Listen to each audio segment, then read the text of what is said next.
looking to chill, interact and have fun.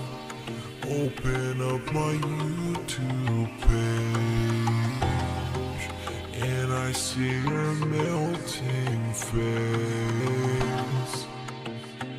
And when I hear you burn, I'm the only dent on earth. This is so meaningful to me.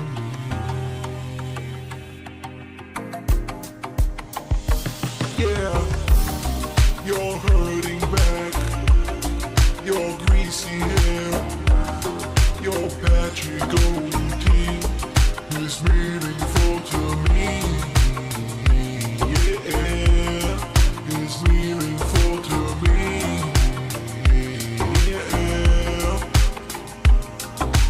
Yeah, your shitty playthroughs are all I need. I know you guilty, but you're meaningful to me.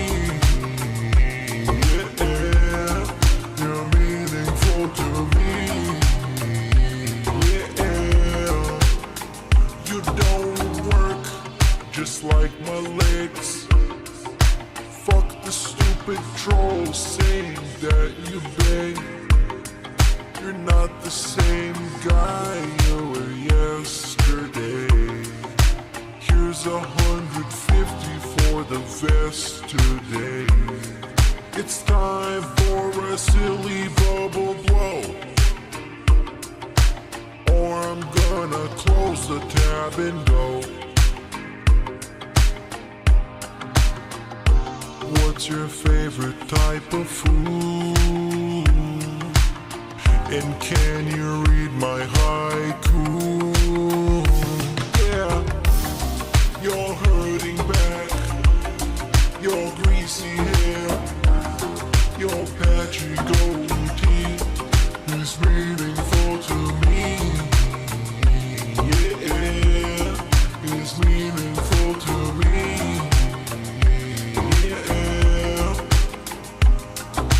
Yeah, your shitty playthroughs are all I need.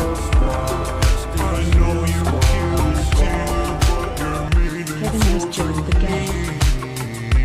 Yeah, you're meaningful to me. Yeah,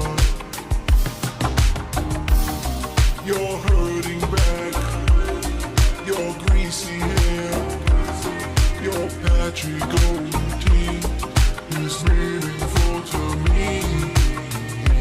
Yeah, is meaningful to me.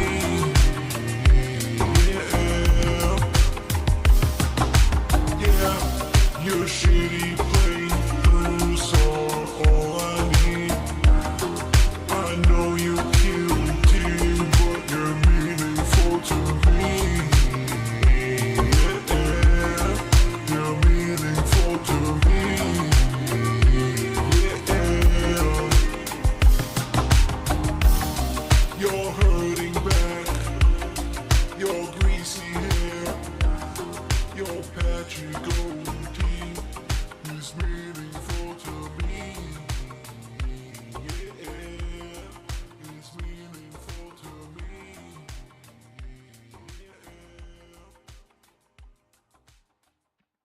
It time go, people. Here we are. Oh, it's not disappointing. It's not a disaster stream today. We're here. It's it time go, as they say. What's going on? And they were right. We were right. Holy shit, Phil. Glad all of you could make it this morning. I'm appreciating all of the love. Definitely big ups Kevin for being the first channel member. Really appreciate it. And the crush skull emoji in the chat. Big ups. Do you hear yourself? All right. We're not gonna waste any more time. We're gonna get right into today's actual content. The very meaningful, robust style documentary that Turkey Tom made. Why did I do it like that? Very, very robust. I haven't seen this. This is my actual genuine first reaction to this. I heard it was pretty decent. I have heard that it's kind of for people who aren't as familiar. I've heard there's some things wrong in it. I've heard that it's actually pretty accurate. So as Dave would say, definitely a mixed bag. But given all of the attention that DSP gave it, or rather didn't give it at the same time, I absolutely have to watch it. It was not an option. I know I put it up on the poll whether or not we were going to watch it together, but I had to watch it regardless. So I'm glad that we're going to watch it together. That makes this so much better for me. So once again, good morning to all of you. Hope you had good holidays. Hope you're having a even better weekend. I did watch the Adpacalypse. Yo, thanks, Sheriff Walters, for the subscription. Hey, I'm on the lookout for you. Somebody said that you was coming through. Big ups. Appreciate you stopping by. I did watch the Adpacalypse yesterday off and on while I was working on a video, and it was miserable and awful, just as usual. And I think the best part about that was that he spent approximately $50 to $70 on getting Firehouse subs, which is just atrocious. No wonder the guy has no money and can't afford to fix his house. So I'm going to try and not stop too often on this just because I don't want to be here for literally all day. Because I can be. But if I don't have anything to actually address, I'm going to just keep it running and just talk over it a little bit. It should auto lower itself when I do that. So hopefully it's okay.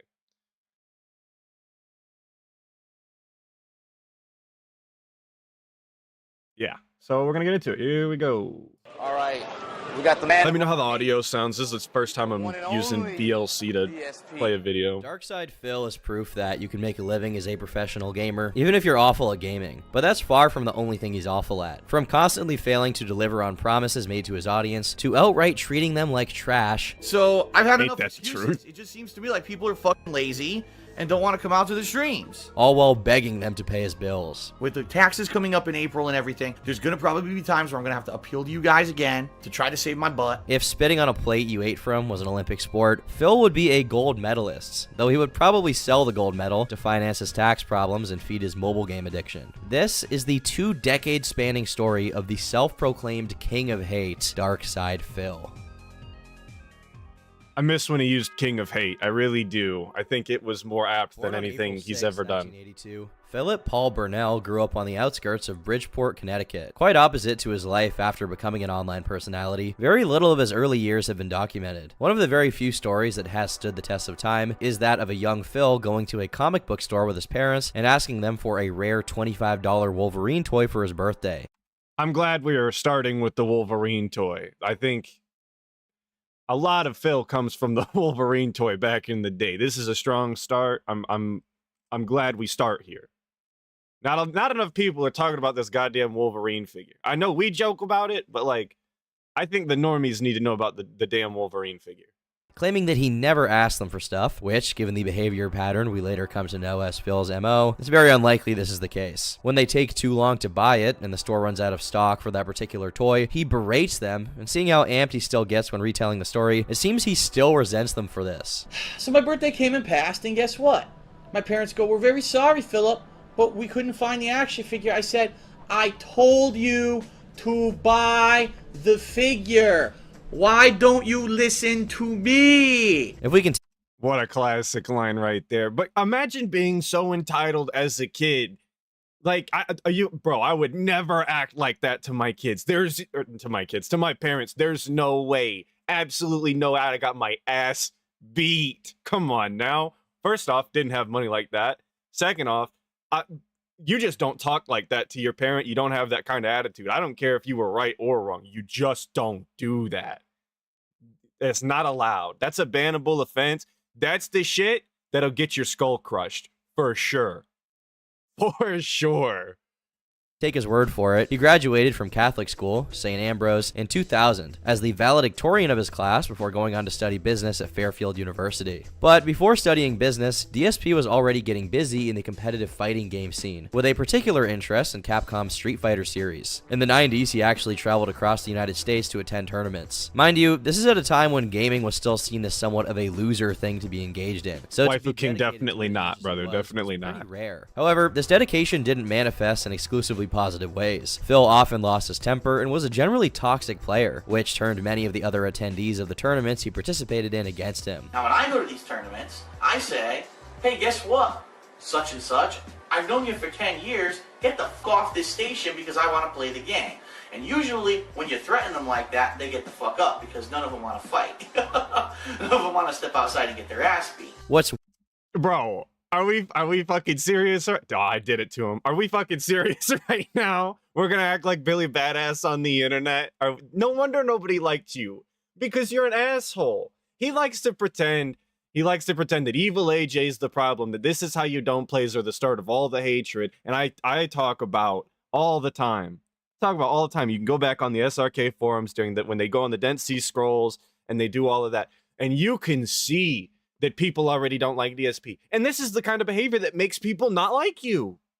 It's really that simple. Dude.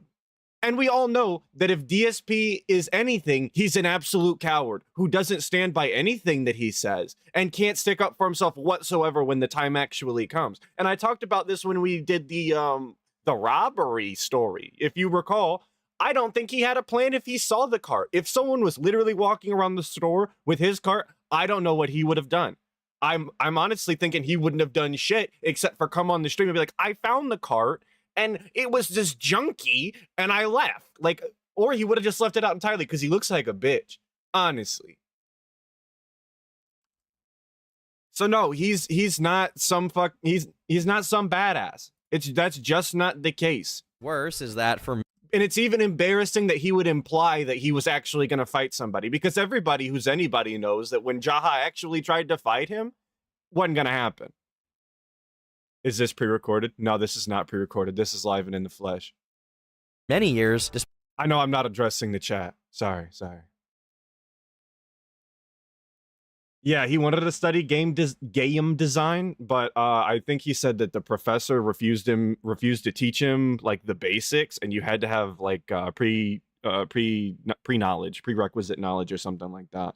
Yo, big ups everybody in the chat. I'm seeing all of you guys. Iviga, Malo, Jesse Green, Jackie, Chody Taint, obviously, Roachbait, Soulblade, Defective Detective, a guy with long hair, Fear Monarch, love all you guys. Thanks for showing up. Appreciate it. Despite his dedication to the point of toxicity, he consistently lost every single tournament he was in. For a while, that was true. I was one of the biggest shit talkers in the Street Fighter community.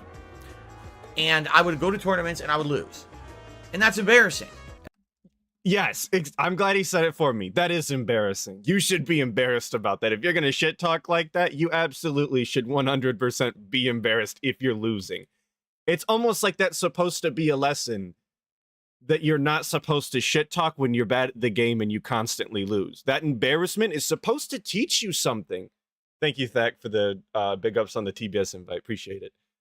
But that embarrassment is supposed to be a lesson. I wonder if that's, it's kind of already answered. That's part of Phil's problem, is he feels this embarrassment. He feels bad for things and doesn't realize that is supposed to be a deterrent for continuing to do the same action. Does he think he's some sort of trooper for powering through it like that? Does he really think he's doing something? I don't know, because when you act like an asshole and you feel bad for it, you don't continue to be an asshole because you don't want to feel bad. That's kind of like living as a human being 101. The guy. He's like an alien all of the time. As he tells the story, when he finally turned this around, what up, Westside? Winning, it was to the general chagrin of everyone involved, which earned him the title of the King of Hate, because everyone hated him. The competitive fighting game community by 2005 had...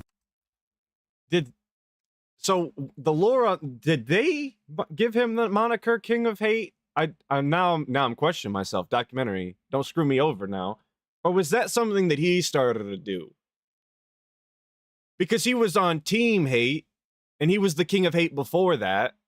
So I don't know. Let me know in the chat. Let me know in the chat.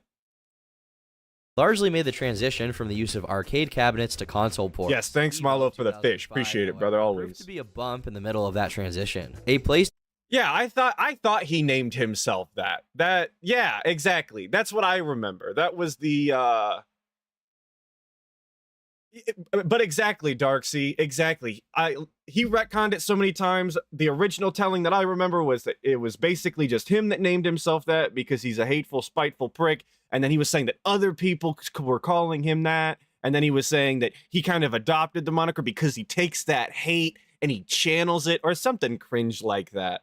So, okay, I'm glad I'm remembering correctly that he gave it to himself. Thank you. PlayStation port of Super Street Fighter 2 Turbo was particularly divisive in the fighting game community. What in the goddamn? Ivega just super chat $5. Is this a premiere? How did he know I would be here? He must have the gift of foresight here to figure out who will be here. Big ups, Skeleton Librarian. Thank you. I appreciate it. Thank you, Ivega. Yes, obviously pre-recorded. I got that knowledge from the ether, straight from the future into my brain. With various bugs and technical details that would mar its reputation. The port fell so far short of minimum expectations due to the differences in this particular port that, as a result, various high-level players would end up boycotting the event in protest to its use. While they went high, which he acts like doesn't mean anything, but if you take all of the best players out of a sport and then win the Super Bowl or whatever, for all my American style, you didn't actually really win the Super Bowl. That's not anything to brag about if you took all of the top players from every team out and then decided to play anyway. You know, it kind of defeats the entire purpose of saying that you won. I mean, technically, but not really. It's not something to brag about. It's kind of like being the valedictorian at a homeschool. Like, that's great, but it was really just you and your sister, and she's special needs, so you didn't really accomplish much, but I guess good for you? However, Phil went low. On his credit score, to be more specific. What in the goddamn? Hoskew just super chat $5. Big ups for the React style content. This is meaningful to me. Great commentary over Phil's continuous failures in 1080p, person in lotus position. I appreciate the 5 Hoskew. I'm glad all of you find this meaningful so that I can continue to do it, because y'all know the second that someone doesn't find this meaningful, I basically just have to nuke the channel. So as long as there's one person who thinks this is meaningful, we're all good. Perhaps the earliest manifestation of his ability to handle his finances in anything resembling a mature way, a 23-year-old Phil was living in a 3-bedroom apartment he knew he was going to move out of within half a year. In the meantime, he had no idea how he was going to pay his bills, let alone find and pay for another place to live in. With his only job prospect being an entry-level position at a Best Buy, Phil applied his business diploma to the best of his abilities. Instead of buckling up and being frugal, hoping to scrape by until his conditions improved, he decided to take cash advances on every single one of his credit cards, which ended. Wait, hold on. Run it back. I'm thinking about lore over here, and I'm getting distracted because I feel like we glanced over that really quickly. There's so much Best Buy lore, especially now that the plunge is going into all of his jobs. There's so much lore in there that we're not covering. We just lightning through that. As a result, various high-level players would end up boycotting the event in protest to its use. While they went high, however, Phil went low. On his credit score, to be more specific. In perhaps the earliest manifestation of his ability to handle his finances in anything resembling a mature way, a 23-year-old Phil was living in a 3-bedroom apartment he knew he was going to move out of within half a year. In the meantime, he had no idea how he was going to pay his bills, let alone find and pay for another place to live in. With his only job prospect being an entry-level position at a Best Buy, Philip. Yeah, see, there's so much lore there that we've just passed right over. Because there's so much story, there's so much about his business degree, there's so much about working at Circuit City, there's a lot in there, and it's just lightning.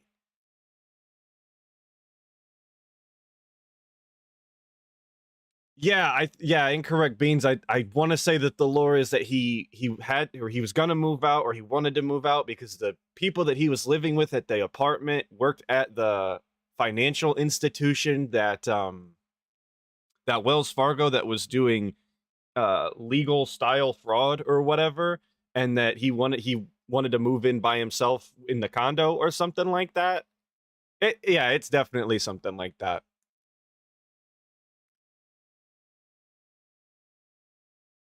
Yeah, Unsalted Skies, I know, but that's gonna be a detriment to me, just because I'm gonna get lost in all of the lore that we're missing, because I can't stop thinking about it. It's just the way my brain works. When I feel like I know so much, applied his business diploma to the but I don't know all of it, obviously. What up, Kenneth? Hoping to scrape by until his conditions improved, he decided to take cash advances. Yes, Defective Detective. That was the Best Buy firing. He was fired because of his discount. He used it to buy some PlayStation 2s for a tournament, and there's strict policy that says you can't buy things on your discount for, like, if they aren't personal. And because he was using them in a tournament to potentially make money, even if he didn't, that was against the rules. That's what happened there. One of his credit cards, which ended up being about $3,000, so that he could travel to and attend EVO. This decision mangled him financially so bad that he spent the next 5 years only managing to pay off the interest. Was it worth it? Well, he placed not third, not second, not first, but fourth in the tournament. However, since the top 3 players were all Japanese, Phil rearranged this win to mean he was the best American player. Hey, guys, what does 4th place get at EVO? Can y'all let me know? There's got to be some sort of prize, right? For the number 1 American, 4th place? What is that? Gotta come with something, right? Exclusively because it has a nicer ring to it, since there's no real reason to separate players based on their nationality. This gets even sillier when you consider that he's acting like this tournament somehow represented the entire country. God, look at that guy. Look at that, look at that absolute monster of a man. That is... I'm gonna have to grab this screenshot later. I'm not finna do it now, but... Oh, El Sandwich, you mean to tell me 4th place doesn't get you anything? This is some bullshit. What up, J1? It kind of reminds me of that fella from the Goonies. You know what I'm talking about. That guy, kind of, yeah, that is all muscle. This must have been when he was bodybuilding, right? Which instantly falls on its face when you take into account the fact that many American players didn't participate due to their issues with the port. Other people in the community picked up. Yeah, Slog. Crust Punk's exactly Slog. Very kindly. What in You the got goddamn? Mr. Higgard just super chat $9.99. Hell yeah, nice to make it here, Liv. I'm glad you could make it too, Mr. Higrid. Glad you could make it. Thanks for the $9.99, brother. The answer I was looking for. You got some idiot named DSP who's a total piece of shit, by the way. I agree. I like to get that on YouTube.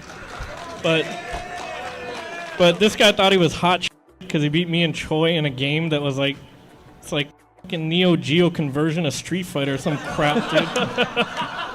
This may seem like a minor issue, but it's less about the tournament itself and more about how Phil himself behaved afterwards. In later videos, he belittles the other players' issues with the port, saying that they shouldn't have expected arcade-like gameplay from a console, and instead should have practiced more. Instead of about it, which is what it seemed all the OGs were doing, we'll just play the game and learn the differences so we know for the tournament. Being a sore loser is bad, but not content with just that, Phil managed to also be a sore winner, because even after he started winning tournaments here and there, he continued to make everyone around him dislike him by behaving like a buffoon for no reason. While there is a video of Phil doing things like loudly and obnoxiously talking over people he was playing with, it seems he was self-conscious. Yeah, everybody in the crowd was clapping. Not only because obviously people love that kind of shit, the drama, I don't know the best way to put it other than because DSP's rotted my brain, unfortunately. The drama, they like to see that rivalry kind of stuff in fighting games and that. But also, I'm sure a lot of those people were well aware of DSP's antics. It doesn't take a lot of research whatsoever to understand that DSP acted like an asshole, especially after we won. So more egregious displays of his lack of self-control and respect for others to behind the scenes. In one instance, in 2002, he pushed the limits so much that, while he was leaving the place he was playing at, him and his friends were followed by the friend group of someone he'd recently lost to, who proceeded to compel him to pay a nominal amount of money for being a general nuisance. According to Justin Wong, another avid Street Fighter player whom DSP had beat before, he had the tendency of being nice to him in person and saying terrible things about him. Thank you, Cosmic Joker. Appreciate it. However, the most detailed account of why exactly DSP had such a terrible reputation in the community came from another fellow Street Fighter player, Viscant. His Reddit post reads as follows. This would have been either EVO 2005 or EVO 2006. Phil had been talking trash for weeks/months before I finally got sick of it. I'm pretty sure I challenged him to a money match and knew he wasn't going to accept and was going to be like, lol, fight me IRL at EVO, and I accepted. From here, it turns into what sounds like a total farce, except I can assure you that it was 100% serious, which makes us both look like total, complete idiots. So first, Phil was like, okay, well, you have to sign some document because if I kill you, I don't want to be responsible. And I was like, Cringe. Come on, bro. Come on. There's actual, like, trained fighters who don't kill each other in the ring or in the octagon or wherever it is. DSP really thinks he's gonna kill somebody? The guy who's an alcoholic, fat alcoholic who cries in parking lots when he's actually challenged. Come on, man. Come on. It's, like, whatever. Then there was an actual serious negotiation over who the ref was going to be, but I don't remember this part either. Then there was an honest-to-God negotiation over weight and that we were going to have to weigh in and everything. Again, I'm not making any of this up. As dumb as this sounds, this absolutely happened. Finally, it was agreed that he wouldn't have to go on a diet to fight me, and it was settled that we were going to fight. It was going to have MMA rules. It would have a referee, and we'd sign waivers. I was dumb in the mid-2000s. Anyway, so we agreed upon this early in the year, and from here on is where the story gets weird. So apparently Phil was under the impression that this wasn't going to happen and that this was just internet shit talk, but a few people from the West Coast went out to one of the East Coast tournaments and told him that I was taking this seriously and was going to fight him, and had probably been in more gym fights in the past 2 months than he'd been in his life. So one day, Phil instant messages me on AIM and tries to back out. He was like, hey, so how about this? How about we pretend like we're going to fight, and then when a whole crowd is around us, we both do DX cross chops to the crowd. It'll be such a goof. This really happened, and I'm just like, are you fucking kidding me? I honestly couldn't believe he was pulling this, and I was still mad about the whole thing, and actually wanted to fight him. I told him I wasn't going to do any of that trolling, but if you want to drop it, then fine, I'll drop it. We can both be adults about this. And that's pretty much what happened. I'm not going to jump him from behind in the parking lot or get in his face and threaten him. From that point on, there never really was any problem between him and I. In fact, I like the drop of the jumping from behind in the parking lot, because wasn't Viscant the one that was in the car was supposed to take DSP home when Jaha did that? So is he subtly hinting that he knows something? I like that. That's good looks.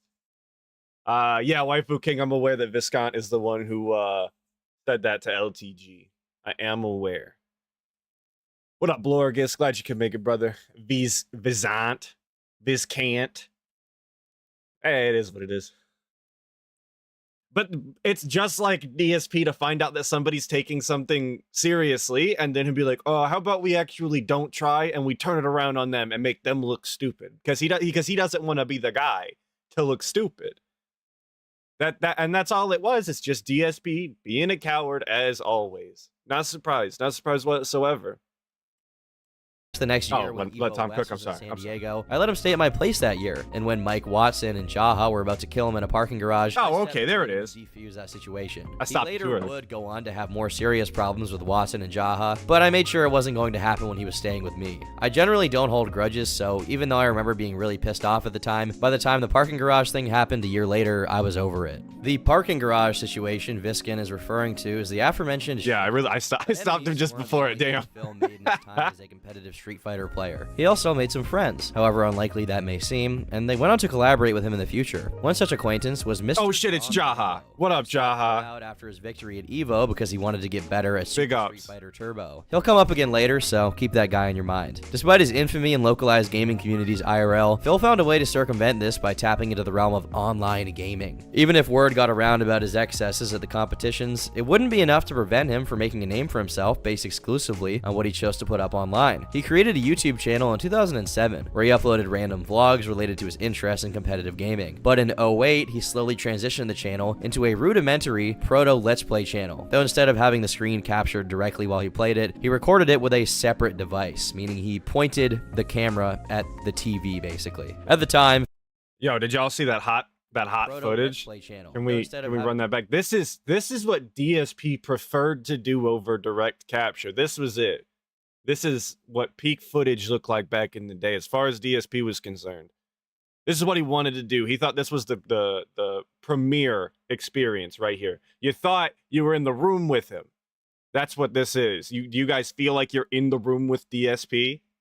The screen captured directly while he played it, he recorded it with a separate device, meaning he pointed the camera at the TV basically. At the time, Phil lived with his parents and saw content creation as a pastime rather than a job. Not that content creation was much of a job option in the Jurassic period, which was YouTube prior to the 2010s, but even still, he was somewhat realistic about his expectations. Still, that didn't stop Phil from taking inspiration from one of the early internet's most adored legends, Angry Video Game Nerd.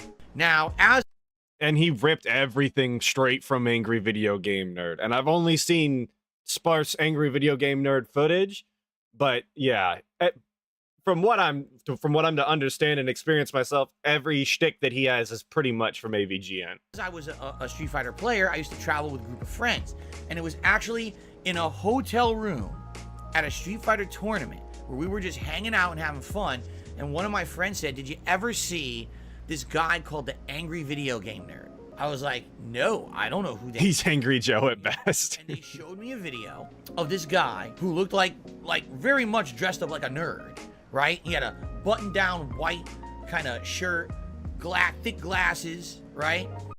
Okay, but who? I ask myself this a lot when I watch DSP. Who the hell is he describing these things for? If, like, obviously Super Blind Man, right? But besides that, who in his audience isn't aware of the Angry Video Game Nerd? Who doesn't know what he looks like? And if you don't know, like, just go look it up. DSP, why does DSP waste everybody's time with this? Everyone has a search has a search engine that they prefer to use. Go use it. Look up AVGN and then come back. That's all you got to do. Why does he feel the need to describe every single thing into great detail? Like, people can't just go look it up if you're really that curious. Even talked kind of a little bit high-pitched or whatever. And here he is, ranting at a video game, making funny lines, talking over the top, swearing like a sailor. Hilarious. No production values, no budget to it, just him and a camera making fun of a video game. Yes, he might not have had budget or some... What the hell did he say? Funny lines, talking over the top, swearing like a sailor. Hilarious. No production values, no budget to it. Might not have had production value, might not have had a budget, but he was charismatic and he made people laugh and he entertained people, and that's all you have to do. Unfortunately for DSP, he's unable to do that entirely. That's just not on his repertoire of things that he can possibly do. And I don't know why he decided that this was what he was going to try and mimic if he just doesn't have that charisma. He's just not funny. He doesn't have the talent to actually do the thing that he's trying to copy. Yo, what up, Ludwig World Order? Fun of a video game. Though I get what he's saying, there is a kind of purity and earnestness to early YouTube Kino, and I use that word loosely because I'm pretty sure AVGN was on another site before he was on YouTube, but I digress. I think Phil took the no production value part a little too seriously. He took pride in posting playthroughs. And I want to point out, I was just giving shit to DSP for not just telling people to go look up AVGN and instead of describing him. When the actual correct answer, and I totally missed it, is to, if you're going to talk about AVGN, how about you just go grab a screenshot of AVGN either before or on the fly while you talk about something else, and you could just show your audience. It could be the all-in-one experience so that they don't have to go anywhere. It's not complicated to just grab a screenshot and put it in your OBS. Why is he so incapable of doing that? On everything, anytime that he needs to show something or have some sort of, like, the Twitter post for his DSPN, he just refuses to grab screenshots like he's allergic or something. Why? Why? I don't get it, dude. I know, laziness, obviously, right? He's lazy. I'm seeing it. He's lazy. He's lazy. But to pretend and feign Like, you give a shit about the quality of your content to pretend like you care about your audience and then just be that lazy. I don't get how he can do that with a straight face. I don't know how he thinks that he's actually convincing anybody, but he's got to be convincing somebody because the dents exist, unfortunately. Throughs in bulk, with several hours of video dedicated to each game with absolutely no editing involved. On this decrepit, old, and abandoned channel, there are over 7,000 videos, because back then, you couldn't upload. Okay. Navar blowing bubbles 1,337 just super chat $2 Australian. DSP over explains things to make himself feel smart. Yeah, this is true. I forgot about that aspect of it. Thank you, Never Blowing Bubbles, for the $2 down under dollars. For sure, though. For sure. How did I not mention that? You're right. You're right. He thinks by saying more words that he sounds smart, when in reality, by just showing the thing, you'd accomplish your goal a lot faster and a lot more accurately and a lot more conveniently. And that is actually what makes you smart. Upload very long videos, compelling Phil to split them up into dozens, if not hundreds, of individual 10-minute clips. Again, I should remind you, we're not talking about Bandicam or unregistered Hypercam here. We're talking about actual camera footage with built-in microphone audio capturing all of it, completely raw, untreated, unedited. Jesus, look at that footage. The channel didn't exactly blow up overnight. Somewhat surprisingly, Phil is proud that he spent 3 years of his life doing this for no money and actively derided other content creators who only started doing gaming videos after they began being monetized on the platform. What up, Vanguard? This man is Be 28 nice. years old and living with his parents, and somehow good today, he thinks brother. it's a merit that he makes no money out of playing video games alone with no one watching. On top of that, he brags about the passion and effort he put into the videos and his larger upload volume compared to these other. Did I miss it? Sorry. Reading chat. Run it back. Capturing all of it, completely raw, Footage. untreated, unedited whatsoever. Unsurprisingly, the channel didn't exactly blow up overnight. Somewhat surprisingly, Phil is proud that he spent 3 years of his life doing this for no money and actively derided other content creators who only started doing gaming videos after they began being monetized on the platform. Yes, I did hear about this. That DSP, because DSP does do this. He talks about all the time, the first 3 years I didn't make any money, which is just a straight lie because he's had a donation link in his, on his page since the beginning. It's always been that way. He's always had the ability to make money. So I just don't know what he's talking about.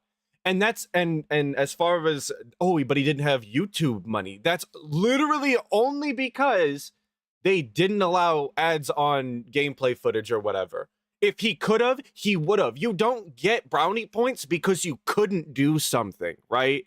You're not going to get the big ups because you didn't have ads on shit that you literally couldn't have ads on. Because if you had the opportunity, you would have taken the opportunity. You don't, like I said, you don't get any brownie points for that. That's silly.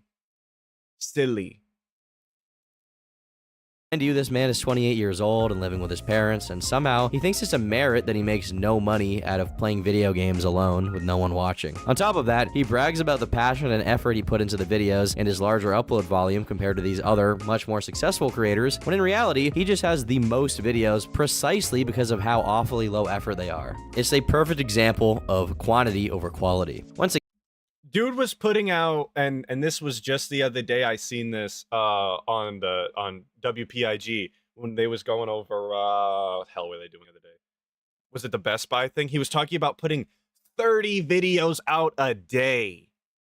Dude, that is insane. And I know that it was it's kind of a meme that people back in the day would not subscribe to Phil because he would just blow up their subscription box. Actually 30 videos a day? Come on, dude. That is absurd. They should have just not let him do that. That should have been a bannable offense. Come on. What do you think you're doing there? That's exactly literal slop. He's just shoveling shit onto the internet. That's what he does to this day still, but literally shoveling shit onto the internet at Mach 5, trying to cash in on all of those views. And we're all well aware that those videos were also as small as he could pretty much make them to get the maximum amount of views because they were paying per view. I mean, dude was absolutely gaming the system and probably the reason that they moved away from that as quickly as they did. Like, they saw how much money they had to hand DSP, and they're like, "No, we can't let this shit slide." Nuh-uh. What in the goddamn? Dean Lawley just super chat $5. You doing New good Ko-fi work for the subscription detractor from gang. White Nervosa. Big ups. Praying gesture. I'm glad those could loop. Or they could go over each other. Big ups, Dean Lawlett. I'm glad you appreciate the content, find it meaningful. Thank you for the 5. Really appreciate it. Of course. And then White Nervosa. Thank you for the support on coffee. Really appreciate it. And my phone is going absolutely apeshit. Appreciate it all the way around, boys. Again, it's not what DSP is doing that's the issue, it's that he brags about it in a really grating way while putting others down. Oddly enough, Phil's first conflict with someone else to be documented online wasn't a result of him disrespecting other YouTubers who were trying to make money off of their content. Instead, it was during a recording of his playthrough of Spider-Man Shattered Dimensions when he was making too much of a racket, and his neighbor decided to interject. And this is a classic clip. I absolutely adore this. I might clip it myself after the stream because I don't want to distract everybody with that. But absolutely adore this next door neighbor. If we could get this guy on some sort of interview, I want to talk to him. He doesn't sound like a nice fella specifically, but I still want to talk to him because I want to know what it's like to live next to the pig roach, firsthand experience. Exactly, Task Chair General, certified hood classic. Being the good Samaritan he is, Phil took Banger. Yeah, Keem should find that guy. That's the guy that should go on Lolcow Live. It's that guy who told DSP to shut up one time. That's it. It's very meaningful, curated content.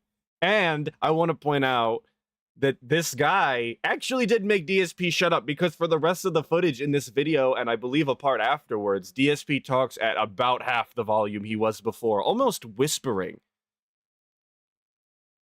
Exactly. Coward got quiet real quick. 100%. 100%. DSP's not going to go over there and tell that guy to mind his business, you know? He's not going to do that. He's just going to shut up.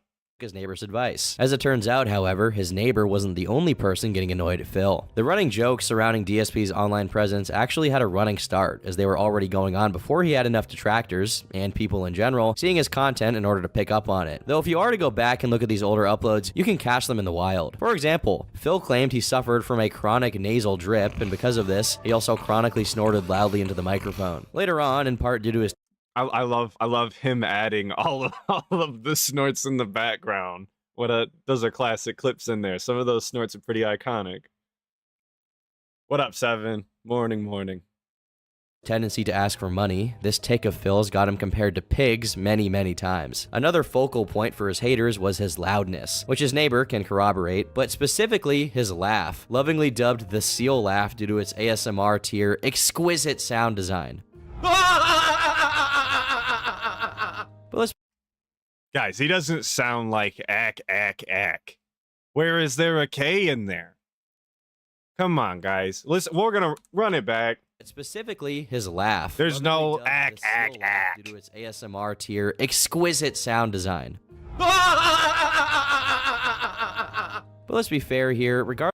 It's not ack. Come on, guys. You guys are being mean. Where's the K? Exactly. Regardless of how entertaining or irritating these may be, they're most likely done unconsciously by Phil. This is just how he is. He had no choice. However, what he has chosen is to be the real-life incarnation of a character from South Park, as he made a series of videos dedicated Except not nearly as funny, unfortunately. Ain't that a shame? exclusively to cataloging his funniest racist remarks while gaming. Many people's careers get decimated when they have one racist remark revealed to their audience, but Phil is such an absolute based unit that he himself compiles and posts his own expose material.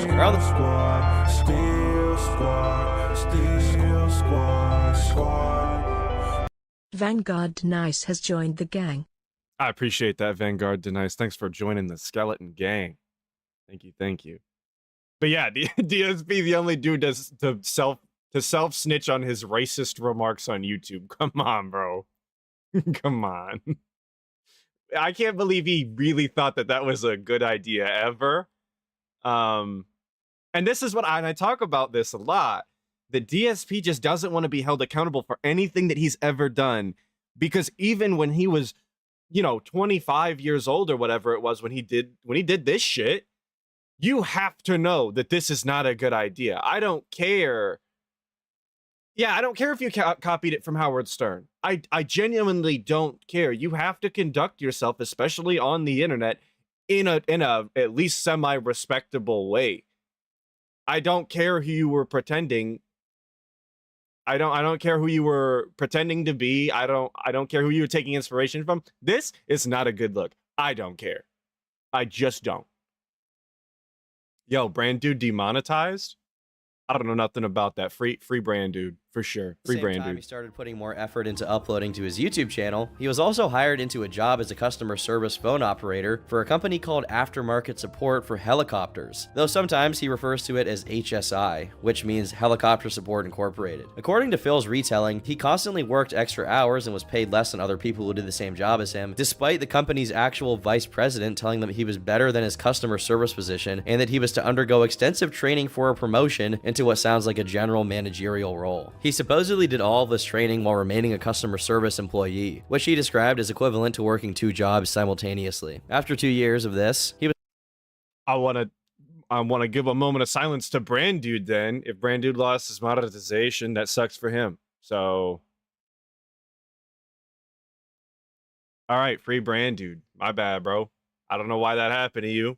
I hope you get it fixed. was temporarily taken out of his customer service position and placed into that managerial position. And if his word is to be trusted, he revamped the entire company and started saving them a lot of money. And his work was so excellent that they gave him an award. The only problem was his work was so excellent, in fact, they no longer had any use for him. And within 2 months of giving him this award, they laid him off. Does this sound fishy to you at all? Because it sounds like the Pacific Yo, did we just a certification? Position and placed into that managerial position. And if his word is to be trusted, he revamped the entire company and started saving them a lot of money. And his work was so excellent that they gave him an award. The only problem was his work was so excellent. Just an award, whatever that means. No longer had any use for him. And within 2 months of giving him this award, they laid him off. Does this Every time DSP describes what he was doing at HSI or at Sikorsky or whatever he wants to call it, revamping the processes, like that sounds like a made up kind of situation, style, job,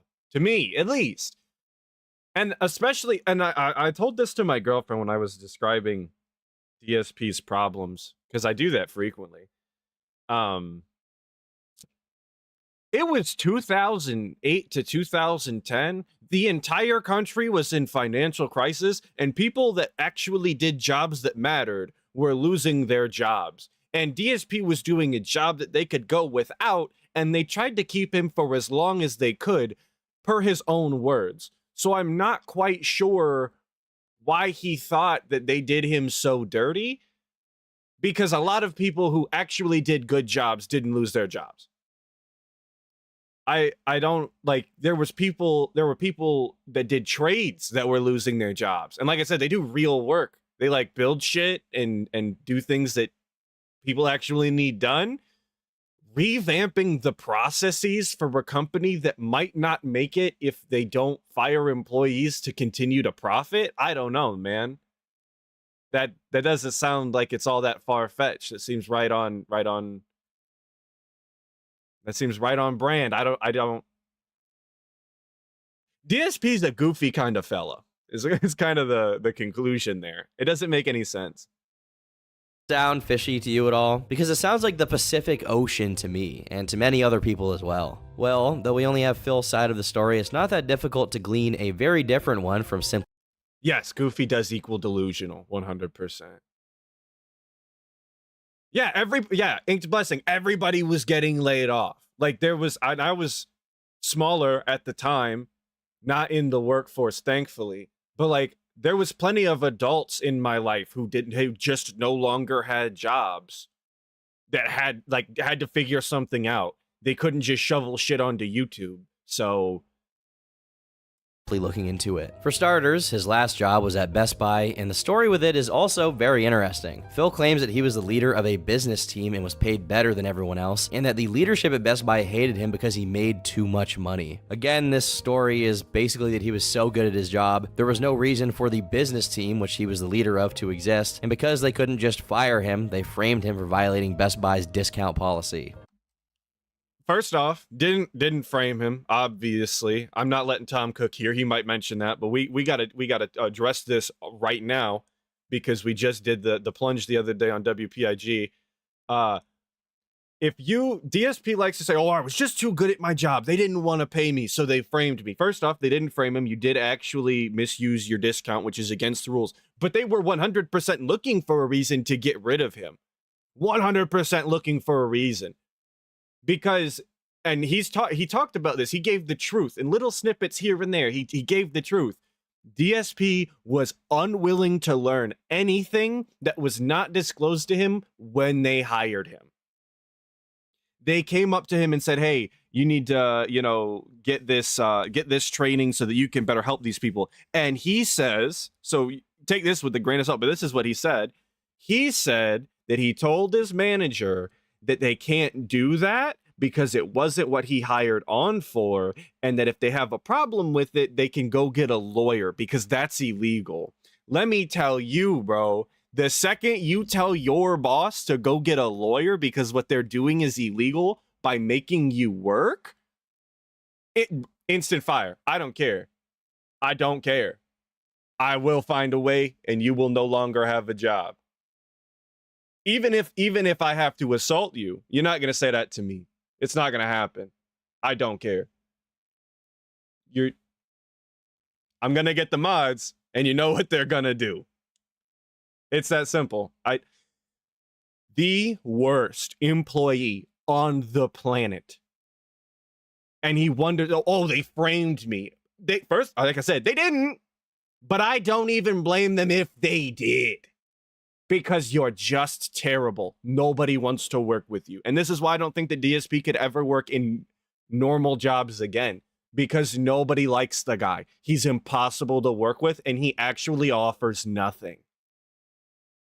That, or he did indeed get fired for violating Best Buy's discount policy, but I'll let you decide which is more likely. If only they reduced his pay instead of framing him, they would have found out that Phil is willing to be underpaid and work multiple jobs at the same time. Anyway, this is just a segue to the question, how did he get a job at a helicopter support company? The answer is deceptively simple. His dad. As a former logistics coordinator for HSI put it, there was a significant culture of being rewarded in accordance to who you know rather than what your work affects. Presumably, Phil heard these kinds of complaints from his more blue-collar workers and decided to pretend he was one of them, but the truth was precisely the opposite. His father, David, worked at the company as a customer support manager from I want to clarify the assault that I was talking about would obviously be in Minecraft. Please, it was in Minecraft, in Brazil specifically. So totally fictional, didn't happen. 2005 to 2007. Wouldn't happen. Being promoted to logistics manager and finally continuous improvement leader, which is noteworthy since this is the exact phrase Phil uses when describing his job and training at the company. It instantly becomes clear that David, having achieved a reputable position in the company, had his son hired as the position he used to occupy. The highest likelihood is that Phil simply transplanted his dad's achievements onto himself. Unlike Phil, his dad is an extremely experienced and highly skilled person, a former Marine with GPAs north of 3.7, along with a bachelor's, 2 masters, and 1 PhD, all related to quality management. His stint managing HSI was just an extension of his already decades-long business relationship with its parent company, Sikorsky Aircraft, having begun as a mere shop technician and being promoted all the way up to an elite position before becoming his own boss and opening a company of his own. The job he passed down to his son wasn't an entry position, it was something he worked up to for 3 decades. So it's no wonder Phil couldn't fill his shoes even a little bit. All of this. And I want to give a big shout out to Dave, like the actual Dave, not Filippo over here, but actual Dave. Every single time I hear about Dave and I hear about the things that he's done and I hear about how, like, you see his accomplishments, aside from DSP himself, Dave is an absolute baller of a Chad. This dude, military, extinguished in his job, like, has the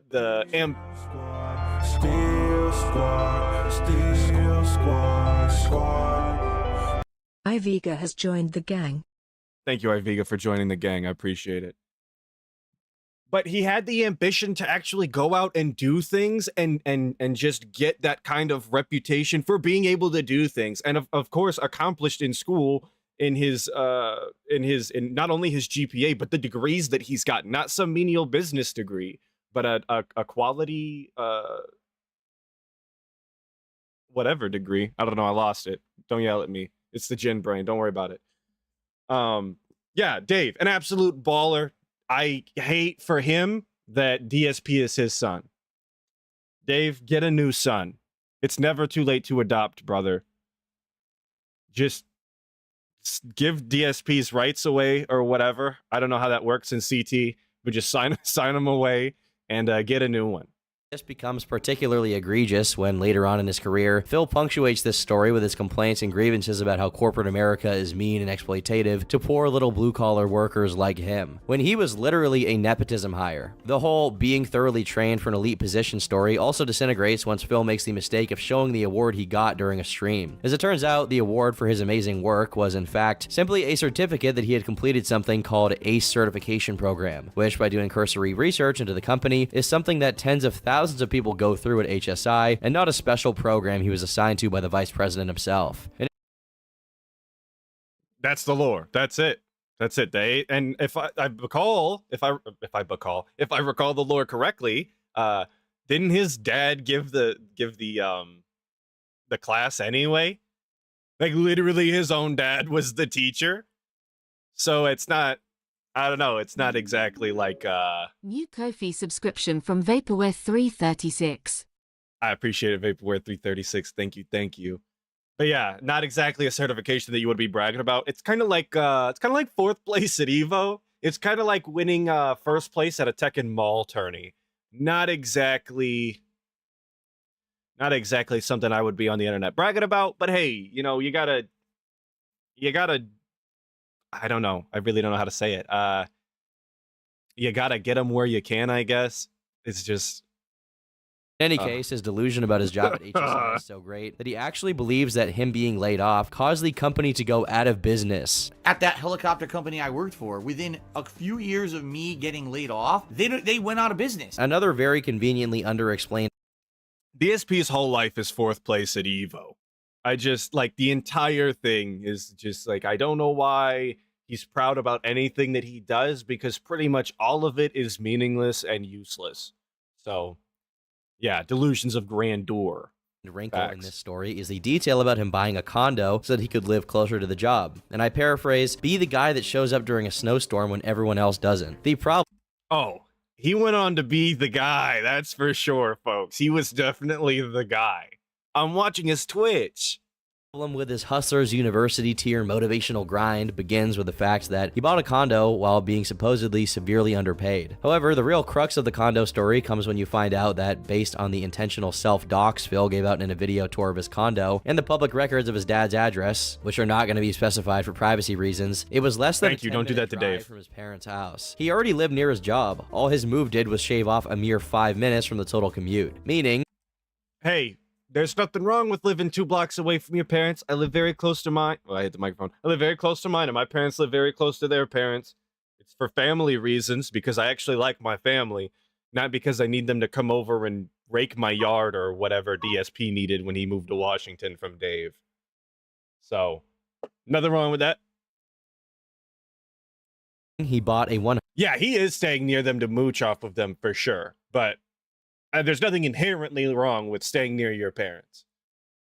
$130,000 condo because he wanted to buy one. More avid followers of DSP have added to the in-depth analysis of his condo shenanigans, saying that part of Phil's motivations for buying property so close to his parents was so he could just go back to their house to get meals and his clothes washed, due to him being too much of a man-child to do those things himself. And to be honest, I actually agree with that lifestyle choice because I am a man baby and I refuse to do anything. Last but not...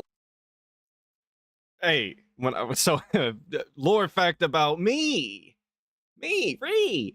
I also, when I moved out originally, I moved to an apartment and you had to pay to use the washing machine and the dryer, and I absolutely wasn't doing that. So I combined my visit the family time every other weekend and my clothes washing time. And I just went over there and hung out while my mom still did my laundry. That is no longer the case, obviously. Washing machines aren't difficult to use, But I combined both the trips, and if I could not do it, I'm gonna make my mom do it. Obviously, come on, guys, get your money's worth. Obviously, I'm joking, but shout out my mom for doing my laundry from a girl he back in the day. in hopes of getting with her, only to be notified she had a boyfriend after the deal was closed. However, a lot of the original Dark Side Phil uploads have been privated or otherwise unavailable through regular means, so these footnotes have yet to be verified. But regardless of the whys and hows, despite his father's best efforts, Phil once again found himself unemployed, and it was during this period that he decided to pursue content creation full-time, and his hobby turned into his profession. There was only one pesky little issue with this plan. Phil had his AdSense account preemptively disabled for directly begging for his audience to click on the ads that appeared on his videos. Bro, he never said click on the ads. Never. That's just detractor nonsense. Something that went against the terms and conditions of the standard AdSense contract. Please go to my partner channel, The King of Hate HD, and click on the ads that show up on the videos there. I don't know what you're talking about. I didn't hear anything. Not even once. Never happened. Shut up. John Denise, this is the Turkey Tom Decade of Failure documentary. Hopefully, fingers crossed. Phil would later try and distract people from this fact by saying that the real reason his AdSense was suspended was due to a no sheriff, no bans here, no ban world. YouTube I mean, there could be, but there's not. He was cheating. I made this video of me in the shower topless, scrubbing my body, basically slurring my words because I had drank so much, all right? It went viral. Within a day, the thing had something like 30,000 views, if not more. And honestly, because I was making so much, there were ads on it, and people were going crazy for the ads. I made like $1,000 in a day on that video, which is out of control, right? But that video got so much attention. Guess what? That was the video that triggered YouTube 7+ years ago to think that I was cheating with the AdSense program, and they contacted me and said, "We're kicking you out of the AdSense program on this channel because we suspect that you're sitting there clicking on the video to get ad revenue because you made so much in one day." And I was like, I didn't. It was the viewers. The viewers went nuts for this crazy video and probably went over and went, "Oh, I want to support Phil, the underdog. He just lost his job. Let's all." Who's saying that? Please, DSP, give me one name. Dox one person for no, I'm not condoning that. Give me one name so that I can find out who this person is, so I can believe you. That's all I want to do is believe you. Nobody is saying, "Oh, I really want to help DSP out, so I'm gonna spam click the ad here." That's not it. Nobody is saying this. That's never been a reaction that anybody had to someone losing their job. Yeah. Oh, it was a lot of people. Oh, a lot of people were in chat spamming the ads, of course. Shout out a lot of people. He's my favorite DSP viewer. I'll click on the ads or whatever, which you're not supposed to do. You're not supposed to do that on YouTube. No, you're not supposed to ever try to have someone click on ads or anything. It's supposed to be of their own free will. So YouTube falsely accused me of doing this myself. That sounds very, very real. In the very same breath, he lets it slip that he asked for people to click on the ads, confirming that this was the violation in question, before proceeding to haphazardly justify it. This wasn't the only blow Phil suffered, as a series of playthroughs he was in the process of completing were being uploaded to his channel for the game Splinter Cell Conviction. He got copyright striked, which made the original Dark Side Phil channel screech to a halt. In response to this, he created DSP Gaming, his longest running and currently still active main channel. I wish, for me personally, I wish DSP Gaming specifically never happened, just because I would prefer to type in Dark Side Phil when I have to look up his garbage. But I do understand that by being DSP Space Gaming, it messes with him in the algorithm or something. That's great. I appreciate that. And DSP Space Gaming is a great joke that I personally love. So I'm on both sides of the fence. I wish he was simultaneously still Dark Side Phil and DSP Space Gaming. No, I haven't already watched this Union Jack. This is entirely new to me. Even after the original channel was reactivated, when YouTube decided the copyright claims were indeed false. Since his AdSense account was still not working, the prospect of being a professional gaming content creator on YouTube was still squarely outside of Phil's purview. So he went to another website, which at the time was one of YouTube's main competitors, Blip.tv. Blip was considered laxer on copyright issues, hence why creators like nostalgia critics Doug Walker also re-uploaded their content there. However, Phil's time on Blip was very short, as the more relaxed terms of service made him a little too comfortable comfortable. How comfortable? Well, he decided to roleplay as the last remaining Nazi during a playthrough of the game Dead Space 2, saying that every enemy he killed in game was Jewish. This is what happens when you let the Jews do whatever they want. You've let the Jews overrun space, and now look at this. You guys ready? You guys ready for this? You guys ready for this banger? Their greed has had the artifact turn everyone into necromorphs. Despite being the second biggest creator on time, this probably lost him his partnership with Blip, leaving him bereft and upset that he wasn't given a chance to redeem himself by the platform. Just in the nick of time. He didn't do it to him. He didn't do it. It's the best part. It's the best worst part. No. 0 out of 10 on the documentary. You left out the biggest hood classic of them all. I can't believe this. I'm disappointed. I'm distressed. My day is ruined. I'm sorry, guys. Time, however, came Machinima, who offered him a chance to bypass his AdSense troubles by having the money come into their account. For the sake of full disclosure, an often forgotten about fact is that this wasn't the first opportunity he had to partner with Machinima. The first time a contract was being negotiated was back in 2010, but yeah, guys, I understand that Turkey Tom's obviously left it out for his own channel's sake and all of that, and to just genuinely not have that in his content. And that's fine. Whatever. But at the same time, when you're dealing with DSP, like, it is kind of pivotal to, like, you have to include that because it doesn't quite capture the entire essence of the experience if you don't leave it in. So I get it, but I'm a little disappointed. Phil ruined it by first demanding his videos be featured once a week on Machinima's channel, and when his demands were rejected, he made a video trashing the company for unrelated, and according to Hutch, made-up reasons. But a year later, Machinima overlooked it and foolishly decided to take him on anyway. On top of that, they would also protect him from any potential copyright issues he may face. Just like that, DSP was back to brute forcing his YouTube success by uploading a massive volume of videos until one of them happened to get a lot of views, much like he used to do on the original DSP account. Alongside the gameplay videos, he had other segments such as Ask the King Q&A, the Week in Preview, which I suppose covered DSP-related news, and the most notorious DSP Tries It. All right, before we go to the DSP Tries It, I want to point out this background that he used to use. And I know I like really only noticed it when Alt was or when ALT was looking at it the other day. He was watching the Ask the King. Why did he think that, like, and I know he still kind of does this, but why does he think that trash is always a good background for him? He did this not that long ago with the boxes. What is up with that? Why? It's actually just garbage in the background. Like he lives in a dump or something. I mean, he does, but he doesn't. He does it by choice. That's not okay. Indicative of the content. Yeah, you're right. Embarrassing. This is another one of those things. I don't have bubbles. C Rankler, I don't have bubbles. I meant to get one and I didn't, but I can give Cat Cam. She's still around here somewhere.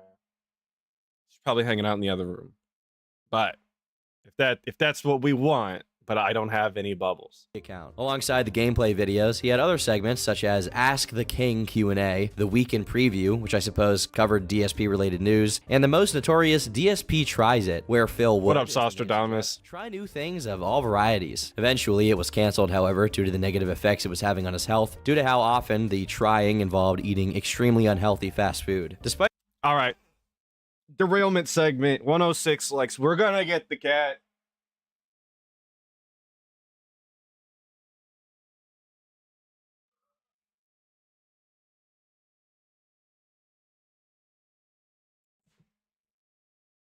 She's here.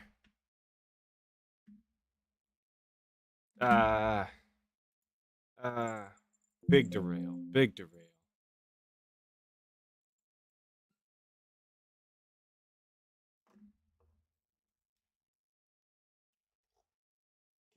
Cam. Cam. No, she literally turned it off. She said no cat. Yo, she literally said no cat cam. She was not having it. Dang. Dang. Y'all shouldn't even want to talk to you.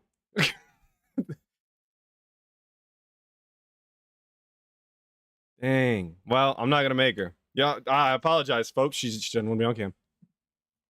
Literally did not want to do it.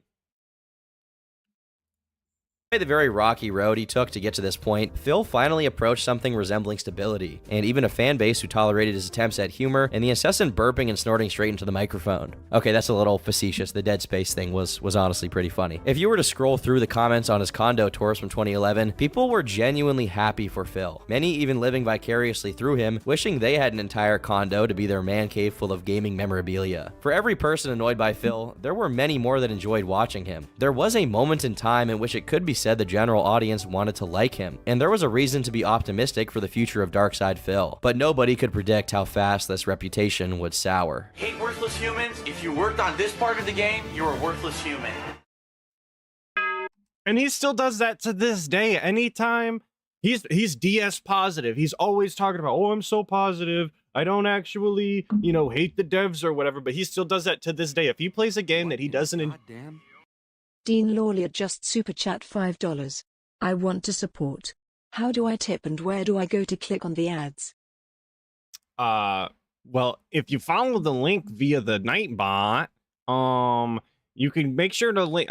Anyway, I appreciate the 5, Dean. I'm glad you wanted to support. I really do appreciate it. Thank you. But yeah, he still does that to this day. He just shits on the developers and says that they need to get a new job and that they're worthless human beings and this, that, and the other. You know how he does. It's just unacceptable behavior. Like, you just don't say that first off about anybody doing their job, period. But also, you have to have some sort of understanding when you deal with people that are doing a job. It's not specifically anything that they typically did. It's kind of a culmination of everything that everyone did. And then also management, and then also like shareholders and the expectations that they have. And it's just, I don't get it, man. I don't get it. To have that to act like that and have that kind of behavior it's exactly childlike. DSP is the biggest man-child I can think of ever. Well, Christian, but at the same time, DSP. What in the goddamn? Mr. Higgard just super chat $9.99. Big ups, Kitty Cam. Thank you, Mr. Higgard, for the $9.99. Sorry the kitty cam was short-lived. She said no, and that's the end of it.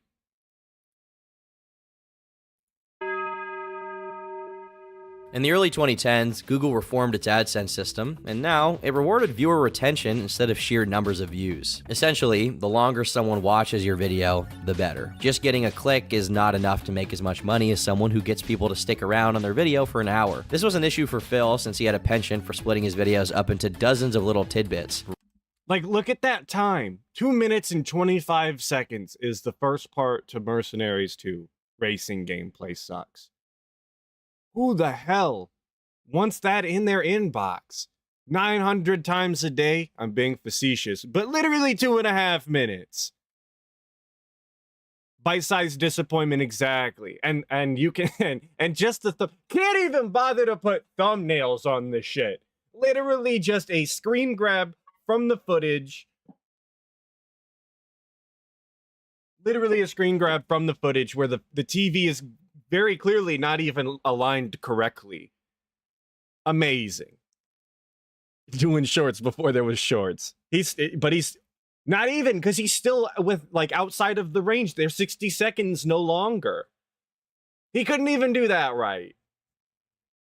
Rarely cracking 10 minutes, often being as short as 2. He also refused to improve the technical aspects of his content despite how much money he had already made out of it and how many of his actual legitimate fans were begging him. By 2011, even right there, you can see that video is 516. Not much better, a slight improvement, not much better. The one below that's 955. I just, like, why? Why would he do it like that? Why is he cutting these parts like that? I don't get it. I want to know what the method to the madness was. What was the determining factor on where he cut the parts? 2011, PewDiePie was already soaring to insane heights of popularity with relatively good quality, a decent mic, and even a face cam, setting a new standard for gaming content, while Phil was still languishing with his busted camera filming his screen, with little to no editing to speak of. The problem became more and more inflamed as time went on, and Phil's viewers let him know that if he wasn't interested in evolving his format, they would move on to newer and better channels than his. And I see it in chat. I want to address it. Somebody asking, why are the titles part 8, part 4? What's the order? Oh, that was entirely because he would mass upload all of those videos at once, and some of them would finish out of order. So they would genuinely like be available in like part 3, part 7, part 5, part 1. In that order. So if you wanted to watch it, if you wanted to watch it from the beginning, you basically just had to wait until they were all done. That was it. Horrible, horrible way to do that. Yeah, mass uploading is babysitting. Gotta babysit the uploads, dude. He still does that to this day. He thinks that he has to sit in the room while his video uploads. I don't subscribe to that behavior. I just leave. I'm uploading something, I'll just walk out. If it don't do it, it don't do it. It'll get done later. But I've never had it not do the thing that it's supposed to do. So it's like a mindset that he just never got out of. Which he either responded with derision, a ban from his channel comments, or both.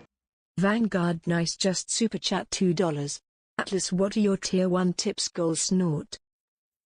We don't do that over here. I appreciate that, Vanguard the Nice, for the 2.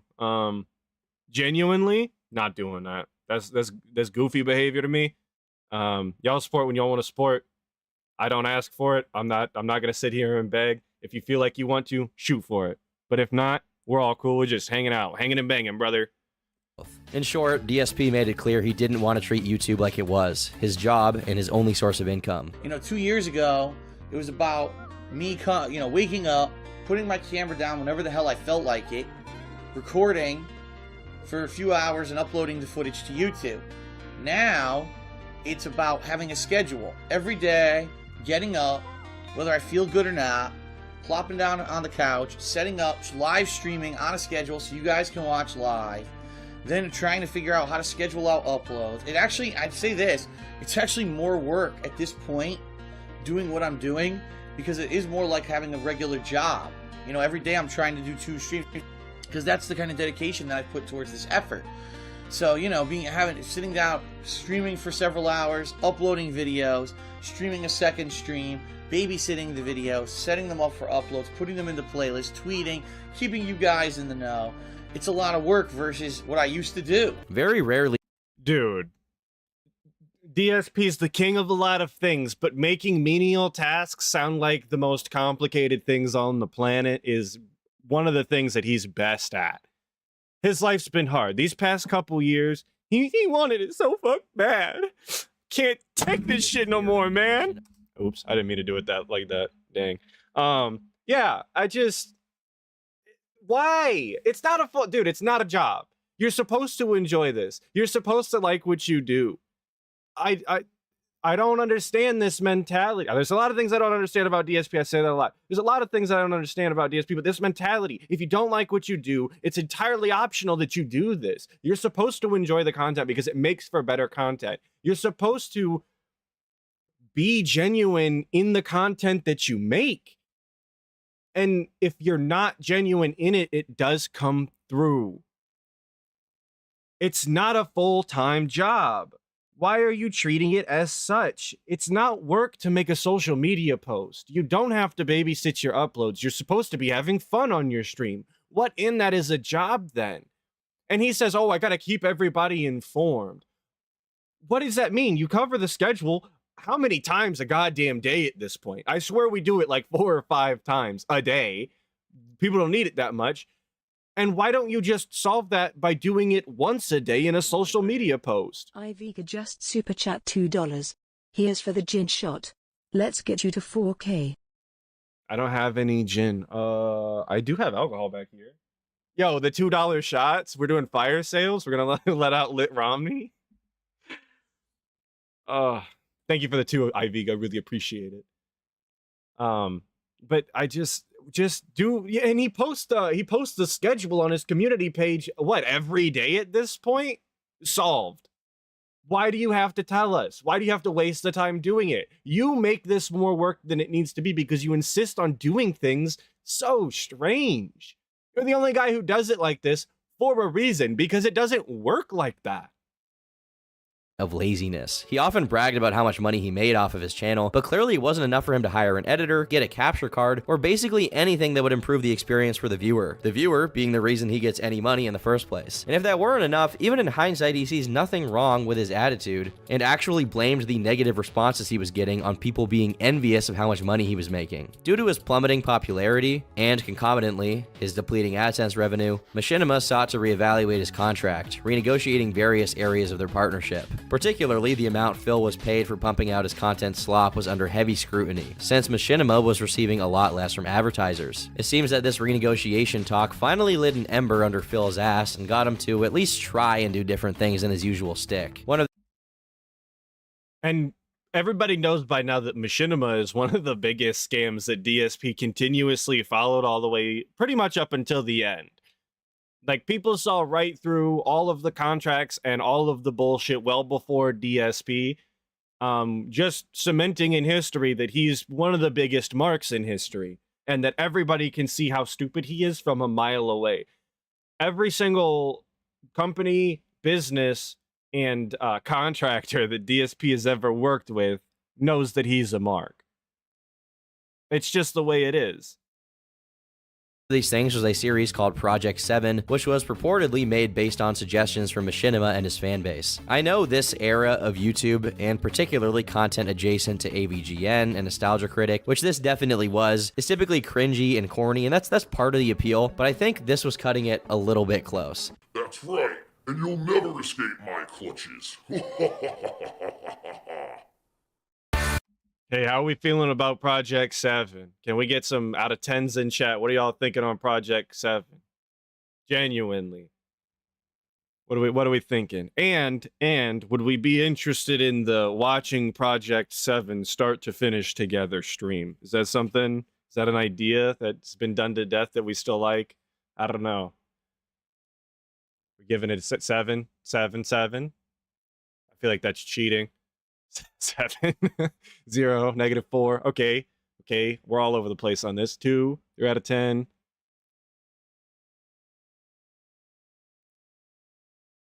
2s, yes. 4, 5, no. Do it.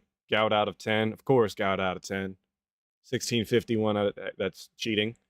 11, 13. Oh, you need to go watch it by yourself. You're giving it a 13. Mixed bag, 60. Okay, all right. Came back to that glory. Run it back. I want to see it again. Came back to a glorious piece.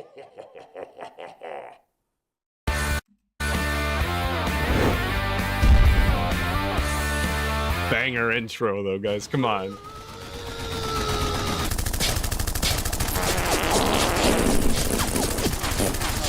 That's just me being a hater. Amazing. Though, because alongside with his panel at MagFest 2012, Project 7 was one of the very few instances of genuine positivity surrounding Phil's come-up. And for a very brief period, it was almost as if he wasn't completely phoning it in for the money. However, despite Project 7 looking good on Phil's resume, and giving his channel the appearance that he was indeed putting in an effort, the stories surrounding it behind the scenes were dismal. In an hour and a half... What? No. I just want to point out how happy John looks to be here. Thank you, Kevin, for the 99 cents. I really appreciate it. I want to point out how happy... Super chat 99 cents. Thank you. Look at him. Jesus. Astus has joined the gang. Thank you, Arcestus, for joining the gang.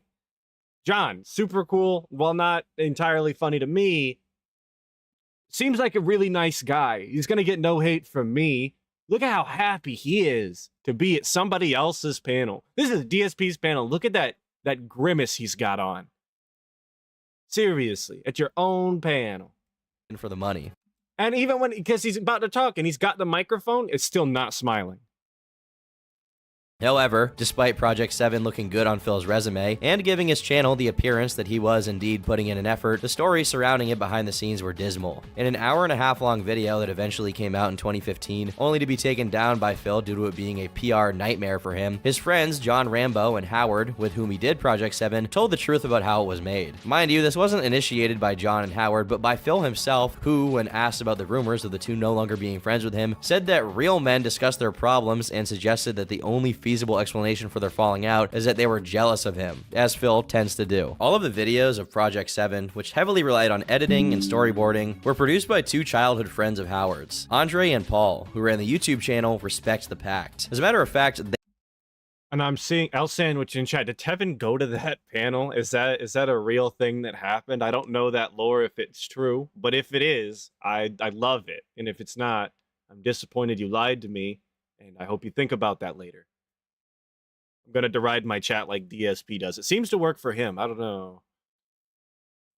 they were the ones who had the idea for Project 7 and only brought Phil in. JK, I love you, L Sandwich. Ways to Thank branch you. out with his content. Initially, Phil being the face of it meant that their work would get more eyes on it than usual, which is a good thing. However, they quickly realized Phil wasn't exactly someone who exhibited good faith. For Yo, I will say there was an urban style individual at the panel. I do remember seeing that person in the crowd. DSP probably said it was Tevin. I would believe that. starters, the editing and special effects, which again were the brunt of the series, was taking up a lot of Andre and Paul's time, especially since Andre was about to become a father. This prompted John to tell Phil to pay them for their efforts, to which Phil replied he had already offered to do so, and they'd turned it down. I can't believe that DSP actually got on stream and said that, by the way. You've got a guy who's spending, what he said was 50 hours a week on this goddamn project that apparently wasn't turning over any money. He wasn't being paid for it. And John goes up to DSP and says, hey, you need to pay this guy. He's expecting a child. Obviously, he needs to make money. He's investing a lot of time in this. And then DSP goes, well, they turned down the money. They don't want to get paid. Who doesn't want to be paid for 50 hours a week? Are you serious? And even if they didn't want to be paid, if someone is doing 50 hours a week for you, you are inclined, just as like a human being to human being, to give them some sort of compensation. To be a good person, you compensate them at least to some extent, whether they want it or not. And I think that DSP obviously is not a good person. And this extends even into John Rambo, where John Rambo only got paid because he specifically came up with a reason he needed to be paid about his truck, if you recall, breaking down and he needs to buy a new one or get it fixed or whatever. That was the only reason he got paid. DSP wasn't even going to pay his best friend, John Rambo. When my friends buy a pizza, I don't let them leave the function without getting some sort of compensation, whether that is cash for the pizza or like I buy the drinks or whatever. Like, I'm not just letting them buy the food. I'm not just letting them give me something without getting something in return, because that's not what you do to friends. And that's definitely not what you do when you work with other people. And that's not behavior that's acceptable whatsoever. I don't care. This turned out to be a bold-faced lie, which was instantly revealed once John mentioned it to them. Apparently, Phil had every intention of keeping every proceed from Project 7 to himself and wanted to share it with absolutely no one. And before you think this is because of Machinima renegotiations or what have you, during the production and publishing of the show, Howard noticed that Phil bought a plethora of expensive man-baby gamer toys, which he's known for decking his house out with. And if that isn't enough to invoke a sense of injustice, a BMW. Notwithstanding, everyone involved in the series contributed out of their own pocket to produce and sell merchandise for it, but only Phil ever saw any of the resulting revenue. The pettiness on Phil's part was so extensive that he didn't even tolerate positive comments about the other participants in Project 7. Upon seeing John Rambo's contributions to the show be considered, That whole t-shirt saga was definitely something. And I can't believe, honestly, I can't believe Howard was as upset about it as he was when they did that hour-long DSP expose or whatever. But at the same time, I get it. If I had to deal with DSP, like, that would probably fire me up too, because he's just such a scumbag, and it's really all of the little things that add up rather than, you know, the one big thing. which was also not getting paid for Project 7, and then chipping in for the t-shirts that DSP then later sold for profit or as a goal or whatever on Patreon. That is kind of something awful. Yeah, get that screenshot, folks. That's a man right there. Considered funnier and better performed than his, Phil rushed to claim that everything, including their lines, was his idea when they were not. They confronted him about it, and he apologized, but according to John in particular, Phil's apologies meant very little. Over the course of their friendship, Phil tended to either make a slight or tell a lie about John, apologize when confronted, only to do it again a while after. Ultimately, this is why their friendship broke down. They simply lost all faith that Phil could listen and care about what actions of his made his pretty much only friends uncomfortable or upset, and gave up on interacting with him altogether. Eventually, that's because Dave was, I'm not gonna say Dave because that's his daddy, because Phil was just too big a big baller shot caller at this point. Obviously, he was way more important than them. It was his show. What he said goes. And if you don't like it, kick bricks or kick the thing is kick rocks. Kick rocks. His way or the highway. Put your car on a block. I don't know. Raise the yell of the loss. I see what you're saying with your disagreement. In my example, it's a situation in which someone does something without being prompted or asking first, and now I'm obligated to pay or compensate them. When you're dealing with friends or you're dealing with people who are doing genuine work, I don't care if they asked first. I don't care if they did it out of the goodness of their heart. You compensate them in some sort of way because I think that's the respectable thing to do. I'm not saying everybody's going to be like that. But definitely in DSP's situation, when you're dealing with friends specifically, you just compensate them. Even if you're going to lowball them, give them something. Literally nothing is not an answer. in 2022, Phil claimed that the reason no payment was made to them for their work on the project was due to the fact that, indeed, the project was losing money. Even if this was the case, and who knows, there's a fair chance it was, he could have just communicated that to them. The fact that he didn't talk about the project failing until 10 years later is at least a little bit suspicious, I guess. Just a little. While the seeds were being sown for the disintegration of Phil's relationship with his friends, he was beginning a new relationship with someone else. Leanna, also known as Panda Lee Games or just Panda Lee. Immediately, people took issue with the fact that Phil was 30 years old while shout out all my Panda Sims out there. You know what's up. Get the screenshot. Leanna was born in 1993, meaning in 2012. We miss Panda around here. I don't care. She was obnoxious, but she's better than Cat. At this point, since he would spend most of his waking hours doing something or other to contribute to the pumping out of more content, Leanna coming into his life meant that she was bound to show up on the videos as well. However, some viewers took issues with this, as her presence was sometimes considered disruptive to the regular flow of content. Personally, I don't get this very much because as far as I can tell, she was basically the female version of Phil, and close to being as obnoxious and insensitive as he was. But anyway, yeah, you gotta, like, expose the Illuminati. They know everything, but I know more. Viewers attempted to negotiate with Phil regarding her presence in the videos. Like, and this is, she's obnoxious, right? For sure. She's genuinely grating, and her voice is kind of terrible. But at the same time, at least had a personality and provided some sort of entertainment to the Snortex and Phil. Cat provides nothing but conspiracy and negativity. Hashtag where's Cat? Hashtag justice for Jasper, right? So I'm gonna say I would prefer we still had Panda because at least it was something.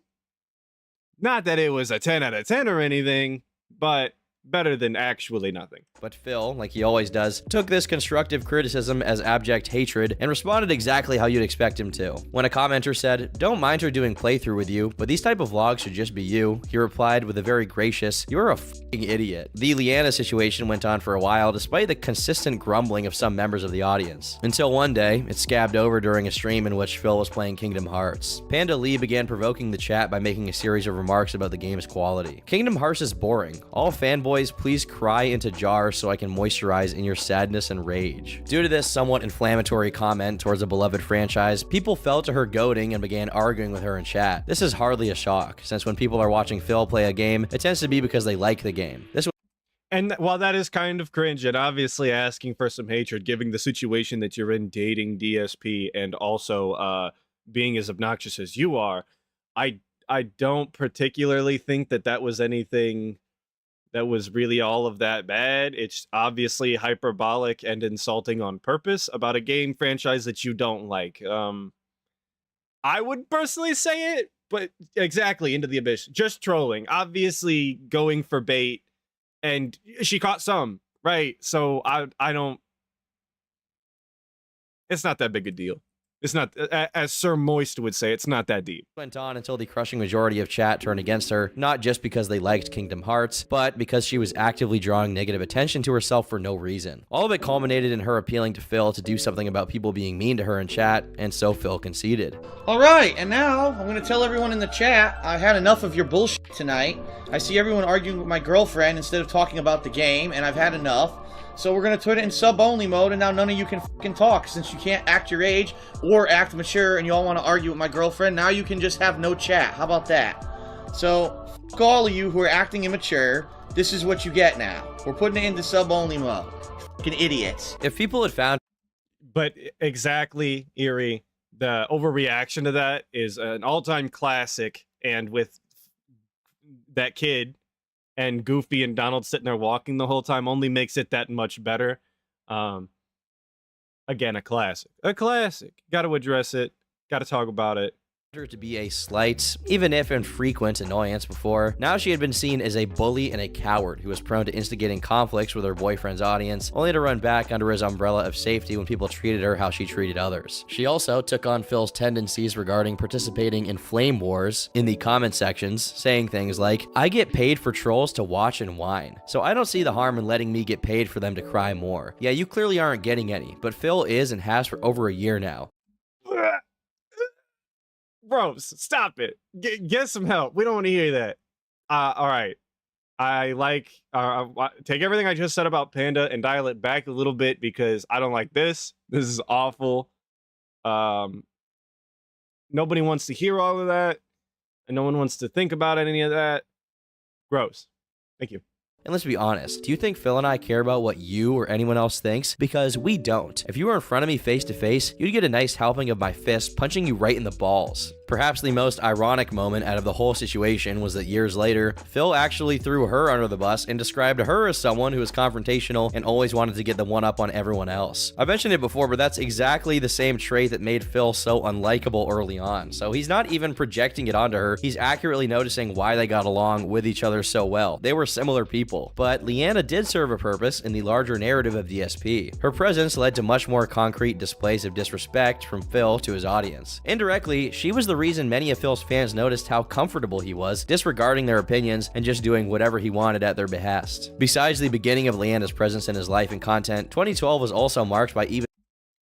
Yeah, they were definitely very similar, and in the same way that I watch DSP, or I hate DSP and watching his content, it's very similar with Panda, obviously, because they are so similar. Like, I hate watching her, and I find that she's grating and kind of always terrible and awful, but definitely a spectacle, and a better fit for DSP in the content that he makes, and much more entertaining.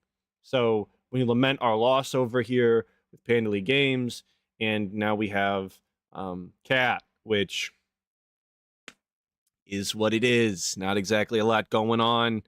More examples of Phil being terrible at gaming, despite it being the core of his job. The most glaring instance was during a video of Half-Life Black Mesa, in which he failed to pay attention to the game's tutorial instructions, proceeded to struggle for 30 minutes in an area of the game because he didn't know how to crouch jump, and then claimed that this core mechanic of the game's movement was actually bugged. Up until this moment, Phil's haters... And that's kind of... that segment is always so astonishing to me, because this is a guy who claims, oh, I used to set up, network LAN parties. We used to play Unreal Tournament back at my parents' house, and I'm so, I know so much about PCs. I used to build them from scratch, or whatever he says. From scratch implies that he was like building the PC parts in my mind, like he was doing some metallurgy or whatever, and that's just obviously not the case. Dude couldn't figure out how to crouch jump in a game. Where's Mr. PC? Where's the #1 American Street Fighter player who could pick up a controller and be like a professional player at any time? Like, where's that guy? Couldn't figure out how to how to crouch jump. I just couldn't imagine being that bad at games. I just couldn't. I would probably stop playing video games at that point if that was the case. Were disorganized and disaffected, believing that no matter how poignant their criticisms of Phil and his content were, they'd just fall on deaf ears. But as 2013 began, this was— And look at that picture of this nice father and his daughter. Evil AJ 2010 uploaded the very first entry to a sprawling series of videos that would ultimately spell Phil's downfall as a content creator. This series was called This Is How You Don't Play, and it compiled DSP's playthroughs while highlighting the funniest examples of him being awful at a game. The first one contained clips of Phil playing Metal Gear, a stealth game, like it was a regular action game, and dying a lot in the process. Phil addressed this during one of his long-winded rant videos, and though he made an effort to claim that they were the dumb ones for bringing attention to DSP's playthroughs and indirectly making him money, it was clear that for whatever reason, being called bad at a game bugged him, even if just a little. At face value, it's just a video highlighting how much he sucks at Metal Gear Solid. It's not that big of a deal, right? Like, somebody could make a whole channel on how bad I am at video games. They could make billions. But for Phil, it was the straw that broke the camel's back. The dam was cracking, and many of Phil's detractors, as he came to notoriously call them, saw it as a sign that they could also speak about their grievances with DSP in general. And this is, I think, why DSP claims that This Is How You Don't Play was really the thing that ruined his channel or whatever. It was because, like, there was definitely people speaking out before, and he was getting hate in his comments, and he definitely addressed that, right? Like, way back in the day, he was well aware of the haters, right? But when This Is How You Don't Play has come out, and there was really nothing that he could do about it, like Turkey Tom said, it did kind of open the floodgates. Because then This Is How You Don't Play is where, you know, a place you could go, you could look at the content, you could watch Phil be bad, you could make fun of him as much as you wanted, and you weren't going to be banned in the comments. Yeah, he was definitely getting wrecked before, but like I said, it was really a place that you could go and make fun of DSP, and there was nothing that he could do about it, and it was a bad look.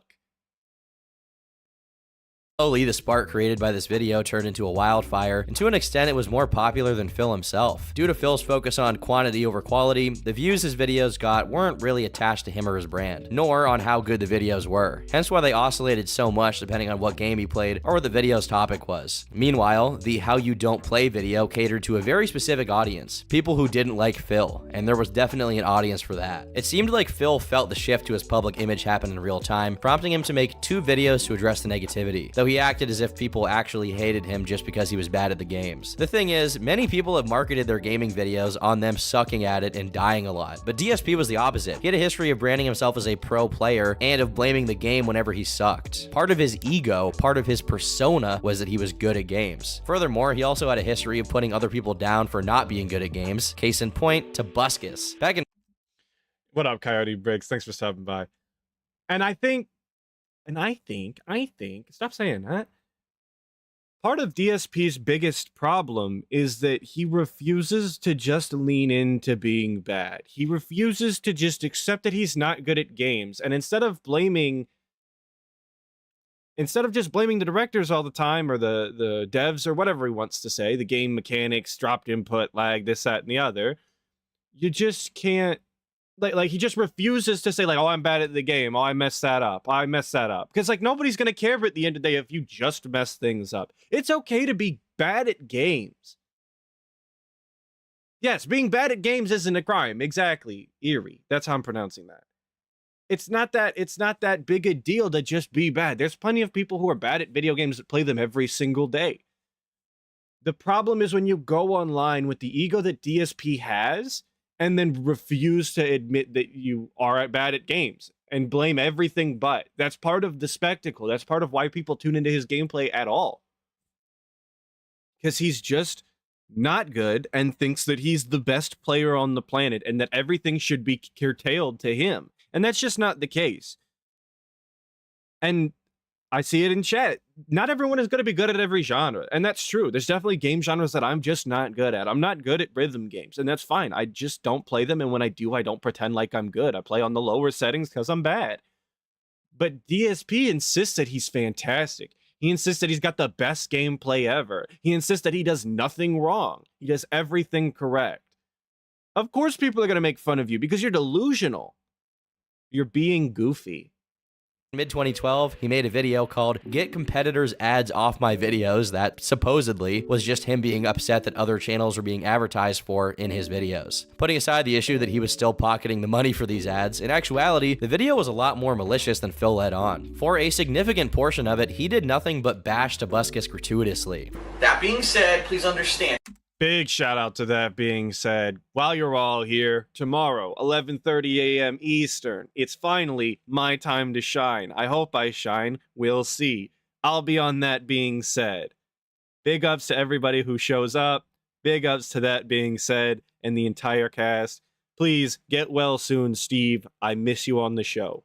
Disclaimer, this video is not intended to be a direct attack on anyone. A few moments later. Your videos suck, you're not funny, and you're not good at gaming. Watch your own videos. You're horrible.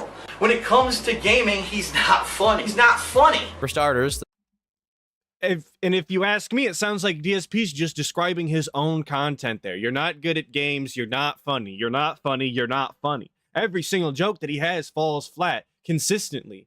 And I addressed this the other day in a video when he's doing that stupid elephant in the room joke, and he likes to have room in the room, so he wants to take the elephant out. That's not a joke. It's not funny. It falls flat like a board. It's embarrassing. Stop doing that. But he just, his ego won't let him understand that he's not funny. It won't let him understand that he's also bad at video games.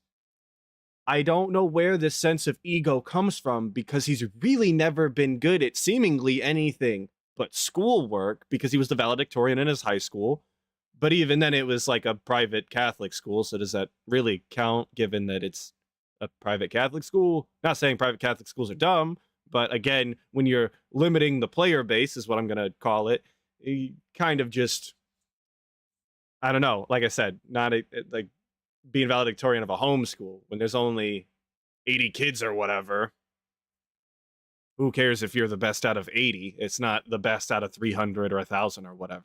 This was a straight up stupid move, since if you were into one gaming YouTuber back then, likelihood is you were into a lot of the other ones. So all Phil was doing was angering the parts of his audience that he shared with Toby. But Phil also specifically and seriously attacked him for not being funny and sucking at games, both of which are DSP's whole brand, whether he knew it or not. Additionally, he suggested that Tobuscus, along with other gaming channels he chose not to name here, have found different ways to abuse the YouTube system to get big. This is coming from the man who purposely split his playthroughs into hundreds of different parts so that his total view count would go up, and asked for people to click on his ads so that he made more money from a video. Anyone with a cursory knowledge of DSP recognized he was throwing giant rocks from a extremely thin glass house. Last but not least, he says other gaming YouTubers don't put as much effort into their gameplays as he does, despite the fact that as of May 2012, he was still refusing to buy a capture card to properly record his playthroughs instead of pointing a camera at his screen. In his mind, his decision to not pay anyone to edit and improve his SEO by making decent thumbnails for him is justified due to how stellar his commentary is.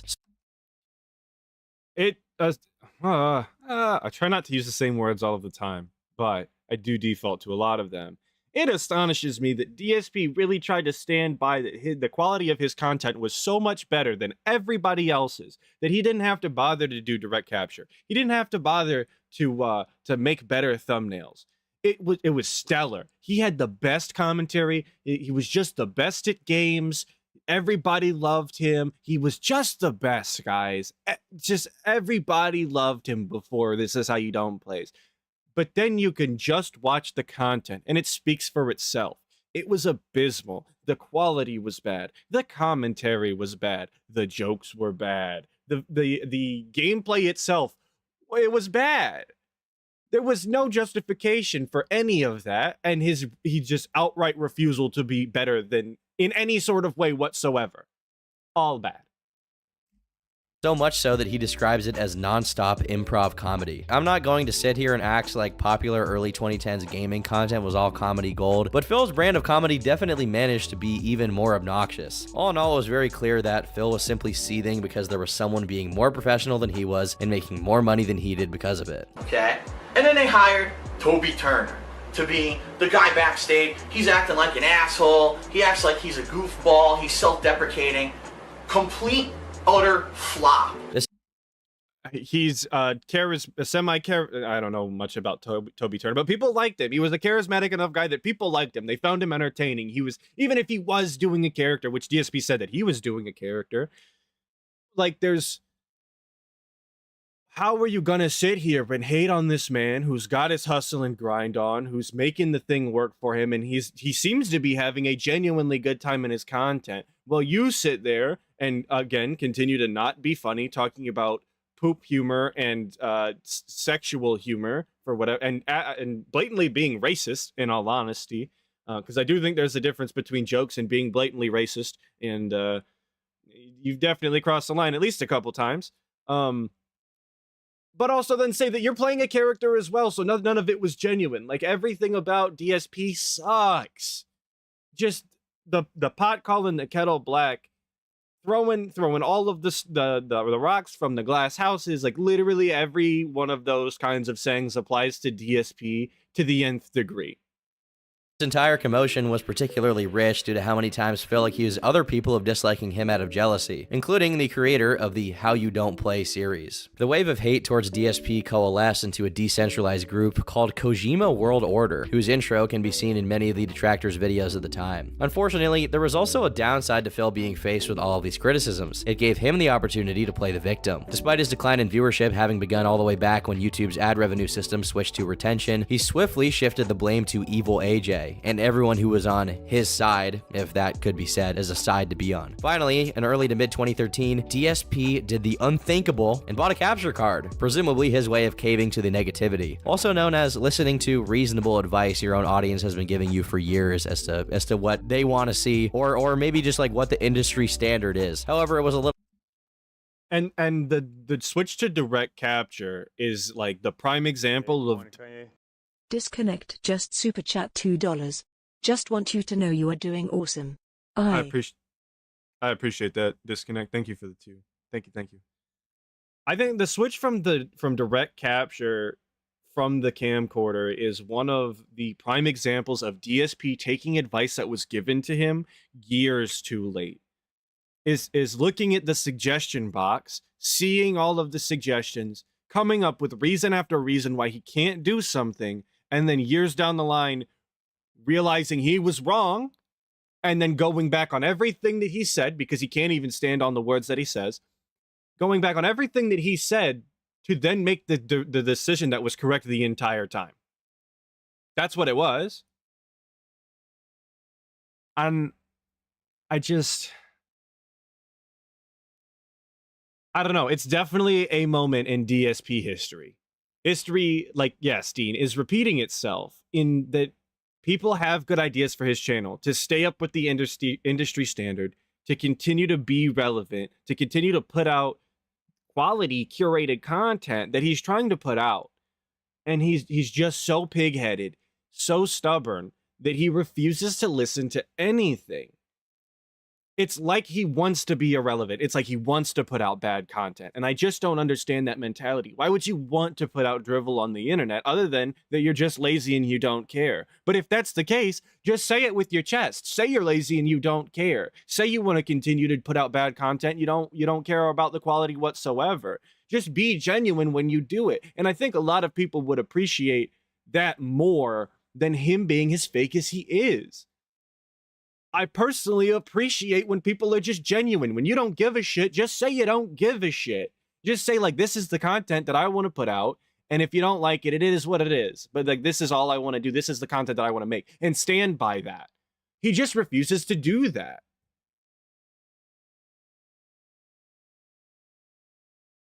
Yeah, Snood, maybe that's it. Maybe he wants to be made fun of so that he can bitch about it, because he's the ultimate victim. Maybe you're right. That's definitely a play that you see time after time after time after time. Exactly. You see it all of the time. And I don't understand it. I don't understand the mentality that you have, that you want to be a victim like this, that you want to continue to just be made fun of. You want to continue to not properly communicate what your goal is with your content, to continuously lie and act like you want to do something that you don't want to do.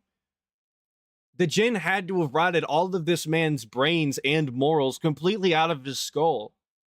I don't know how anyone can live like that and wake up every day like he says he does and feel good because he didn't have to make fun of anybody. But you lied through your teeth all day long.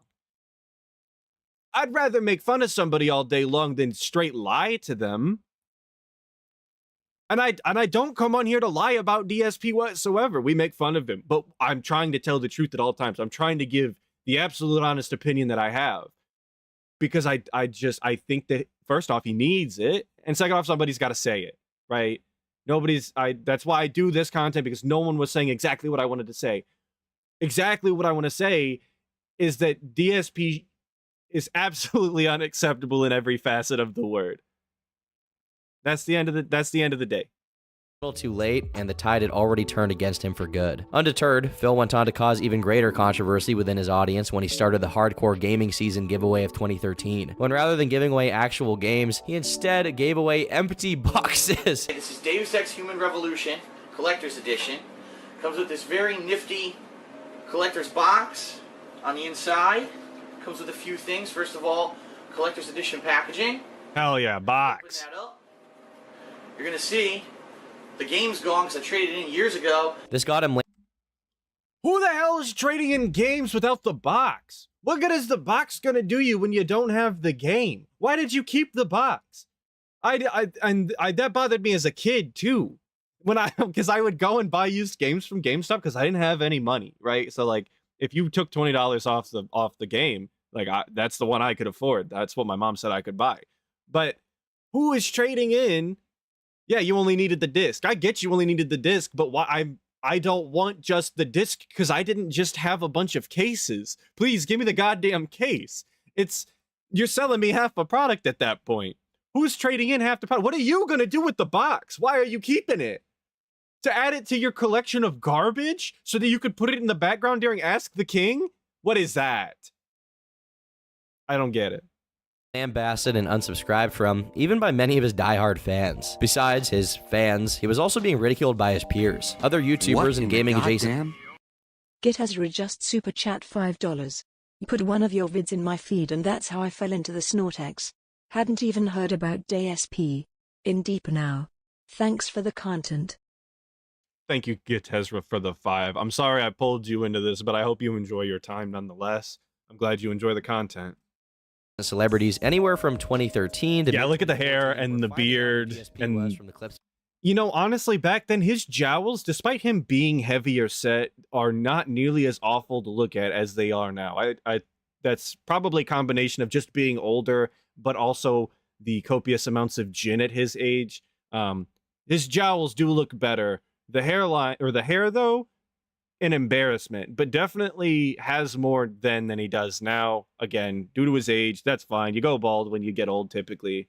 Can't blame him for that, but he should just lop it all off and accept that he's going bald instead of pretending like he's not. Have been floating around online. PewDiePie and Minecraft's creator Nosh were roped into the DSP phenomenon. Even fellow Blip.tv adjacent lolcow Spoonie was roped in. Perhaps the most notable instance of another YouTuber chiming in with their 2 cents about DSP's situation was Total Biscuit, but not because it was the most aggressive takedown. As a matter of fact, it was quite the opposite. It was one of the most scathing pieces of criticism DSP ever received, precisely because of how generous and understanding it was as far as trying to see it from Phil's point of view. After being mentioned a few times by DSP, Total Biscuit made a comment saying, "If DSP is name dropping me a lot, I don't know why. It's really weird that he's doing that. He's not my friend or colleague. I've barely spoken to him. I dislike DSP's content and his attitude. I've done some terrible things on the internet that I regret, but nothing close to the stuff he does on a very regular basis. He is a really, really bad Let's Player, constantly blaming the game for his own mistakes, and I find that really distasteful. If you make your living playing someone else's work, then the least you can do is respect the work that went into it in the first place. I don't like to see someone harassed online daily. I've experienced it myself, and it's put me in some really dark places. But to say DSP brings it on himself is a massive understatement. His persona is the king of hate. He does it on purpose, and there's a lot of baggage that comes with being super negative. That's like his only defining characteristic. He's not good at the games he plays. He's a controversy machine, and that feeds his channel. Nothing I've seen him do has caused anything positive to happen. Here's the thing."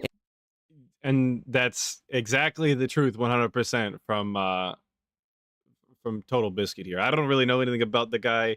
I didn't watch his stuff before he died and didn't watch it after. But 100% the truth here. A lot of people got roped into DSP's bullshit that really had nothing to do with it, just because DSP is a again, the king of many things, and the king of name drops is one of them. He will name drop just about every single person under the sun if it gets him any sort of notoriety at all. He claims that he doesn't want to be in the algorithm, right? But he's constantly talking about other famous content creators as if he wants to start some sort of beef to be in the algorithm, right? He did that to XQC. He name drops Dr. Disrespect. LTG, he tried to start that beef in the summer. Like, he wants to beef with other people as if this is some sort of WWE network style show. But he claims he doesn't want to be in the algorithm, and he doesn't go out of his way to do the things that might actually benefit him from doing these things. He doesn't put their names in the titles. He doesn't put them in the thumbnail. He literally just name drops these people to be negative and then get little to nothing out of it. I don't understand. If you're going to go out of your way to be a salty bitch all the time and constantly name drop these other people who are significantly better than you in every single way, at least go out of your way to put in the extra effort and get some cash out of it. I don't understand what you're doing here. You're being a shitter to get nothing out of it except looking worse. I don't know what that business strategy is. I mean, you got a business degree and you don't understand how to capitalize on what you're doing. I don't get it. I can't say how much I don't get it enough. None of it ever makes sense. Every single DSP play is like out of left field, I'll never understand kind of play. Insulting your fans is often blown out of proportion. DSP is terrible for this, and most of what he says to his viewers is inexcusable, but let's not pretend that viewers are immune to criticism themselves. They often act like assholes, they're entitled, whiny, and provide a lot of subjective criticism with no constructive use. It can drain you emotionally and mentally to be subject to that kind of stuff all the time, and I really feel like part of that is why DSP acts the way he does now. Sometimes viewers do things and should be called out, but let's be frank, DSP has a long history of calling viewers out for no reason. Rather than try to move away from that, he has embraced it. I'd like to see DSP get some help. Therapy. DSP in his current form doesn't help anyone, least of all himself, and incidents like the I'm giving away boxes thing make me believe he has some problems that he needs to deal with and get past. I don't know if therapy is exactly the answer for DSP. I don't know how much that would help him, but talking to anybody outside of just Cat is probably a great step forward. Somebody needs to keep DSP grounded. They need to call him out on his bullshit live from a place that maybe he could actually believe they're not being a negative detractor trolls. Therapy doesn't work for narcissists. Maybe that's the case, but I like DSP is unsocialized at this point. He genuinely doesn't understand how human beings interact with each other. He doesn't get it. He's been out of it for far too long. Does he even talk to Kat regularly? I'm pressing X to doubt. We all heard what he said when the internet went out, so I doubt it. But just like his muscle mass, exactly, his social skills have completely atrophied. He has none left. And that's why he's so intolerable. He just doesn't know how to speak to other human beings. He doesn't know how they act. He doesn't know what is and isn't acceptable. And I think if he had people in his real life that he managed to keep in contact with or met new friends when he went to Washington, he'd be in a far better place. He's just not. And that's his own doing because he's made himself intolerable to the point where nobody wanted to be friends with him anyway. Moving to Washington and sequestering himself away is probably one of the worst things he's ever done to himself, even though he wouldn't admit that and probably doesn't even think that. But it's indubitably he's done himself a disservice by never leaving the house or leaving the house once a week or whatever. Because regular people would not consider that a normal, sensible thing to do. I kind of pity him, but there's no smoke without fire, and DSP is a metaphorical arsonist obsessed with burning his house down. Kojima World Order is still hilarious. Phil, upon reading that comment, didn't take... Can we say that DSP's marriage was just a tax write-off? Potentially. I know people IRL who did that, so I wouldn't be surprised if the king of bankruptcy fraud, allegedly, or the king of giving away empty boxes for monetary value is past getting married for tax purposes. I wouldn't be surprised at all. Oh... Sorry, I'm just reading some of the chat. I don't want to make you guys feel left out. I definitely want to read what you guys are saying. Love all of your comments, for sure. Always interesting reads. You've known meth heads with less paranoia? I believe that. DSP, he's paranoid side fill, or yeah, he's paranoid side fill for a reason. I've been working on an edit of putting him in the InfoWars chair with a tinfoil hat, Alex Jones style, for a little bit, but I want to add something to it, and I just haven't found the je ne sais quoi for it to be finished as far as I'm concerned, but I'm working on it. Kindly to it. The entire comment is incredibly flawed. It's obvious he doesn't watch my content at all and has only formed an idea of who I am and what I produce from the KWO montages. Because watching any playthrough for more than 5 minutes outside of Metal Gear Solid 2 and 3, you'd know that my content isn't constantly bashing games, game devs, and blaming the game exclusively. Yes, complaining about the games are part of what I do, but not nearly 100% of the content I put out. The fact he thinks that the king of hate means that I've embraced being negative about everything, and that's my hook, just proves he has no idea whatsoever what he's talking about. Total Biscuit thinks that his videos are some kind of godsend because he's informing people about new games that you might not have heard of, and frequently he rips the sucky ones a new asshole. He thinks his content is better than mine because people don't buy bad games when they see his stuff. Only I've gotten thousands of messages over the years saying the exact same thing about my playthroughs and or reviews. Just because he puts out one highly edited video and I play through an entire game from start to finish doesn't make him better than me. And honestly, one edited video versus playing through an entire game, which is really harder to do. The editing. It's the editing. Editing a video is so much worse than actually playing a bad game. As someone who doesn't particularly enjoy editing as much as some other people do, editing it's definitely a task. Just playing a shitty game is a slog for sure, but making a shitty game entertaining via editing is a monumental task in and of itself. So big ups to anybody that can do that and makes that style of content. It couldn't be me. Seeking therapy because I sometimes get upset over / baited by trolls. If I'd let it get that much to me, I'd be in a nut house by now. Little did Phil know he was indeed in a nut house, except it was his condo and only had one inmate, himself. Besides him pretending, like Total Biscuit was saying DSP's content was exclusively negative, Phil completely sidesteps the treating fans like shit accusation and the empty box giveaway so that he doesn't have to acknowledge there's at least an inkling of truth to TB's comment. Despite the fast approaching instability due to his plummeting in popularity and YouTube's ad revenue policies not treating his content kindly whatsoever, the financial mastermind that is Phil Burnell decided it was time to once again buy a new condo, this time in Washington. What a baller idea that was. We just talked about that. The genius idea was to buy a new condo. But he said it there, the YouTube policy is not playing nicely with the content that DSP was creating. And it shouldn't have been. Like, encouraging the kind of content that DSP makes is genuinely a bad idea for your website. You should not be encouraging people to put out absolute garbage content at Mach 5 speed just to shovel shit out and get paid for it. You can't incentivize that. That shouldn't be what you go for. Obviously, YouTube had to do something about that.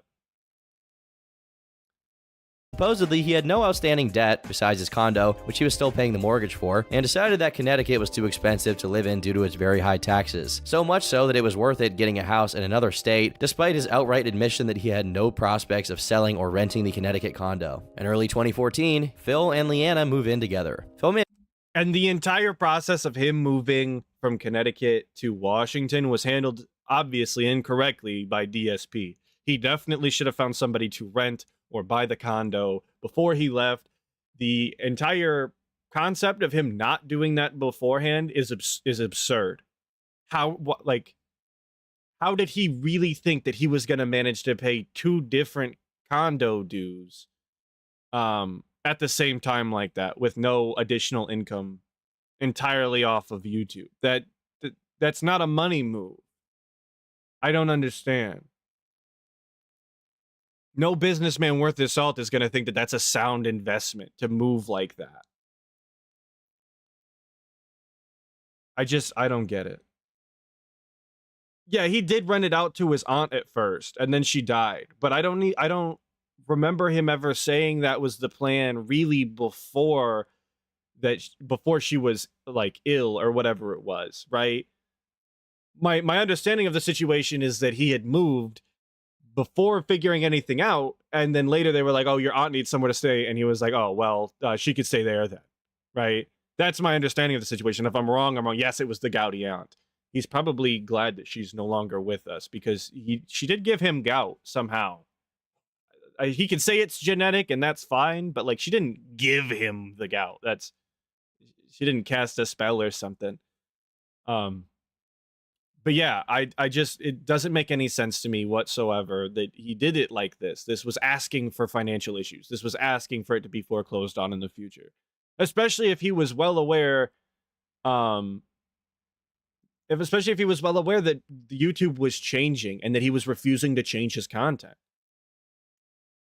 Made it clear from the get-go that he was going to need his audience's money, a lot of it. Again, the issue isn't necessarily that he's asking for support, it's that the reason he needs support in the first place is that he decided to do a very expensive move at the same time his channel was dying. To make matters worse, he tried implying that his lack of spell of gout a la King Cobra style. Yeah, dude, his aunt probably bought one of Cobra's first wands and hit him with the gout spell. That's what it was. Money wasn't his fault, but that these slow months he was experiencing was due to the games being released at the time not being good. It even got to the point that he suggested he was going to upgrade his video's quality to 1080p. You know the situation is bad when Darkside Phil is considering doing the bare minimum. But the trolls didn't fall for the pity party. If anything, his pivot to e-begging after his AdSense brute force strategy was no longer functional only earned him even more distaste.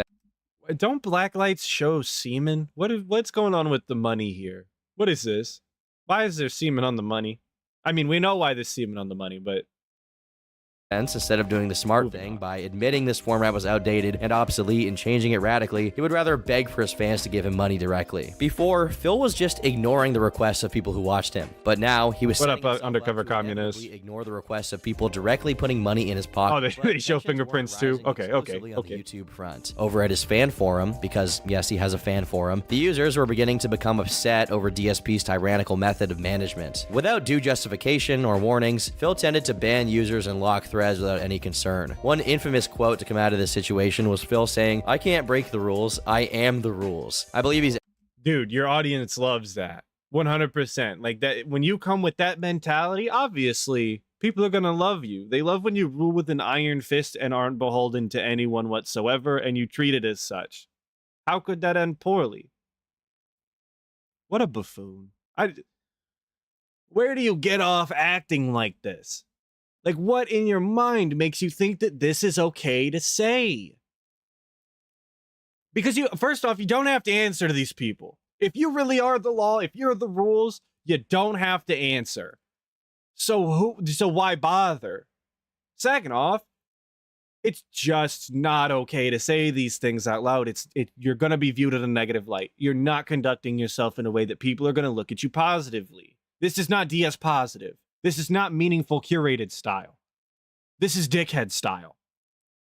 Actually unknowingly quoting Louis XIV, King of France, who said, "I am the law, I am the state." His own fan base got so sick of it that even the mods of the forum, who were appointed by Phil himself, took issue with it and tried to strike an agreement with Phil so that by establishing clearer rules, he would no longer act as an administrator and let them do their job. Consequently, he made a post announcing it. Effective immediately, all account names, avatars, signatures, etc. related to known internet memes dedicated to negativity regarding myself or my work are considered trolling, and per forum rules are a permanently bannable offense. This includes the Kojima World Order in particular, but is not limited to it. I'm already seeing accounts that, no surprise, are popping up on the site and doing nothing but spreading unfair and unwarranted negativity about me. I'm all for legit criticism, but these anti-DSP movements are not that. They're one-sided bullying campaigns and will not be tolerated on my site in place of business. If you have a problem with that, contact an admin for immediate deactivation of your account. Thanks.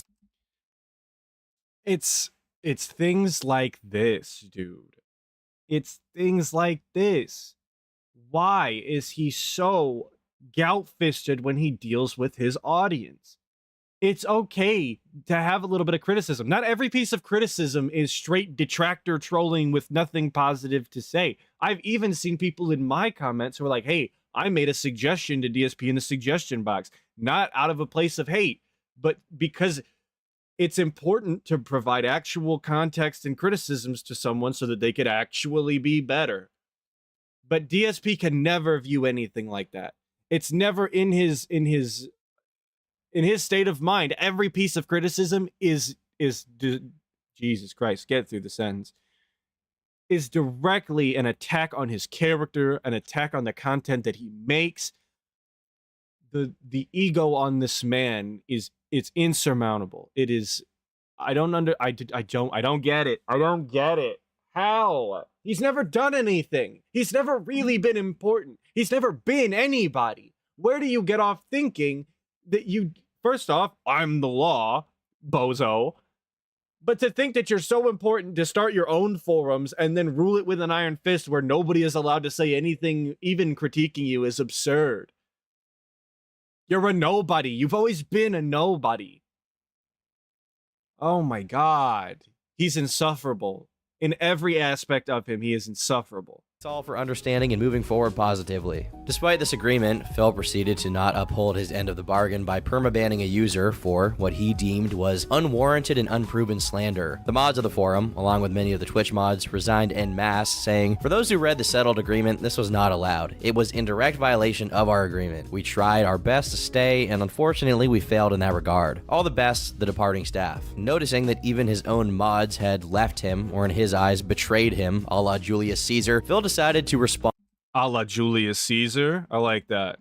Big ups brand, dude. on the forums. Mods did not uphold their end of the bargain first, which is why we've come to this. I refuse to pay thousands of dollars for a website where I get personally attacked with slander on a daily basis by the same people. Getting slaps on the wrist, such as warning points, haven't done anything to change the fact that the forums are a shooting gallery for my head. In the future, I'll either be seeking new forum staff who actually have the time and willingness to properly moderate, or I'll be downgrading the forum altogether to something more manageable for less people. I guess I didn't really need a $3,000 website, and I set myself up for failure when I got it. Thanks for those leaving, and I wish you all well in the future. For those wishing to stay, let me know so we can talk stuff out.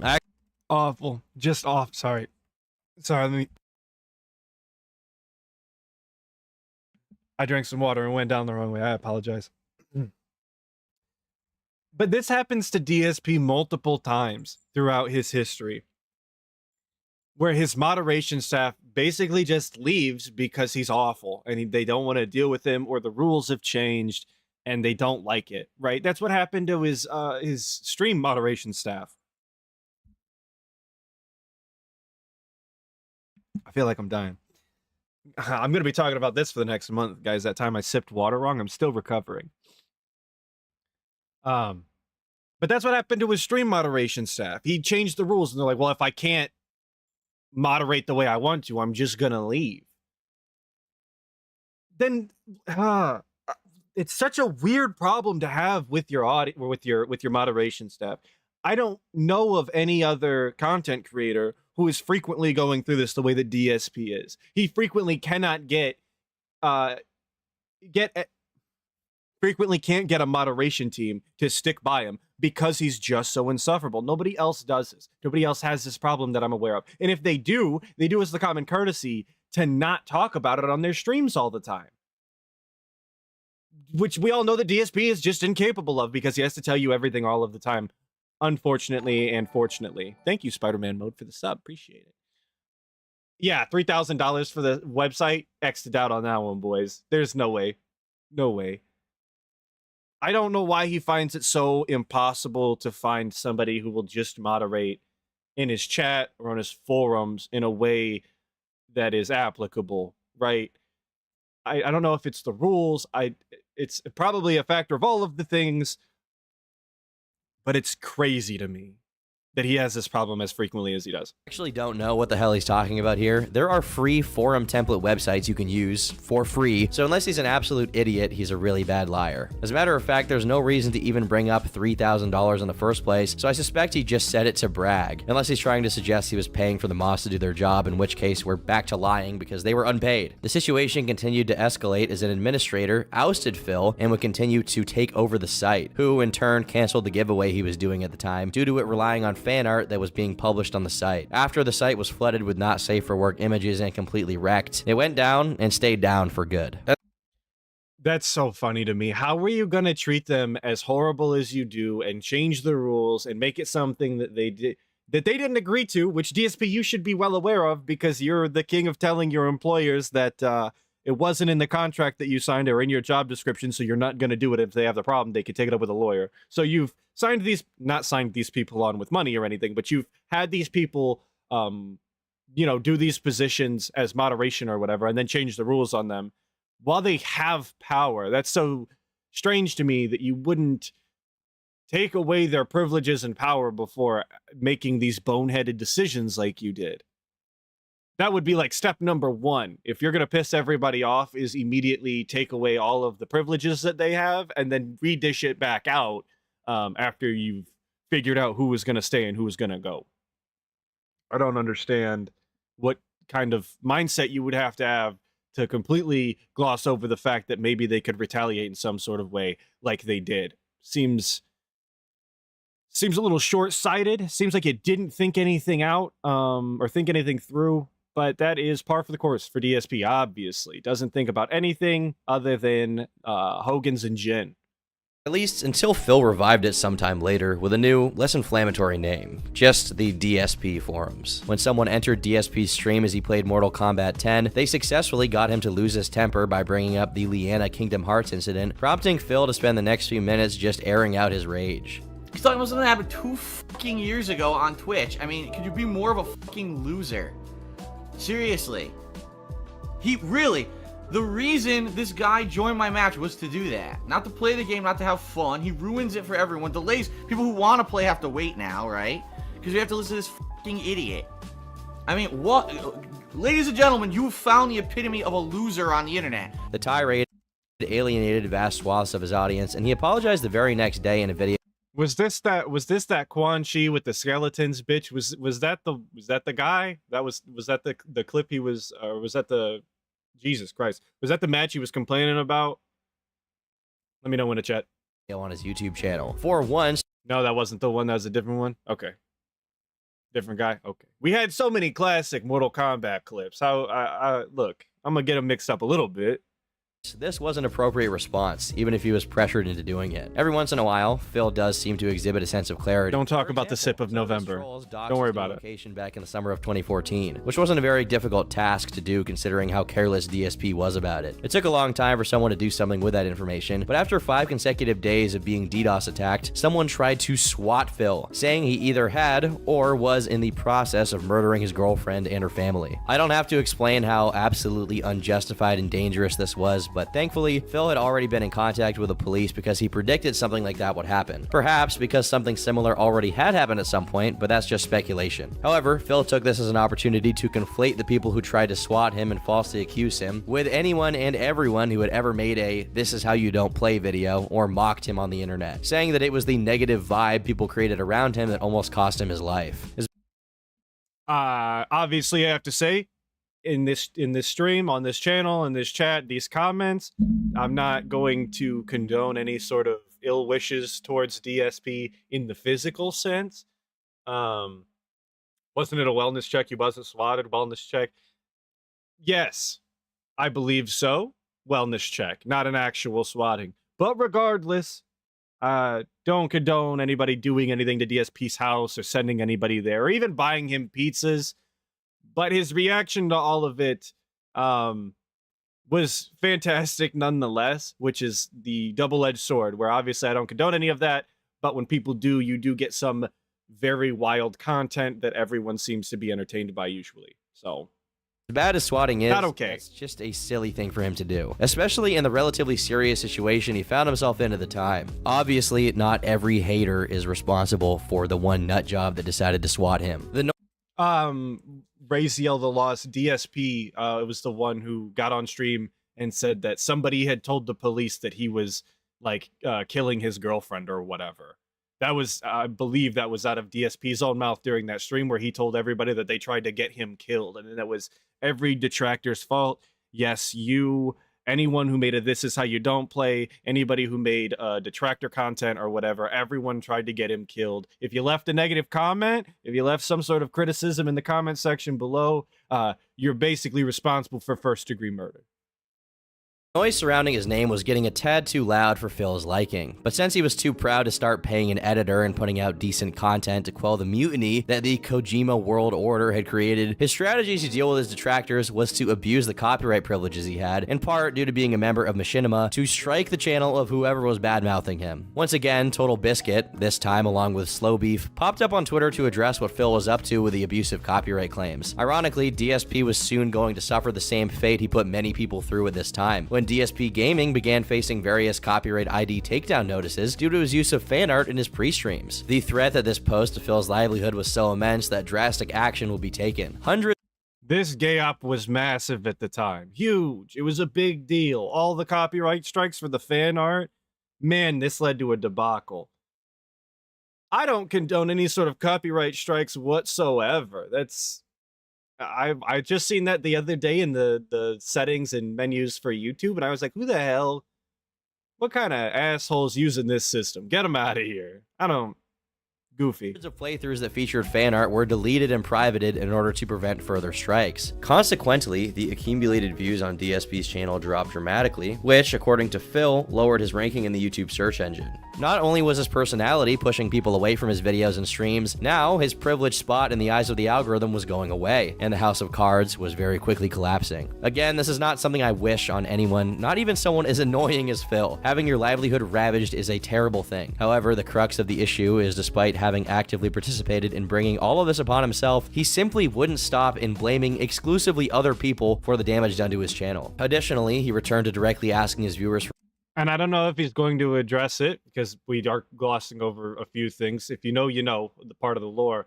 But that's what took him out of the copyright strikes, I believe, if I'm remembering the lore correctly, is what took him out of the algorithm, because he deleted all of those pre-streams and all of those videos that had that content in it. So he lost like a million some views or millions of views overnight because he deleted all of those videos because he claims Machinima told him so. But that is definitely not something that was ever proven, and entirely his decision as far as I'm concerned. The proper response to that probably would have been to private those videos instead of deleting them entirely. I don't know specifically, but losing is that 500 million views? Yeah, that sounds about right. That'll get you absolutely decimated in the algorithm for sure. Obviously, that's so silly. I don't know why he would have thought to do that, but he did it to himself. It's all his own fault. Just like everything in DSP's life, he's the only person who's responsible for pretty much all of the detriment that's ever happened. The guy is his own worst enemy in every sense of the word. Yeah, Machinima told him to screw his channel over, dude. They absolutely hate that he was making them money. Already set up, which, around this period of mid to late 2015, was making a little over $1,000 a month. Like he always did when it came to asking for money, he brought up the topics of his taxes and bills, saying he had to pay off his house. But it was clear to anyone with half a brain that Phil was not exactly living frugally. He had nothing resembling savings to subsist on, and actually depended on things like the hike in revenue in the latter half of the year to keep himself afloat through all of the debt he had incurred. None of which is explained to the viewer, of course, because that would reveal just how financially irresponsible Phil truly was. Due to the declining ad revenue, Machinima once again renegotiated their contract with Phil and lowered his salary. Instead of looking inward to where he could improve on his content, he decided to strike out at people who watch his videos with an ad blocker, calling them thieves, among other things. Though and I've talked about ad blockers before. I hope all of your ad blockers work indefinitely. Please continue to ad block as much as you want. I fully believe in it. I've never understood the mentality of people going out of their way to continue to watch your content, and the most apt way for them to do it with the best value of their time by skipping the ads, and then you being salty about it. Why can you not just appreciate that the people are still going and watching your content? Because at the end of the day, that's what it should be about. It should be about making content that people want to watch. How they do it is entirely up to them, and you get no saying in it. Being salty about it has never, ever even crossed my mind. And anytime I hear somebody say, turn off that pesky ad blocker, like, the internet is an infinitely worse place with ads. Terrible. If, like I said, please use your ad blockers indefinitely. or go out of your way to figure out how to get around ads if you are one of those people that does not want to watch ads. Previously pledged to never again ask for money online, saying he would rather get a different job than be an e-beggar. He presumably reconsidered this when he realized how good he actually had it in comparison to a real job, and he didn't want to lose his YouTube gig. He'd actually ridiculed the mere concept of asking people for money, saying he would feel morally bad to be in such a situation. Everything is a tax write-off. I don't need money, you know, I don't want that. That's ridiculous that I would have people be sending me money and stuff, and I'm still not asking for that, and I would actually morally feel bad if that were the case, if I were to have to do stuff like that, and I really hope that I never will. Of course, there's nothing wrong with opening up a Patreon per se, but when you try to guilt trip people into paying for debts that you chose to incur, there's definitely a problem at hand. This wasn't the only instance of Phil eating his own words either. Well, even worse than opening up a Patreon because you've decided to incur a bunch of debts that you can't pay off is opening up a Patreon and having goals that you actually just refuse to do. How long did he put off playing Super Mario Sunshine? How many games did he either not play or wind up rage quitting that the audience voted for him to play all the way through? They don't get their money back for that, obviously. So, like, they're actually not getting the thing that they paid for, which, whether or not it's against the terms of service of Patreon to not give your patrons the goals, it's just a scummy thing to do to your audience. Yes, shout out to Divinity Original Sin 2, which he didn't finish, and was, I hear, making good money at the time, but one person said that they were okay if he dropped it, and he did. So, yes, pay me tons, the deep cut. Exactly. Refunds are for detractors, for sure. The Camera, Project 7, Super Mario Sunshine, that game he rage quit, was that Persona 3? He straight up rage quit the final boss or whatever and then watched a video of the ending? Yeah, all of it. And he always writes it off as like, oh, well, the Project 7 thing was for a trailer. You guys just misunderstood. Like, if they misunderstood and they still paid you for it, it's on you because you didn't make it clear enough. It should have been defined very clearly. Whether or not you're obligated to fulfill that is, still kind of up in the air. But the vast majority of people that I seen were saying specifically that they thought it was to reboot Project 7. That's the way I read it at the time. It's been a long time since I seen it, but that's the way I remember it. Spent years mocking any Let's Player who did Minecraft videos, going as far as to say it was only widely played because it was free. The reason that people are playing Minecraft is because it is free. Guess what, Notch? You're a f***ing idiot. Once Patreon... Yo, imagine having that take. Out of all of the takes that you could have that were bad, imagine having the take that the only reason people play Minecraft is because it's free, and Notch is an idiot. Notch, that guy who created one of the best-selling games of all time, that absolutely demolished the dominated culture for an extended period of time. Like, when I was smaller, every kid in my school had Minecraft shit and loved playing Minecraft. You can't pay for that. That's not something that you can expect. It's priceless. It is literally priceless. And Notch retired rich, young and rich, with absolutely infinite fuck you money, as Keemstar would say. I try not to do that, but we're doing it anyway. Infinite fuck you money.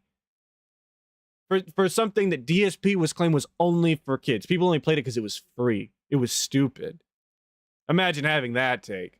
On time rolled around, he changed his tune to simply having missed the game and said it as one of the tiers. However, much like any of the other obligations Phil made to his patrons during this time, he would fail to fulfill the extent of what was promised, with him only playing 1 of 4 prospective Minecraft sessions due to low viewership. Another incident came when users voted Persona 3 to be that month's Patreon game. After a 4-month playthrough, he reached the final boss, only to rage quit it and not finish, saying it was the worst designed boss fight he'd ever done. He only returned to Persona 3 later, though we'll cross that bridge when we get to it. Another tier on the DSP Patreon was yet another reboot of Project 7, which he promised to do if he hit $1,250 a month. The goal was met, and he took some time off.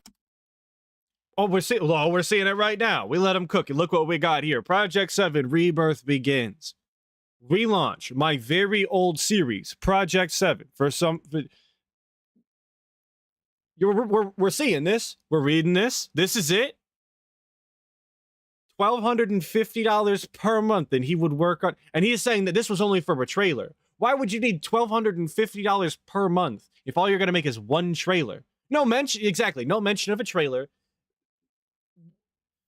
If you're going to relaunch a very old series, it kind of sounds like you're going to continue the series.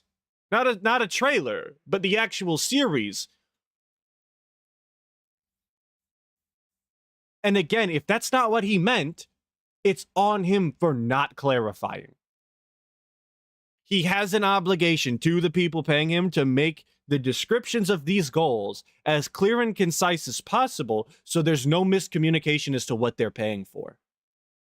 Because if not, you get problems like we had, where he's like, oh, it's just a trailer. But if you didn't say that, how could you ever expect anybody to know that? Of streaming to work on it. Just 2 weeks later, he indefinitely postponed production, saying to do Project 7 at that time would not make sense, all while refusing to refund the money donated for that specific purpose. It was also around this time that Phil decided he would only fulfill his pledge obligations if the pledges surpassed the set goals by several $100s, supposedly to counteract the abundance of false pledges he was receiving on Patreon. In addition to this controversy, the prospect of another Project 7 reboot reignited whatever was left of Phil's deteriorating relationship with Howard and John, who at this point were very mad at Phil for a variety of reasons, including the fact he monetized a video he made talking about their mutual acquaintance, Scott. The entirety of their back and forth adds up to several hours, but the short of it was that ever since his move to Washington, there was no longer a real friendship between Phil, John, and Howard. Since this time, Phil has made clear on multiple occasions how he simply doesn't have the time to invest into friendships, instead sinking his time into his business. Well, I don't know why we're sitting here talking about a relationship between DSP, John, and Howard, because, hello, Howard, we were never friends, Howard. Never friends, but that's why I was at your house and we were doing those stupid joysticks, and he expressly called him his friend Howard at one point. But don't look into that. Don't watch that. We won't talk about that. The moderation team might get you.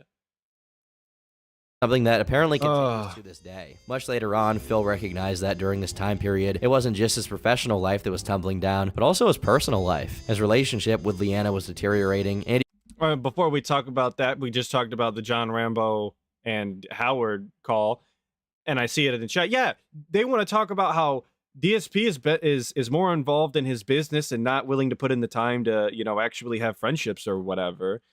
And then he went on to monetize that conversation years later and then try and retcon history while doing it. Because he's a workaholic. Of course. I can't think of anything scummier than listening to your friends deliberately say out loud for the entire internet to hear, yes, he values money over friendship. He refuses to listen, and he's just a scumbag. And for some reason, you think it's okay to turn that around and monetize it and continue to be a scumbag and try and retcon true history to make yourself look better. That's like peak scum. I don't get it. Phil was a parasite. He always has been. He leeches off the very video games that he plays in the worst kind of ways. Because at least when a normal person plays video games, like, they bring some eyes to the game. They get it some attention in a positive light, potentially. DSP, absolutely not. I don't know anyone who's seen DSP video game footage and walked away thinking, wow, I want to play that. DSP makes every game look worse. So he's a parasite not only to the people that he's worked with, the people in his life, his friends and his parents and every girl that he's been with, but also the very video games that he plays. Leeches off of everything because he has no actual value other than being entertaining in the same way every lolcow is entertaining, which is just by having no ability to self-reflect and better yourself, which is not exactly a value that you'll want to have. He'd completely lost touch with his best friends from his peak era, both of which are cited as some of the most negatively impactful moments of his life. He also recalls doing nothing but eating fast food and drinking to such an extreme point Screenshots, boys. We're getting screenshots here. that he describes himself as being an alcoholic at the time. Pretty sad, and despite everything... If Snood's still in chat, that was for you, brother. DSP began 2016 with a three-pronged plan. On his main account, DSP Gaming, he'd continue posting playthroughs like he always did, while his vlogs went to The King of Hate Vlog DSP, and his Edited videos and montages were uploaded to a third account called KO Gaming. Rest in peace, KO Gaming. We've been here for 2.5 hours. Obviously, I'm going to hit the DSP here, and I'm going to have to go to the bathroom. But I'm not going to leave you with nothing. I'm actually going to play some music. So, intermission. Sorry, I apologize. We're gonna listen to Soul Mare while I go to the bathroom. Let me get it up on screen so you can watch the bar move, I guess. I'll be right back. Because then there was some weird running meme once I finally showed a picture of my wife. Dad, they said she looks like a horse. And I was like, I need my horse, baby. Oh.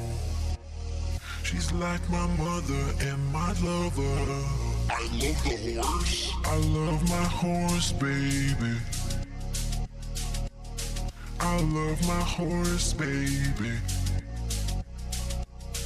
I love the horse, baby, dog. She's like my mother and my lover, yeah. I love my horse, baby. She's like my mother and my lover, dog. I love my horse, baby, dog. You're my soulmate. Put some makeup on your eyes right before you cry. Never ever say goodbye, married till I die. You're my soulmate. I just wanna get on top of you and ride until the sunset. Baby, let's go get some DoorDash. Let's go to Burger King. Fuck all the junkies in front. So that's about how long a bathroom break should take. It really shouldn't take 20 minutes. That's unacceptable. Nice little burger with the buns. I got all the funds.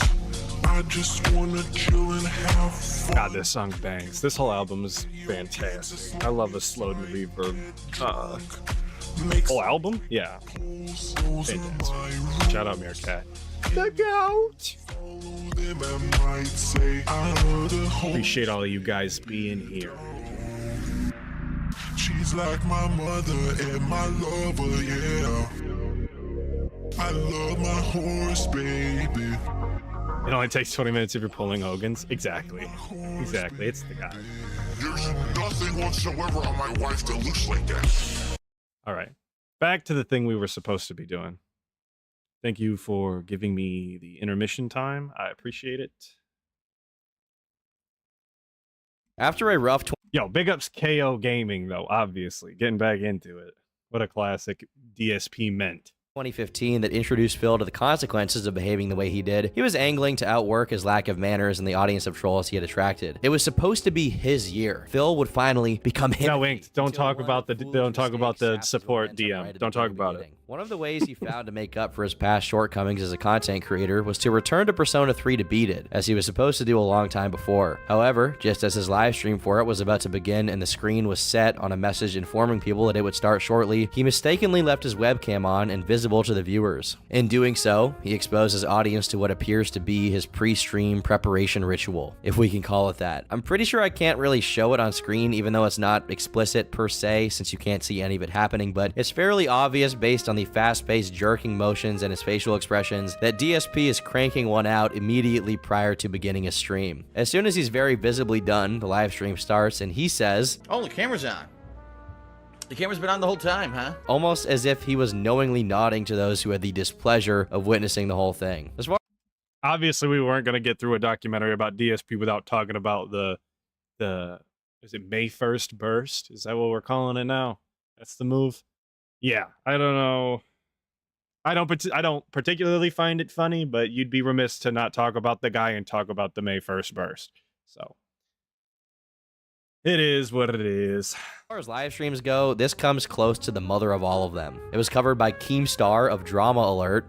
Yo, and any distortions in the video, I don't know if that's because I downloaded the video and that's on my end, or if because of whatever was going on in the actual video itself, having not seen the video. So I apologize if any of it looks like absolute shit like it does right now. it's gonna be what it's gonna be. And potentially, it's the single most well-known moment of DSP's career to this day, however ironic and depressing that may seem. Phil's first response to the situation was to simply ban anyone in stream chat that questioned him on what exactly he was up to during that pre-stream. Due to the stream only having 20 to 30 people on it at a time, and since a lot of people watch live streams in the background while doing something else, like gaming, he probably thought this moment would simply sink into obscurity and be quickly forgotten about by those who had witnessed it. I wonder, in the hundreds, maybe even thousands of hours of DSP live streaming and unedited videos leading up to this, if that or something equivalent has happened before, and it just got lost, like tears in the rain. His next... I'm seeing it in chat, Ink Blessing, talking about those poor Zelda jammies. Jeremy from the quartering asked him where the load went, and it went directly into the jammies, and then he just sat there in it, which is honestly disgusting and awful. And I hope I put all of that image into your head. You're welcome. move was to berate those who suggested he was such a degenerate as to masturbate in front of his YouTube viewers publicly before proceeding to claim he was simply scratching his leg. I don't know one single human on earth that enjoys scratching their leg that much. And honestly, I feel like if he had just acknowledged what happened and made a joke out of it, it probably would have been pretty funny. He just couldn't. I'm not buying the tissue, Paul Tar. Ain't gonna happen. I'm not buying the tissue. Shock and embarrassment wore him down to the point where Phil felt comfortable in ceasing his reflexive lying. About a day later, he embraced it and admitted that he was, in fact, not just scratching his leg. Due to how— Oh no, he did not wash his hands. Not at all. So if you ever find yourself at the snort fort, make sure not to touch the controllers, because those are post beat off controllers for sure. How thoroughly he welcomed the mockery this time around. Some people thought that Phil either faked it or did it on purpose in order to get attention to his floundering career. However, as misdirected a person as Phil is, I doubt this is the case, not only because it falls outside of the purview of the typical shenanigans he gets up to, but I honestly also think he lacks the imagination one needs to have that sort of move. It's too Andy Kaufman for good old Phil. There are way simpler and less risky ways to boost engagement besides public humiliation, and if we've learned anything, Phil loves to self-aggrandize, not the opposite.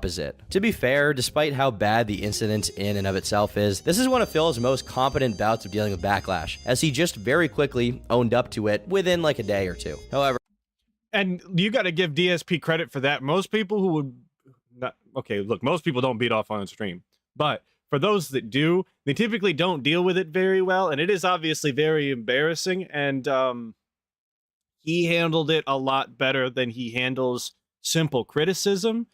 So I can see he's capable of dealing with stresses like that on his streams and in his internet presence. I just wonder why he doesn't deal with things like that typically by just brushing them off or just owning up to them. Why is he okay admitting that he's beating off on stream and everybody saw it, but the second someone says you're bad at a video game, they're getting lean and manualed? What sense does that make, you know? despite dealing with this flub minimally well, Phil couldn't look very optimistically towards the future of his career and was very much past his prime. On the 1st of May 2016, while streaming the new Pokemon game, Pokemon Moon, on Twitch, his fans would incur Phil's wrath as he lashed out at them. Quite honestly, let me take a look, because I have not looked at stream numbers all day. My God, the stream numbers were terrible. Wow, what happened? Here's the bottom line, and I'm tired of it now. No more excuses, all right? Because the bottom line is people are like, Phil's not engaged in his commentary, and Phil's commentary is boring, and that's why people don't want to watch the playthroughs of the streams. Bullshit. I'm loving this game. I'm voice acting. I'm engaged. I'm commentating on everything that's going on actively. Bullshit. I call massive bullshit on any idiot who says that about either the Watch Dogs 2, which I've been playing recently and really liking, or Pokemon. Vanguard, nice, just super chat $2, and that would land on his controller. It potentially landed on the controller. I'm thinking he just shot it straight into the jammies, though. Like, he just pulled them back over and just let her go. Let her rip, baby. But this rant that he's going on here is the exact... It's the exact same rant we just had with Mario Wonder, was it not? Was that not... I'm engaged, I'm having fun. He didn't say voice acting, but, like, it's the same rant that we just got. How can DSP not see that he's having the same complaints from his audience actual years later? If you're still getting the same complaints, have you tried doing the thing that they asked, which is to play the games they actually want to play, or that they actually want to see, and actually enjoying the game and making it entertaining. Have you tried any of those things?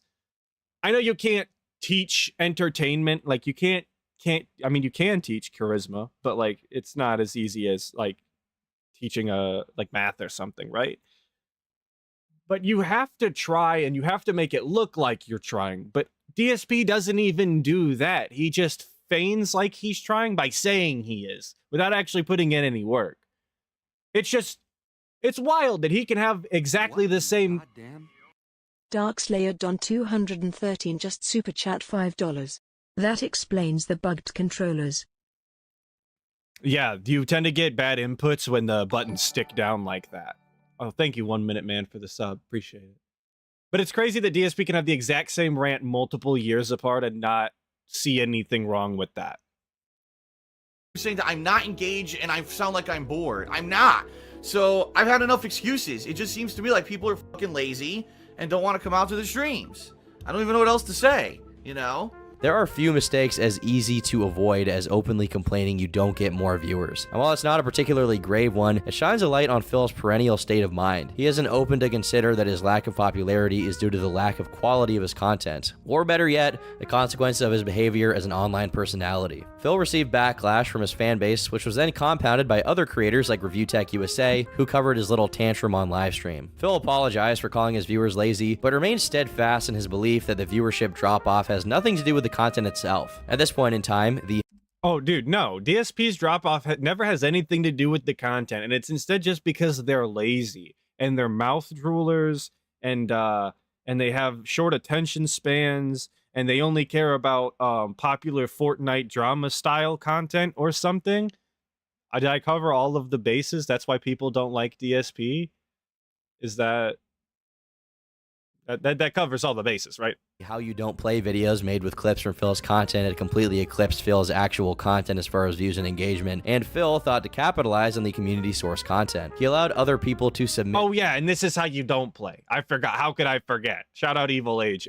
Videos to be uploaded to the KO Gaming channel and promised to pay them with, you guessed it, exposure by having their channel's name in the description. I have to make a small note here by saying that he still hasn't tried hiring an editor to work for him to help make his Let's Play content watchable. It's actually mesmerizing. Anyway, the success of posting community source content on KO Gaming was short-lived, as in 2016 the channel was demonetized for reasons unclear. His situation was already dire as far as channel growth was concerned, but soon things took a turn for the worse, as the adpocalypse hit in early 2017.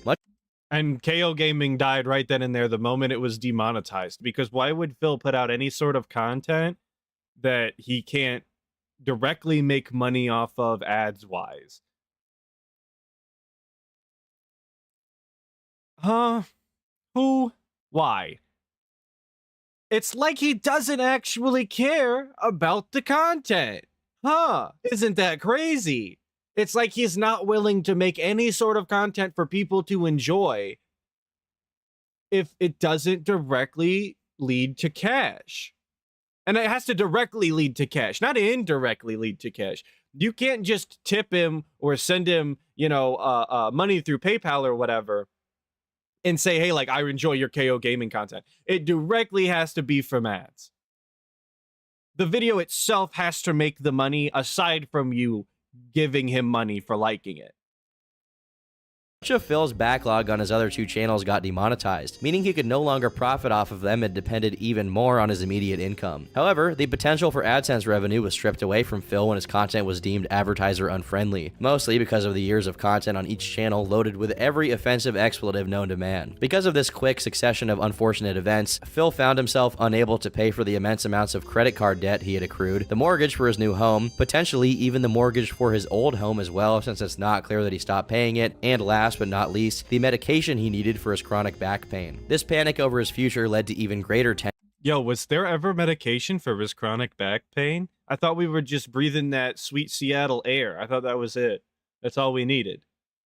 Which, hey guys, anybody in your real life have chronic back pain, just make sure that you tell them to move to Washington, just outside of Seattle, and that'll fix their problems. Make sure you tell them that and make sure that they follow through on it, because you don't want to see these people in pain. You got the information from a good source.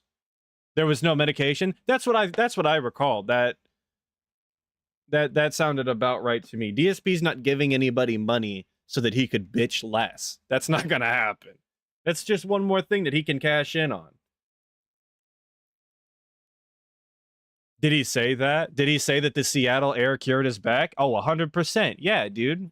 Not directly like that, but he did insinuate that his back felt a lot better due to the air in Seattle. Yes. With Machinima, who advised DSP to start uploading shorter, edited content to try and amend the declining rates of viewership. However, at this point, DSP is almost a decade into phoning it in, and especially now that he's tight on money, there's no way he's paying for someone competent to edit his slop. Incapable of understanding how the business model of his own business operates, Phil thinks that Machinima, along with Google, is shafting him out of money after years of his loyal servitude. So, I want to talk about DSP hiring an editor real quick, because he has an army of dents that would willingly take an absolute pittance of cash, an absolute pittance of cash to edit his content into something digestible, even to do shorts, just to make it look like, again, that he's trying to do something, like he's trying to put out content that people want to see, and he doesn't even bother. Even if it's like, hey, I'll give you, $30 this week, you give me, one short a day, which I've already talked about before. Making a short is not difficult. You just take the footage, you throw it in the editor, you chop it up real quick, and then you hit deliver or render or whatever, and then you throw it on there. You title it. You don't even have to give it a description because it doesn't matter none. And that's it. And it'll at least make it look like you're trying to do something, which I think a little bit would go a long way, especially in DSP's case. But he can't even be bothered to pay somebody $30 to give him one short a day per week. That's 7 shorts, which granted may not make the $30 back, but he can't even be bothered to do that. And even more so,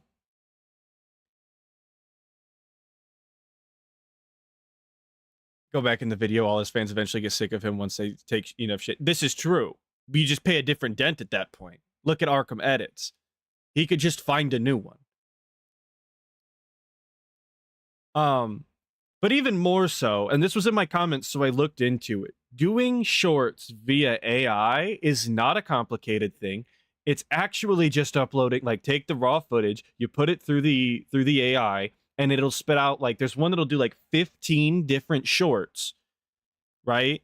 It'll automatically cut it for you. It'll add the captions. It'll add the, all the templates or whatever. They've got a host of templates that you can do. And it'll just give you 15 different shorts. And I tried this with DSP footage specifically. It refuses to give me negative shorts for DSP.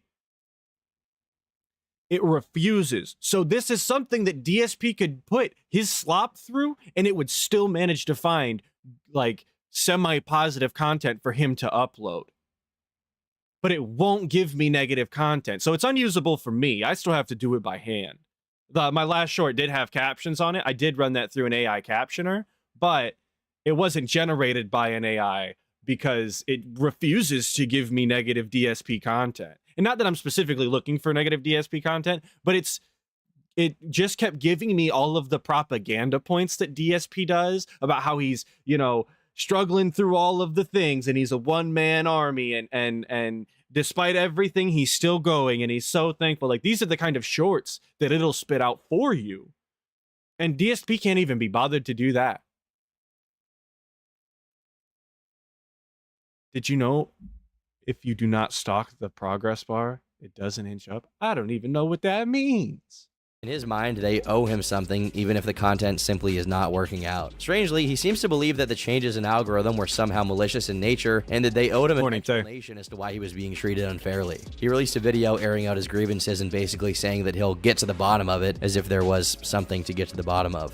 There's no deeper explanation to it, other than his low quality standards put his channel in a bad situation, and once the apocalypse hit, he was too exposed and got the worst of it. Phil obviously didn't see it that way and wanted to get a satisfactory answer as to why he was making so little money, and primarily he wanted an answer to why it wasn't his fault. His tirade heightened the friction between him and Machinima, and finally their partnership came to an end as Phil was fired from the network. Probably one of the only people to ever be fired from the Machinima network. By March 2017, And that was another example of DSP just being outright disrespectful to the people that were giving him money and them saying that we no longer want to work with you.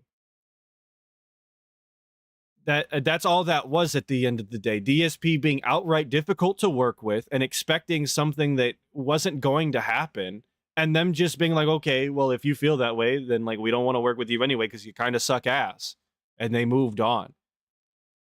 But like Turkey Tom said, basically the only person to be fired from Machinima, because the way Machinima worked, it was basically free money for them. They were pretty much taking a loss by cutting DSP, and it was worth it to them. And then they went bankrupt.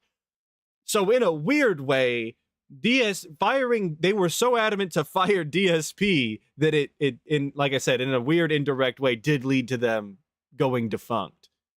Imagine wanting to be rid of the guy so bad that the whole company tanks. Again, in a weird, inadvertent way, but still, nonetheless.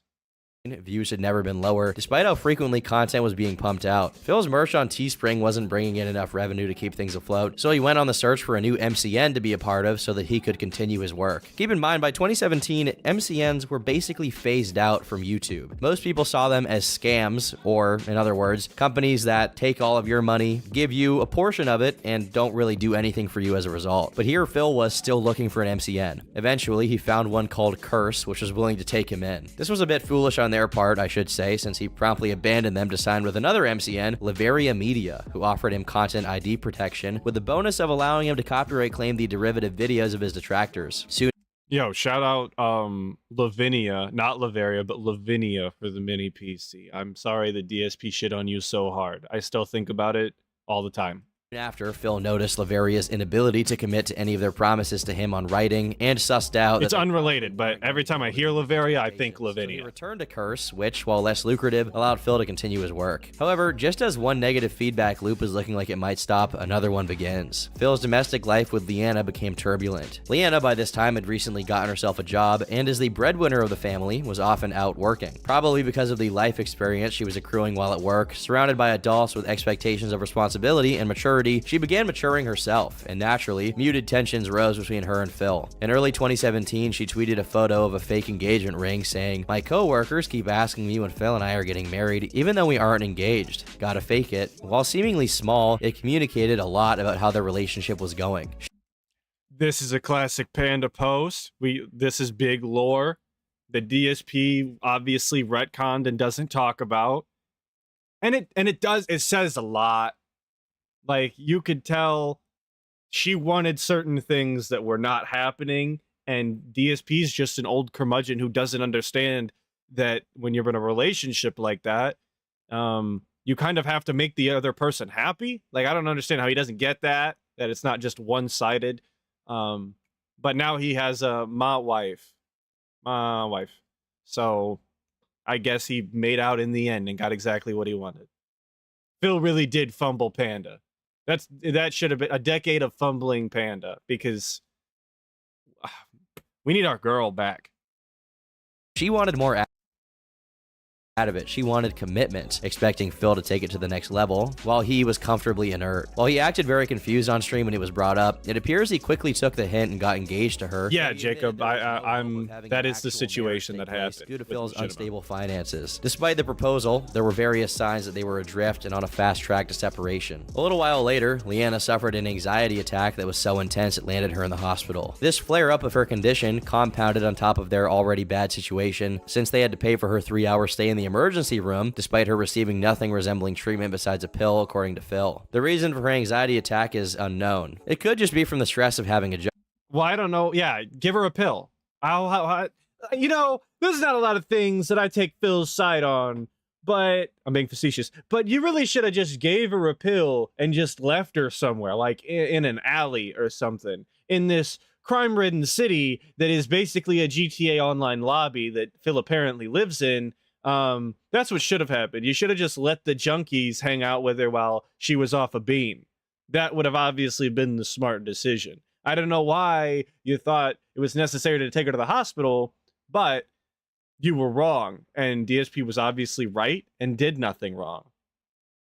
job, but many people speculate it had to do with her relationship with Phil. Soon enough, Leanna did break up with Phil and moved out. While he denied it for a brief period, he eventually did speak out on it, saying the following. Since there's been tons of speculation and it makes sense to clear it up, yes, it's true that Leanna and I have broken up. We actually broke up a while ago and she moved out 2 weeks ago. We purposefully agreed to keep quiet to prevent any unnecessary drama on either side, being that we both have public personas and social media presence and we're still on good speaking terms. This is a personal matter between us dealing with behind the scenes occurrences and feelings that quite frankly are nobody's businesses but our own. I wish Leanna the best, I still talk with her regularly, and we'd both appreciate it if you'd respect our privacy on this matter. As in, don't bother asking for details because you won't get them. In fact, this is probably the only time I'll really address it, as I'd prefer to move on positively and focus on the future. There will not be any videos made on this subject. Thanks for understanding. Meanwhile, the trolls.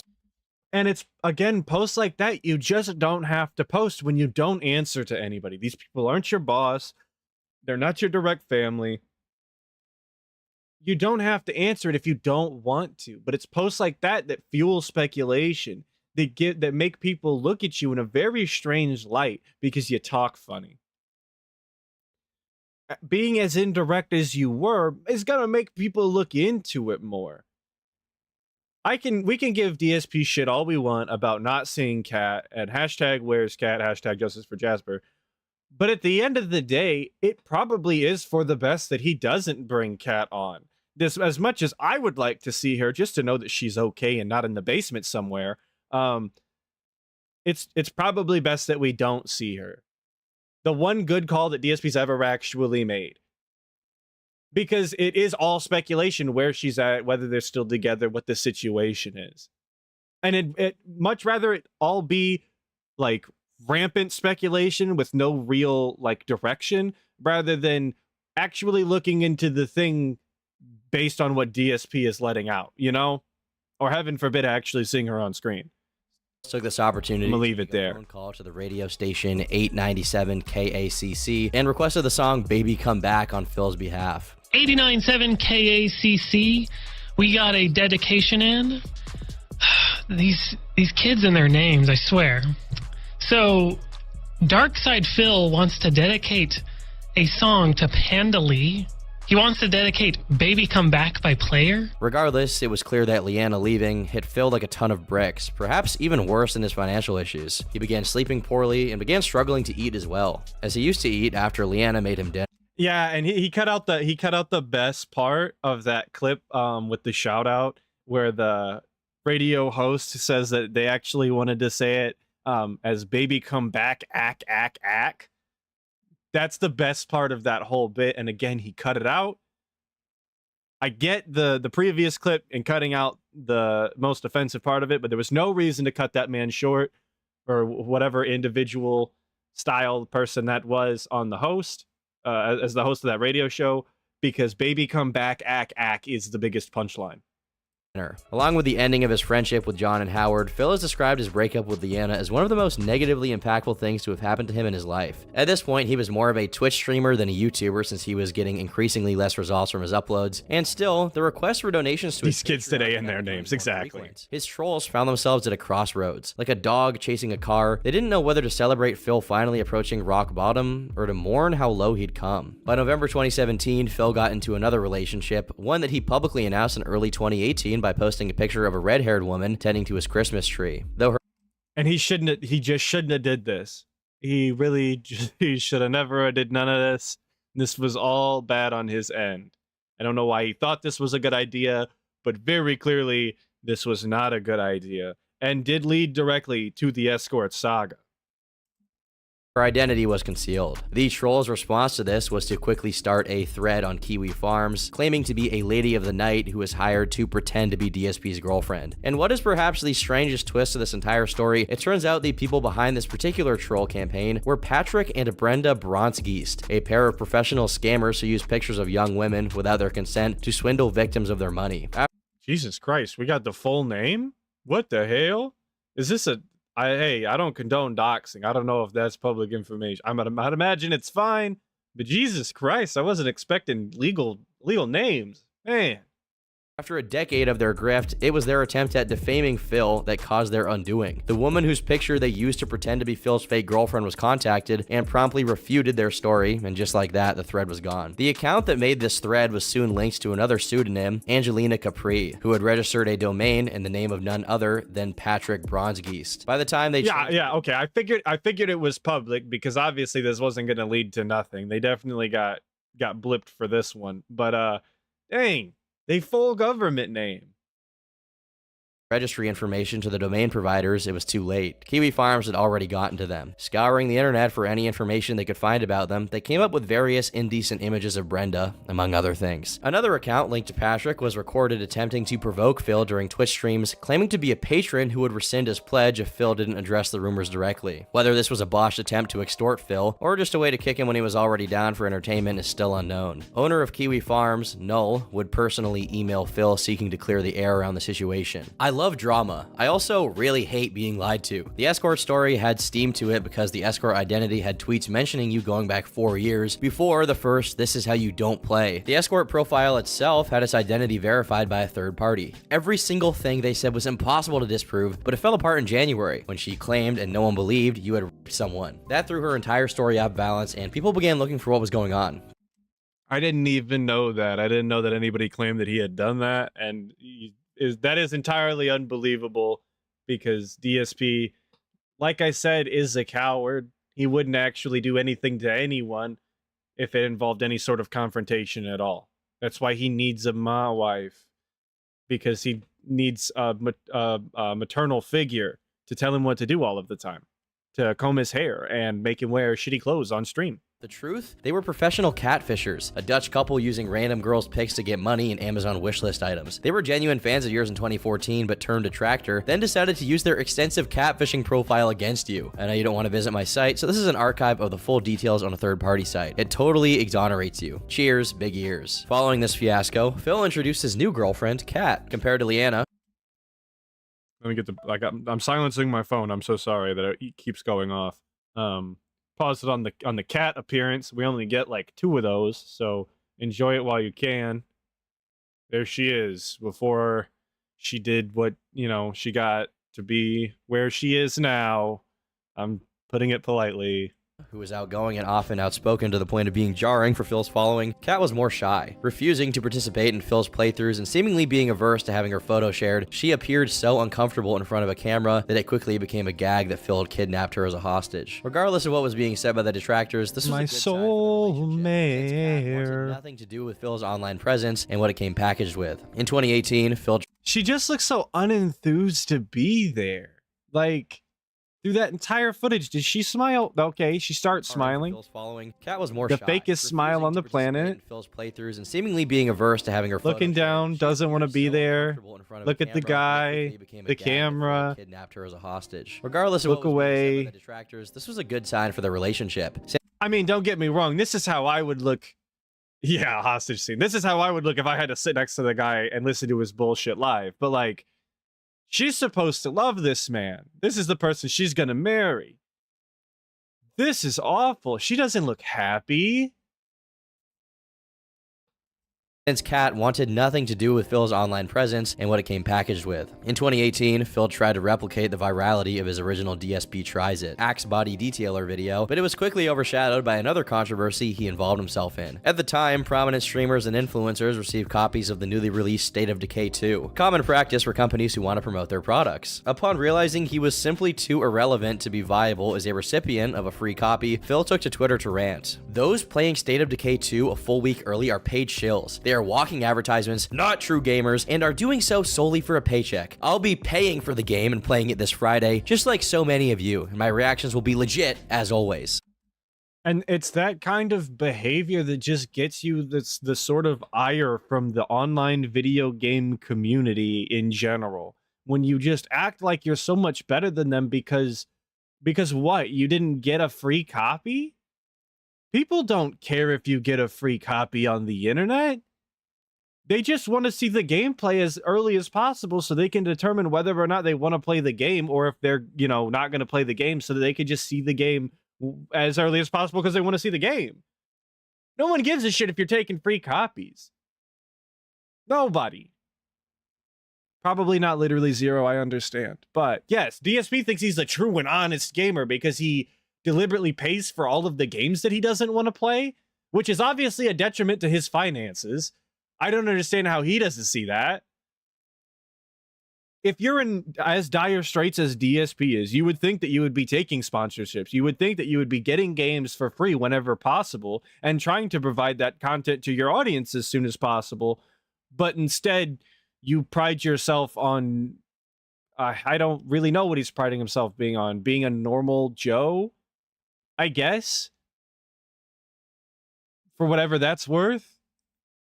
Within a day, Phil retracted the statement once he realized he himself had received free copies of games such as Fallout 4 and Dark Souls 3, and that would obviously make him look like a hypocrite. So he retracted the statement, presumably because he himself had received free copies. Not only did he acknowledge the hypocrisy, he also suggested using Twitter for business purposes exclusively to prevent similar situations in the future. Despite his promising Yeah, imagine looking like a salty bitch online just to be like, yeah, but actually I did get some free games. That's not what I was talking about. Just don't look at it. Ignore it, please. Like, come on, bro. Why would you even do that then? Yeah, Requiem Agent. I didn't have time to read your chat before he said it, but I'm seeing it now, 100%. Relationship with Kat at this point in time, Phil opened up to his audience about his struggles with depression, pointing to the times when he acted extremely stupid and self-destructive as times that he had underlying issues. Years later, it seems he was at least partially admitting that Total Biscuit was right in assessing him as someone, quote-unquote, obsessed with burning his own house down. In July 2018, YouTube guidelines for MCNs changed, and now every report on a client of theirs had to be manually reviewed. This proved a very big problem for Curse, since for every stream Phil did, there were dozens of trolls willing to mass report him, creating a massive backlog of reports that someone at Curse had to be burdened with. Because of Yo, that's a full-time job in job security right there, to be the guy that has to deal with DSP's copyright claims or mass reports or whatever.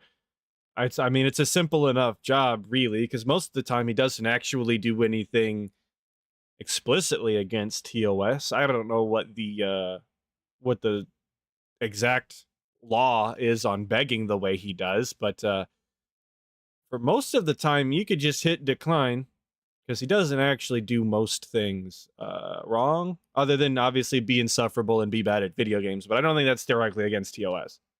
this, along with Phil's low numbers, they decided to drop him, meaning Phil. And it didn't matter.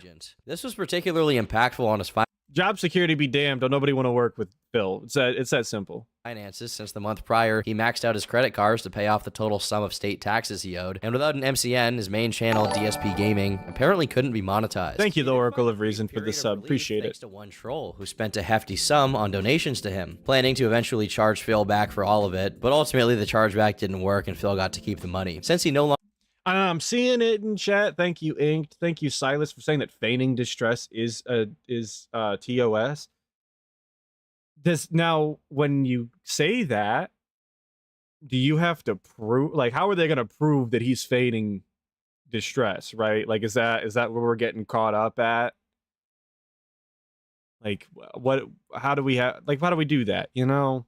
Not that that's something I'm looking to do. I personally don't give a shit if the guy's online. He's entertaining enough for me. But, I don't know. Rules like that are very strange to me. Where are we drawing the line at? I don't know.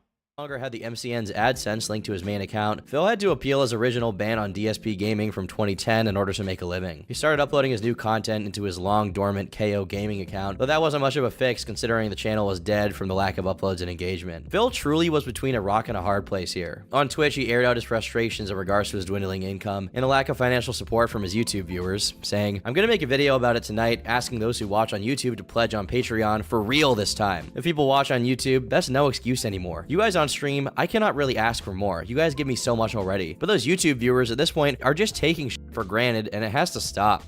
Dude, the entitlement that you have to make a post like this, where you're straight up saying that the people who watch your content are taking shit for granted, and it has to stop. Wow. Wow. I'm godsmacked, folks. I am. These are people who genuinely want to watch your content, and you are treating them this way. There's no gratitude, there's no appreciation, no thankfulness whatsoever. The people who were watching your content where it originally started, that originally uplifted your entire channel, your gaming career, as he likes to call it, or whatever, just uplifted it so that you could make a living doing this, and they're taking it for granted because they're not expressly giving him cash money on his Patreon. Of course. And by the way, Cat agrees. To have watched me on YouTube for 10 years and just take it for granted that all of you can take me for granted. That's fine. Like I always say, don't feel inclined for any sort of support whatsoever. Watch the videos with your ad blockers on and do nothing. That's fine. Just enjoy the damn content. That's all I ask. I'll always be there and need a wake-up call. How am I getting thousands of views on my video and having less than 200 patrons? In the video, he announces that from now on KO Gaming, he will be heeding to people's requests and uploading long-form content, almost as an archive to his streams, instead of hundreds of 10-minute or shorter clips that he used to do. Though this is a concession, it's done very begrudgingly, and it's not timely whatsoever. It would have been significant had he done this 5 years prior, but now it's just too little too late. I should make a note here that he's more than willing to press his YouTube viewers for wanting to watch something without paying for it. Meanwhile, he's not very eager to press himself to get a real job if his financial situation is as dire as he claims it is. It's almost like he's completely sidestepping his monetary burdens and placing them squarely on his viewers, like they're the ones in debt to him. And he's always done that. That's why it's so weird to me that he insists on not taking sponsorships and not getting his free games or whatever, because by doing that, he is directly shifting all of the burden from himself making money to his audience giving him money, right? Instead of him having to make himself presentable and the content that he makes an acceptable quality that somebody would want to give him money to advertise something on his content, he's instead just telling people, this is the content I'm making, give me the money so that I can live. That's unacceptable. You're not allowed to do, you're allowed to do that, obviously, but like, you're not allowed to do that. Not in any sort of respectable way whatsoever. That's embarrassing. You should feel bad for that. Especially given how many people in his audience are actually dented. Luckily for Phil, DSP Gaming did eventually regain monetization. During that year's Halloween, Jackie, and I know he likes to sit on the moral high ground of not selling out. And I get that, and it is there is something about not selling out, right? But at the same time, selling out is so much better than actively trying to take money out of the people who like watch you, the people who actually enjoy your content, taking money directly out of their pockets and putting it into yours. Again, especially when so many of his audience is living off of, or is getting like disability checks and that, right? Which I know it's not exactly it's not his choice what those people spend their money on. But at the end of the day, you really should not do that if you can, right?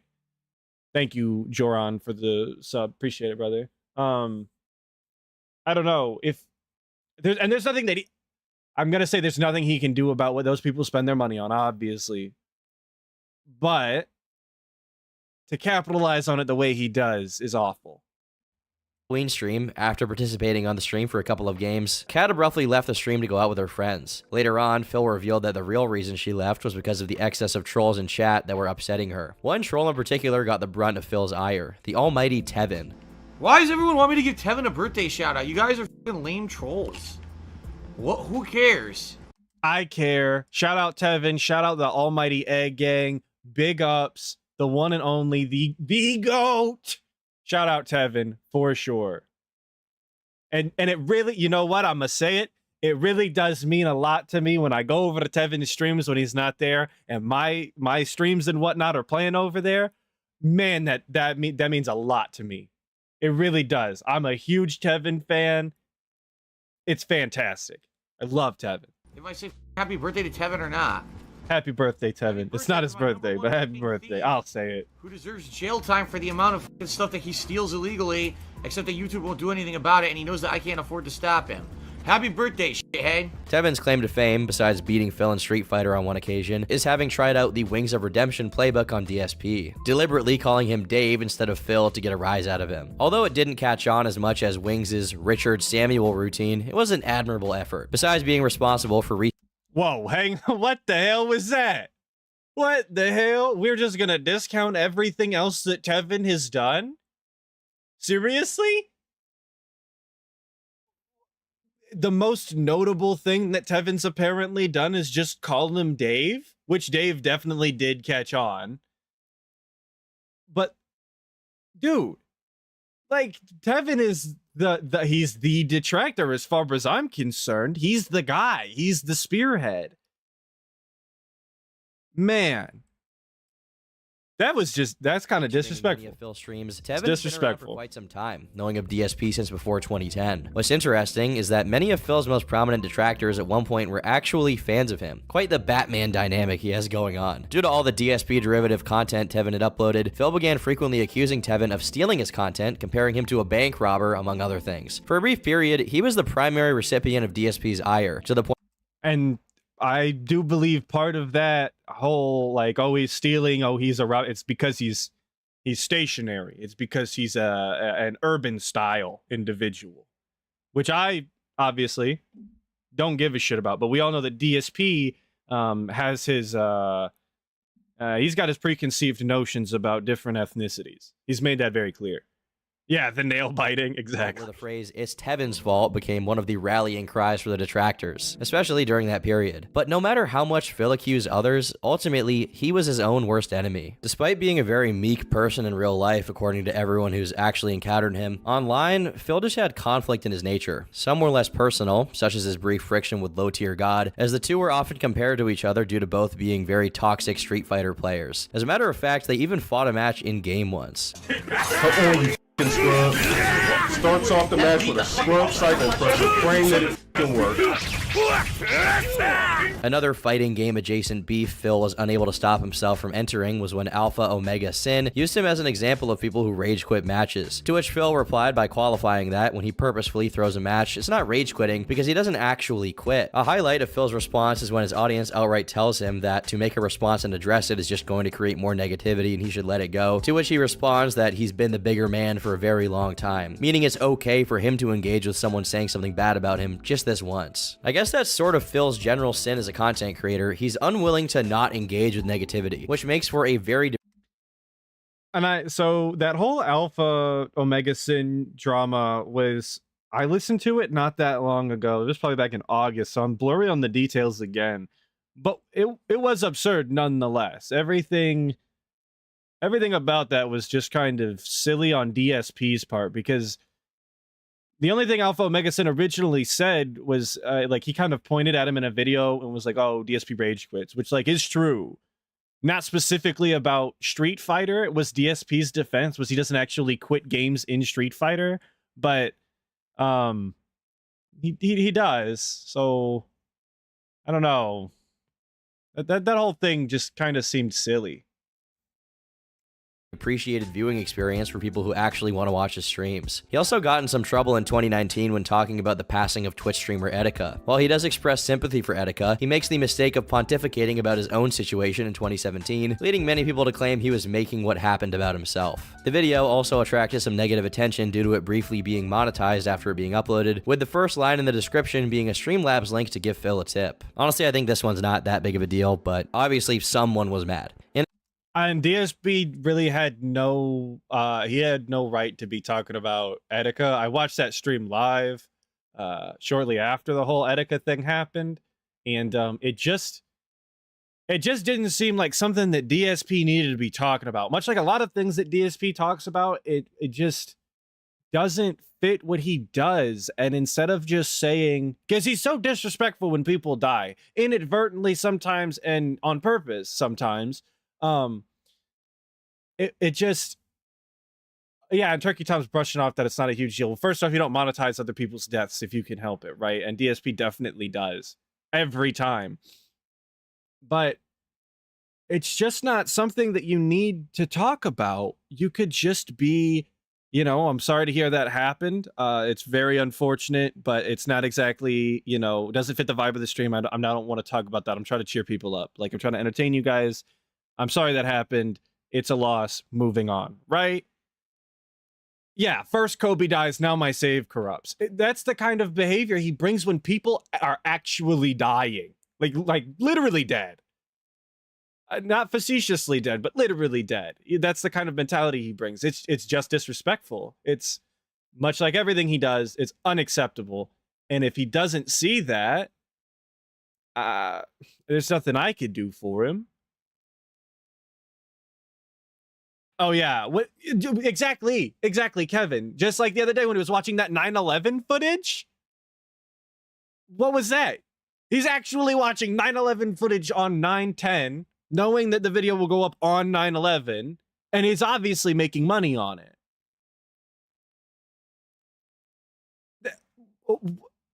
I've never seen something so blatant like that. That's insane. That's insane behavior to actually profit off of 9/11 footage, potentially on 9/11. Amazing. Only the guy could manage. In a similar instance, about a year later, Phil got himself in hot water again, this time regarding Kobe Bryant's passing. Today's just a bad day. Kobe Bryant passes away in a tragic helicopter crash. My slaves get corrupted and deleted from friggin' Knights. What else could happen? I hope nothing else. I hope that's it. And I understand that that's a joke, a poor joke, but a joke nonetheless. But not something you say. Absolutely not something you say, especially right after it happened. It's one thing to not be funny. It's one thing to not be funny at an inappropriate time, right? Jesus. DSP had a history of conflating other people. He was not making a joke. He was definitely conflating the two.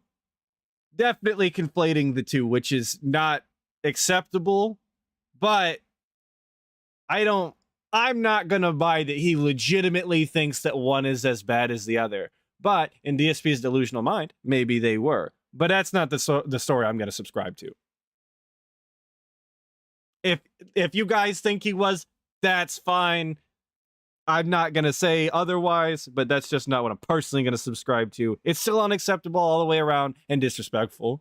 Circumstances with irrelevant or petty things. For example, when Toby Turner was facing some very serious allegations in April 2016, Phil posted a video covering his personal story with Toby. No, Peppermint Nipples, there's no gambling here. We don't condone gambling over here. That's what DSP does. No gambling. Over things like Phil's opinions on his content or Toby having been disruptive and cringy during E3 2011, when the topic at hand was Toby potentially being a sex offender. Another example of Phil's pettiness knowing no boundaries involved fellow YouTuber Pro Jared. In 2016, Jared made an innocuous tweet saying, "Pause clean, no comment on that," and ended up reading DSP hilarity. Haha, whoops. A whole 3 years later, when Jared was faced with accusations that he cheated on his wife and was exchanging salacious DMs with minors, Phil actually remembered this microscopic dig and spoofed it, saying, "Took a day off from the entire internet, but hashtag Pro Jared hilarity was at the top of everyone's Twitter feed. Haha, whoops." DSP is the pettiest person on the planet for that too. Like, who remembers a slight on Twitter 3 years later when it's so rare? Like when it's just, it was so insignificant. Who cares? That, like, who the hell is Pro Jared? Actually, like, and that's a genuine thing from me. I didn't even know who Pro Jared was before the DSP drama. But DSP was sitting on this grudge for literal years about one tweet. I couldn't imagine being that vindictive, holding a grudge for that long about something so minor. That's embarrassing. In an unrelated video, he outright brags about biding his time and keeping his eye on the bigger YouTuber who had punched down on him, but he made no comment when Jared addressed the accusations himself and largely disproved them. This tweet went viral and got positive reactions from a few other prominent content creators, and Phil had a mind to capitalize on the first morsel of positive online attention he got in the entire decade. How did he do this? Not by pushing out some content to capture people's attention and keep them coming back for more. No, of course not, okay? Instead, Phil deferred back to his standard operating procedure, going over every negative thing ever said about him for the 1,000th time in an almost 2-hour-long video.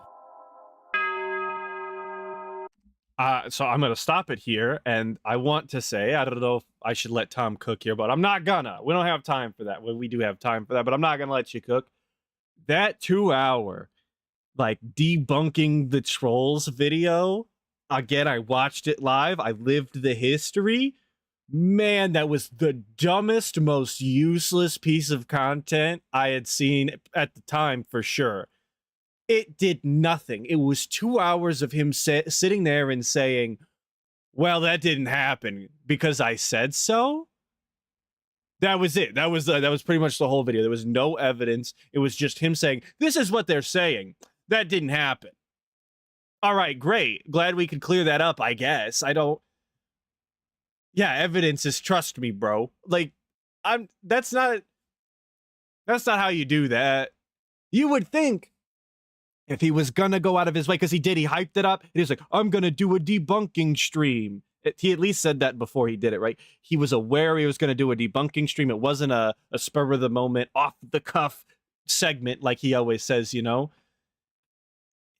You would think that he would at least get something to back him up, pull some sort of receipts, have some sort of evidence. But just like everything that he says and does to this day, evidence, what's that? We don't do that. Evidence be damned. You just have to believe everything I say because it's a cult, and anything that anybody else says, they're the enemy. Don't believe them. They're detractors. They're trolls. Like, it's that level of thinking that DSP consistently goes with, it's part of what makes him King Lolcow, if you ask me.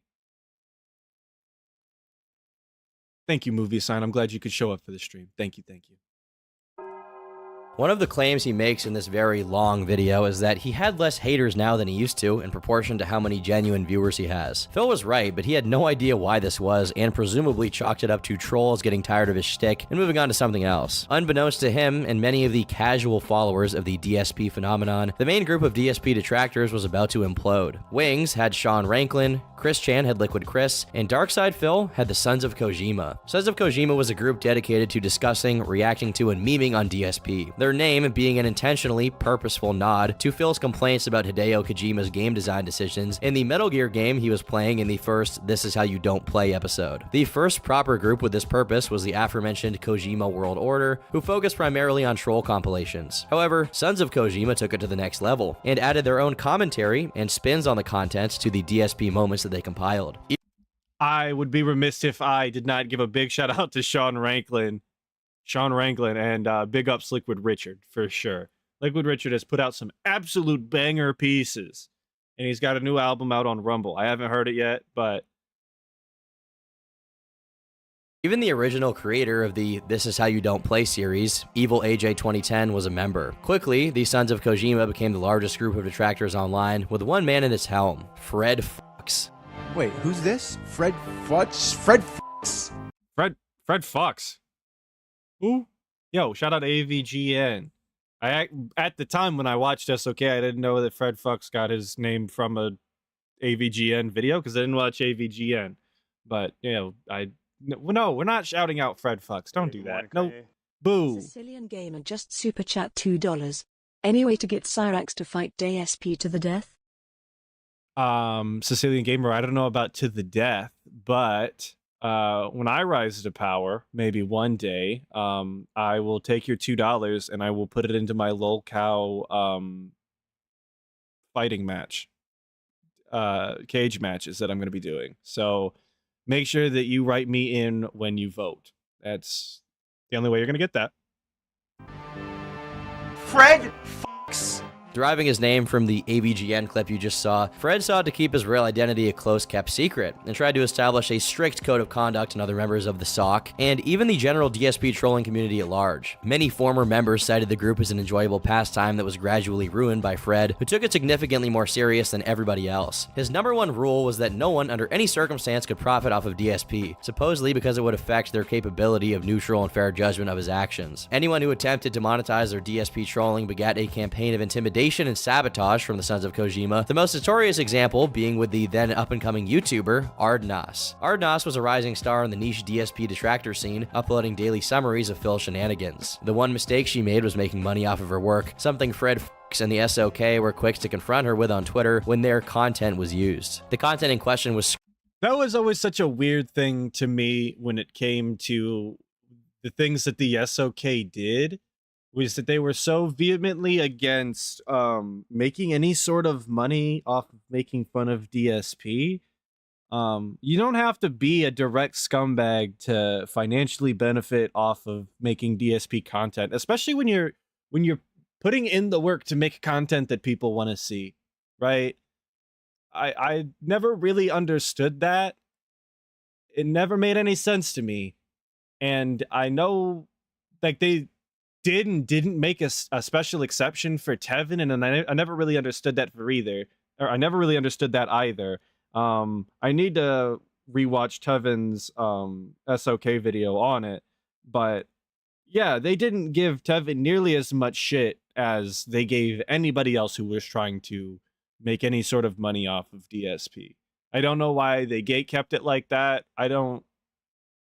It just seemed strange. Screenshots taken by Fred and images of DSP's content with an SOK watermark plastered on it. Ardnos claimed that her videos had ads placed on them by YouTube's copyright system against her will since they were DSP re-uploads. The incident split the detractor community, as people were either subscribed to Fred's ethos or casuals who thought it was stupid to treat it with much more importance. And I would probably agree with the casuals. Ultimately, Ardnos got her account copyright struck into oblivion after her intro song, which was in multiple videos, was claimed in all of them. Ardnos and another former SOK member had a few exchanges about how Fred was worse than DSP. The particulars around who is responsible for the claims are very murky, but what matters was that this marked a tide change against Fred. For the roughly 3 years that the Sons of Kojima was around, it was involved in more internal drama than DSP himself. In 2015, Phil's main gaming channel, DSP Gaming, had been plagued by various copyright strikes over the use of fan art and pre-streams.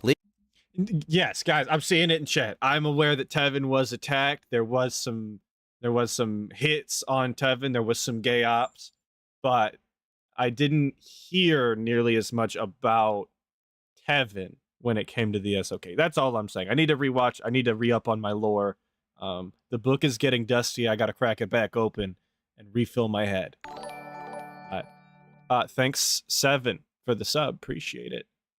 Leaks from a former Sons of Kojima member, Kaz, revealed that it was an associate of the SOC, Be Awesome One, who had not only created the fan art for Phil, but revoked permission for its use in his pre-streams, with the Sons of Kojima giving him the authorization. The Sons of Kojima had gone from idly compiling and reviewing Phil's content for fame and ridicule to actively seeking to destroy his career. One user, the King of Divas, saw Fred leading the group as the direct cause of everyone in it becoming distrustful of each other, but he was pushed out of the community and punished for his betrayal after the fact with a feature-length expose.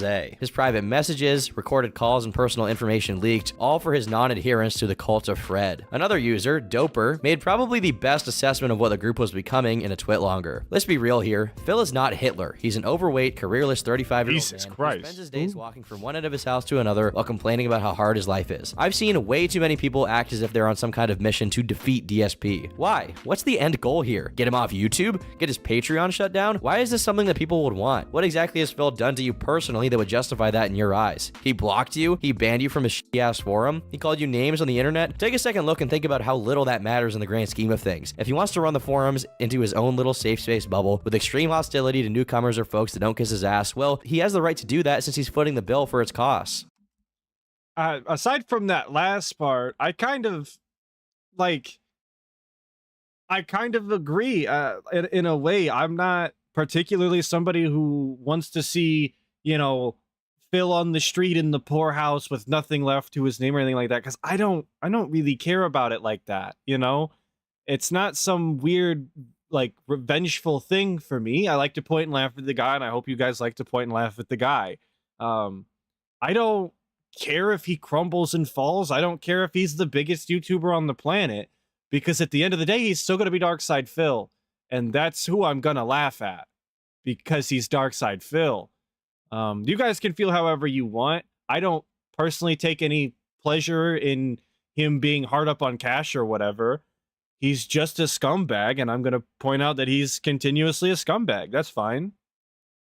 He has no career future, no friends, no stable income. He spends whatever free time he has going to hotels in his own area instead of actually seeing the world and gaining new experiences. His health and lifestyle is nothing short of abhorrent. We'll find out soon enough how badly he screwed his life up. There's no need to try and hasten that process, and neither should you feel happiness about it happening. This isn't good. It's sad. It's sad that a grown man is wasting his own life by acting like a petulant child, crying about how everyone else is wrong and he's right, while banning or blocking anyone who challenges him in any sort of way. If you want to laugh at how shitty his life is or what an asshole he's been, go ahead. But don't pretend you're on some kind of internet crusade against him. Is going on and on about Phil really getting anyone anywhere? Is bitching about him for 75% of a podcast really helping anyone? Phil isn't changing from anything being said on them. What in the goddamn?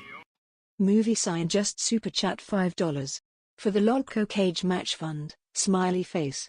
Thank you, Movie Sign, for the 5, so we can put that towards the Cage Fund. Roach Bait, I know, I'm falling for the pignosis every day. DSP's never hard up for cash. He just has terrible spending habits. He's not actually hard up for cash ever. So I'm misspeaking. I'm giving you bad information, and I apologize. Thank you for calling me out on that. I don't want to feed into his delusions or whatever propaganda that he's pushing. Neither are his airheaded fans going to stop pledging their money to him. What's there to even talk about at this point? Phil says something stupid about something he doesn't know anything about. Phil gets criticized and responds by blocking and then writing another wallow text. Phil whines about a video game not letting him win easily. At what point does it become obvious that it's just the same old boring crap from him? Fred did address this twit longer in the 96th episode of the SOK podcast, but removed it due to the backlash it received. Fred at this point wasn't just after DSP, but openly talked about his plans to dox DSP defenders, which more and more just meant anyone who wasn't as dedicated as he was to wrecking Phil's life. Doxing, cringe, instant cringe, unacceptable behavior. Not much to say about that. Fred Fucks can he can meet the moderation team, folks. You know what that means? Getting his skull crushed. An audio leaked of him mocking his own friends from SOK, and it was becoming extremely clear that Vierhoven 1980 just super chat €2. SF6 mod with DSP as a playable character. Do it. That's out of my wheelhouse. I appreciate the 2 nonetheless, but definitely outside of my wheelhouse. But somebody else, please put DSP in Street Fighter 6 so that people can win.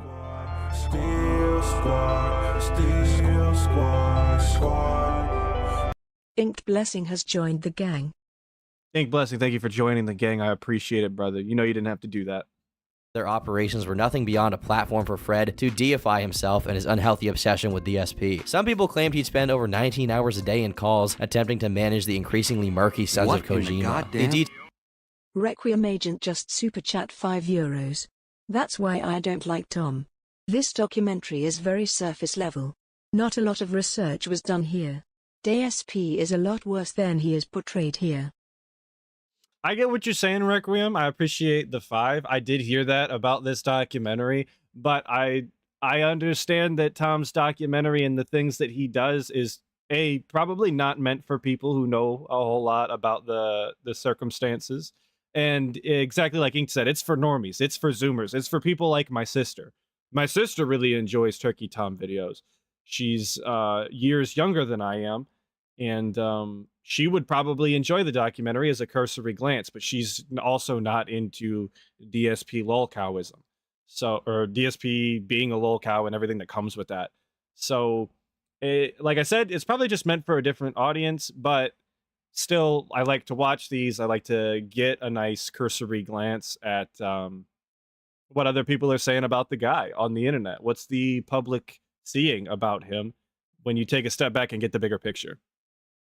Details of this are extensive and documented, but get to the point of redundancy and how ultimately irrelevant they are. Basically, everybody was under Fred's suspicion of being out to destroy SOK. This is what happens when you don't have better things in your life to worry about. When the previously mentioned almighty Tevin had to pull out from participating in the podcast, Fred became paranoid about him to the point that he decided to release Tevin's docs.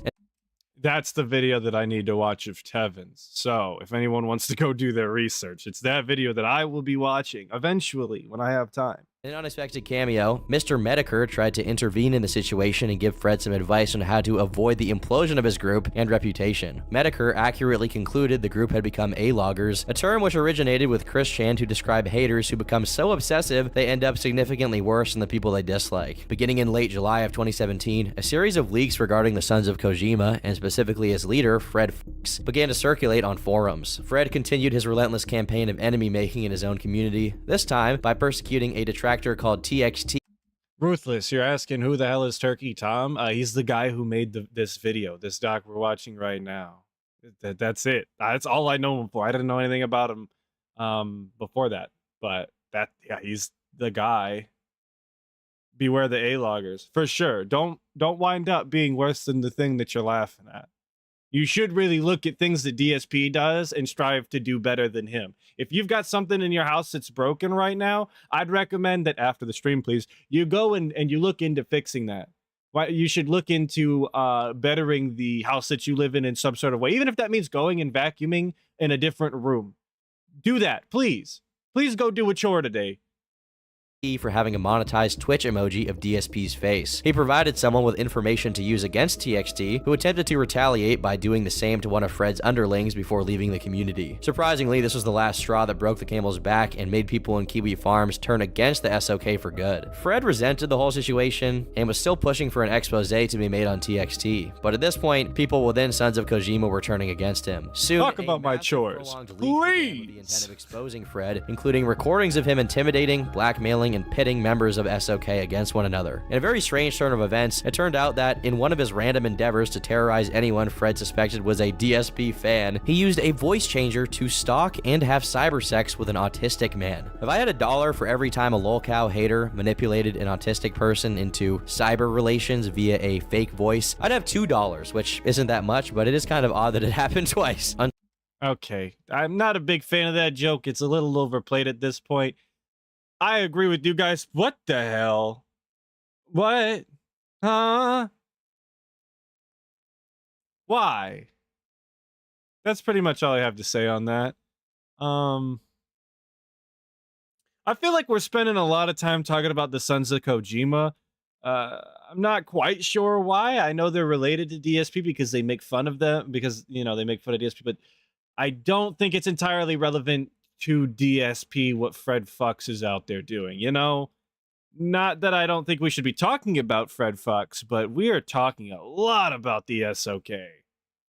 Very strange. Sung Hero Bot decided to leak a barrage of incriminating conversations between Fred and another primary member of the Sons of Kojima. On the 6th of September 2016, a former member of the SOK, Renegade Operative, posted a video called Responding to the Sons of Kojima and Conspiracies, revealing that not only had Fred tried to dox TXT and Tevin, but even Renegade's ex-girlfriend after she decided to join him on a competing podcast. A day later, Fred's closest acquaintance from the Sons of Kojima also came out with his story, and given their proximity, this was one of the most damning accounts. Che abandoned the Sons of Kojima due to the group's toxic atmosphere, but in his absence, he had largely taken up caring for his then girlfriend and fellow member of the SOK, Alice. Alice suffered from leukemia, and in 2016, she sadly passed away due to her illness. This is relevant because Fred thought her death was faked, and in scouring through a ton of obituary sites, he only succeeded in doxing Alice along with her parents. This obviously made Che very upset, and in the last episode of the SOK podcast, which was hosted by a member Fred was jealous of, no less, Che chimed in to air out years of abusive behavior from Fred. Null of the Farms would confirm a massive amount of attention being brought to the thread as users flocked to see the collapse of the SOK,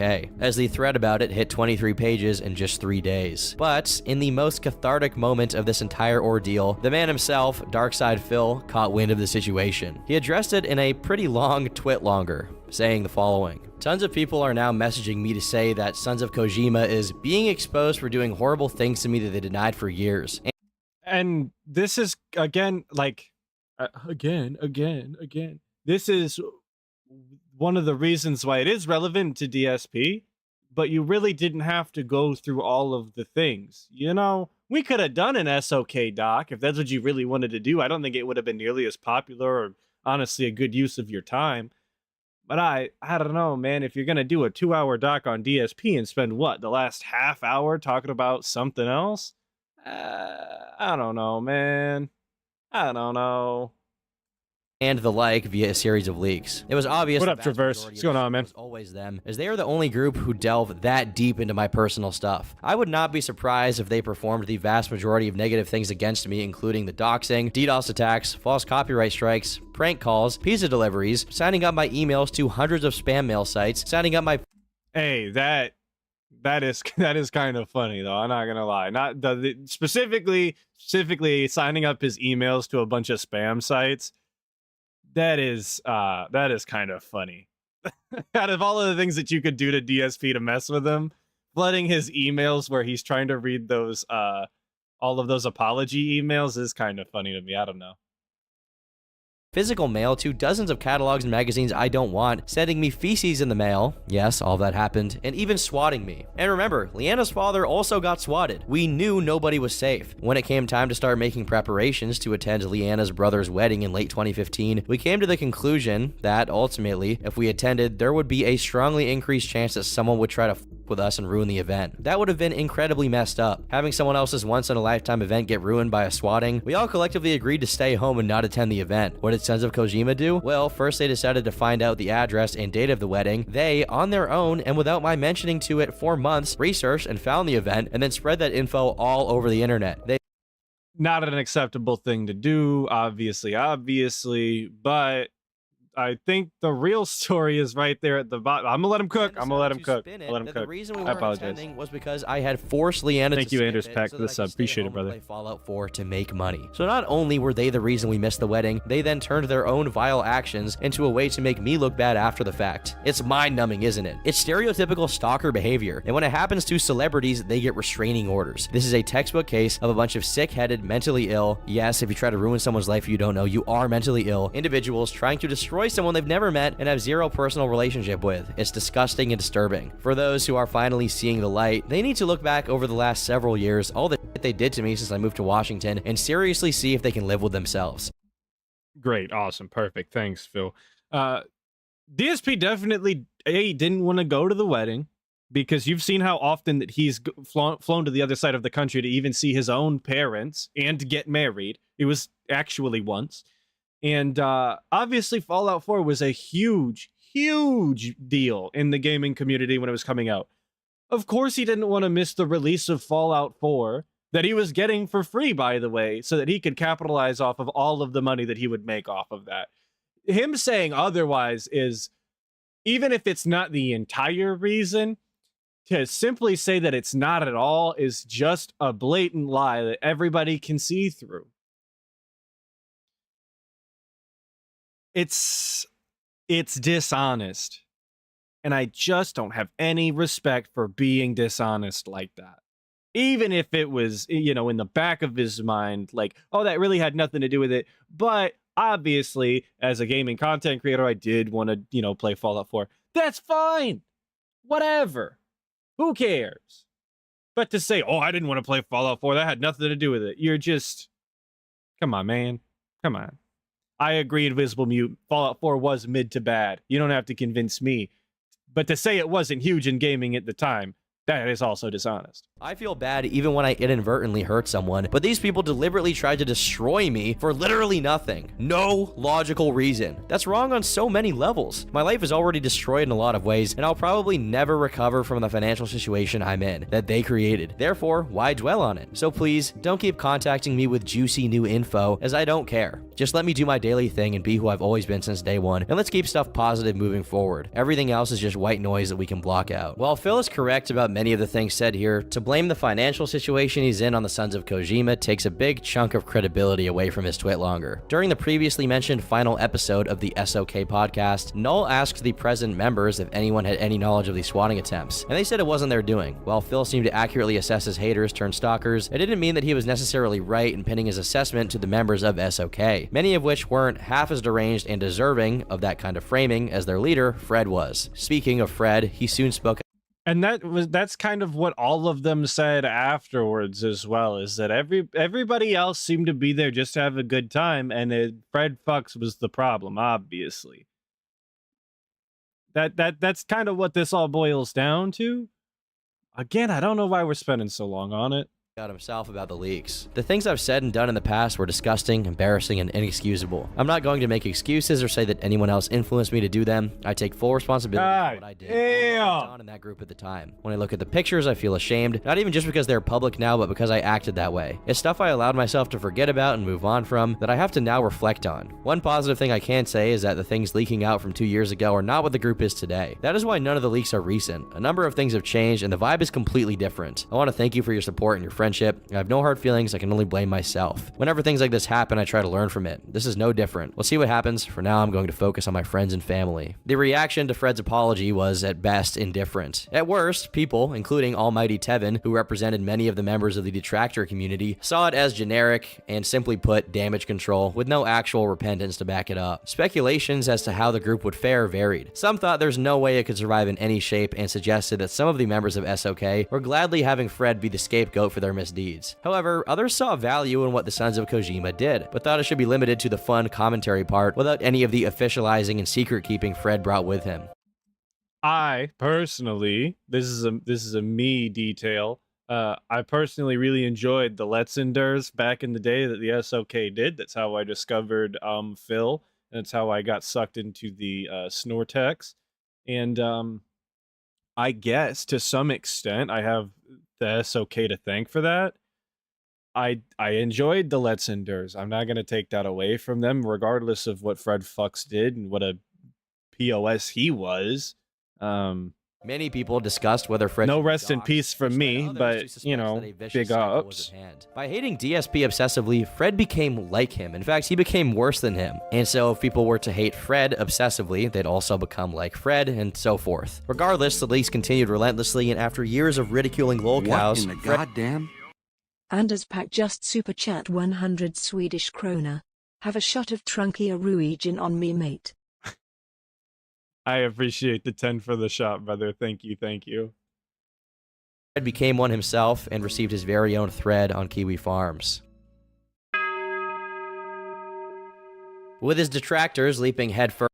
All right, folks, we're finally off the SOK. I appreciate all of you sticking around. So much time spent on Fred Fucks. Exactly, Snood, what I was thinking. Way too much. I'm here for the guy. I'm not here for Fred Fucks. I'm just not. First into a shredder, Phil felt a burden lift from his back. Because of the void left by the Sons of Kojima's collapse, it meant that DSP had less judicious eyes trained on him at all times, and consequently, he knew he could get away with more stuff than usual. Besides things like his old condo still bleeding his wallet every month due to the real estate market in Connecticut apparently being on a continuous downturn, Phil admits not. How long was chapter 4? Where are we at right now? We're at 129. Where did it? No. I'm never going to find it. I'm never going to find it like this. Where is it? Where is it? Where is it? It's somewhere in there. We talked about them for a very long time, though. Too long. Evil AJ's at 117. We're at 129. I guess it is like, 10 minutes or so. So it really wasn't that long, but Jesus Christ. Very long time out of 2 hours to spend talking about people who at the end of the day don't really matter anymore. Came one himself and received his very own thread on Kiwi Farms. I'm watching his Twitch. With his detractors leaping headfirst into a shredder, Phil felt a burden lift from his back. Because of the void left by the Sons of Kojima's collapse, it meant that DSP had less judicious eyes trained on him at all times, and consequently, he knew he could get away with more stuff than usual. Besides things like his old condo still bleeding his wallet. I agree, Roachbait. It did seem like an hour, though. It was a long time, man. Continuous downturn. Phil admits not only to have taken on more credit card debt, but also loans and borrowing money from his parents to pay the costs of running his business. He says he doesn't talk about it because he doesn't want to bother people with his problems, but this is evidently not really the case since he has no problem in asking for money and constantly talking about his problems every day. More likely, he doesn't want to speak on where exactly that money is going because it will invite every dormant troll to scrutinize how financially irresponsible he actually is. Notwithstanding, he revealed that ever since his move to Washington, he'd been paying for a ridiculously expensive leased BMW. He talks about having that goddamn BMW that didn't tell him that he needed an oil change after actual years. It's all the BMW's fault. The BMW is a detractor. Tevin's head of the board over there, as well as the head of the board at Comcast. And that's the reason it didn't tell him that he needed an oil change, obviously. Having been roped into it by the dealership so as not to pay penalty fees for the car he was previously leasing. But he explains this very poorly, so it's difficult to even pick it apart. The most egregious part of the story is that when asked about why he didn't just get a used car, he tries to make it seem like it would somehow be more expensive and inconvenient than just getting the BMW, which is obviously impossible to be true. Just get a Civic, okay? But Phil's financial situation became exponentially worse when Yes, DSP didn't change his oil for, I want to say, about 2 or 3 years or something like that. It was an insane amount of time he didn't get an oil change. And he was saying that it was because the dealership didn't contact him and tell him he needed one. It was supposed to be because it was a lease from a dealership that he had in Connecticut, that they was supposed to be roped into that. Like, it was supposed to get free oil changes or something, and they were supposed to remind him. But because he moved to the other side of the country, they didn't get into contact with him, and then he just literally never did it and thought that that was okay, I guess. That was his claim. I don't know any adult who doesn't understand you need an oil change, regardless of whether or not you're getting it for free or not. If they're not going to take care of it, you have to. It's not an option. You don't just get to run your engine till, I mean, you can run your engine till it explodes, but you don't have to. You shouldn't. It's not a good idea. Apparently, someone, presumably one of his detractors, tipped off the state. Thank you, Redskins Lupe. Appreciate it, brother. In the area. Phil hadn't paid taxes for his business operations for the previous 3 years, and all of that was about to come down on his head at full speed. To pay off all of the back taxes Phil had accumulated, he did back-to-back live stream fundraisers on Christmas 2017 and February 2018. But despite having a minimum goal of $2,000, Phil only raised a little over $300. Undeterred, he tried doing even more special events, such as starting the annual tradition of having the entire week of his birthday having celebratory streams. Coincidentally, his birthday is in April, right around the same time taxes are due in the US. During this time, he held an impromptu... The only adult I know that celebrates their birthday for an entire week, like an actual, like, teenage girls are pretty much the only people I know who do that. They have a birth week that they insist on celebrating. DSP's the only fully grown adult male who has a birth week. Fundraiser, again to the tune of $2,000, and this time getting a little over $400. By this time, Phil promised to not bring up his taxes anymore due to the amount of ridicule he was getting from both his fans and haters. Later, Phil confirmed he managed to pay off his taxes for the state of Washington, with only his federal taxes remaining. Only problem is his federal taxes amounted to $17,000. So during winter 2018, Phil ran 4 different fundraisers to scratch together some money to keep it afloat. Though his YouTube was simply doomed, as we've previously discussed, his Twitch account wasn't. During this period, he went from 517 subs to over 1,800, most of which is thanks to one user who gifted over 1,000 subs during his streams. The total amount donated through gifted subscriptions amounted to a little over $5,000, which Phil got half of, as his standard operating procedure on Twitch. I like that he leaned into the microphone as if to let you know that it's standard operating practice on Twitch that you only get half of your money or whatever. I definitely needed that. You don't have to tell me not to like Twitch. I do that for free. But yeah, thanks to whoever gave DSP the inflated ego that he deserves 1,800 subs or members or whatever it is on the platform that he's currently on, you know? Because for some reason he thinks that those numbers are still applicable to his dwindling audience. He still thinks that he deserves quadruple the amount of members to how many people actually watch him. And I don't understand that. I've said before that it doesn't make sense to me to have, 600 members when only 300 people watch you, and I've been told that that's kind of normal on other streams. I don't particularly see how, but okay, if you say so. But DSP doesn't have, 600, 400, 300 people that actually want to become members. That's why he asks for gifted memberships, because he knows that many people don't actually care enough to give him money to do that.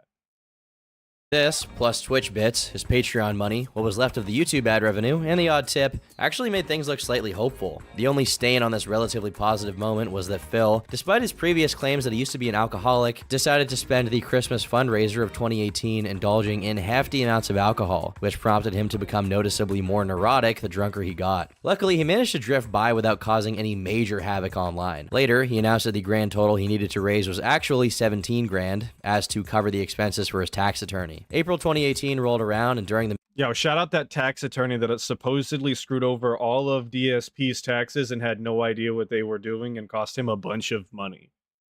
Shout out that guy. I don't know if any of that was really his fault. I don't have DSP's paperwork, and I'm sure DSP's a nightmare to work with or get any sort of information out of whatsoever. He was probably lying to the I said it again. He's probably lying to the tax guy as well.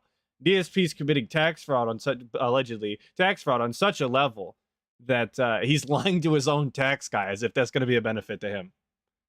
Main event of birthday week, Phil managed to receive a total of $1,300 in tips. For the rest of the amount he owed, he made a deal with his parents. They would pay for his debts, but he would have to set out a 10-year plan to get his finances in order. Yes, Ink Blessing, the same tax attorney he says is doing a great job. Some fiscal responsibility. Another fundraiser was done in August of 2019, with the caveat that were Phil to get $1,000, a special positive announcement was going to be made. Once the goal was hit, it turned out he'd just gotten a cat. He alluded to a second goal reward, which was immediately hit when a user donated a whopping entire $1,000 in one tip, only for Phil to then explain that there was actually no second goal and that there'd been some miscommunication. It doesn't seem that Yo, classic DSP miscommunication. Give me a bunch of money so I can give you nothing in return.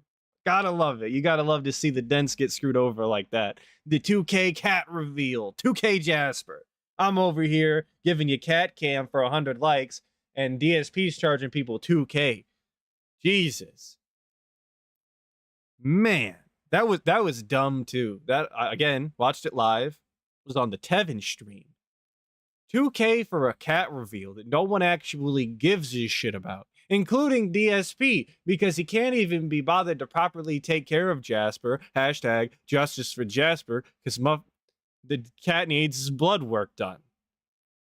this was entirely malicious in nature, more so a manifestation of Phil's lack of communication skills. Soon after, Phil did an interview with fellow YouTuber The And it seems like we skipped over it. I see it in chat from TJ Stars. Big ups. Don't forget the Smash the Taxes fundraiser.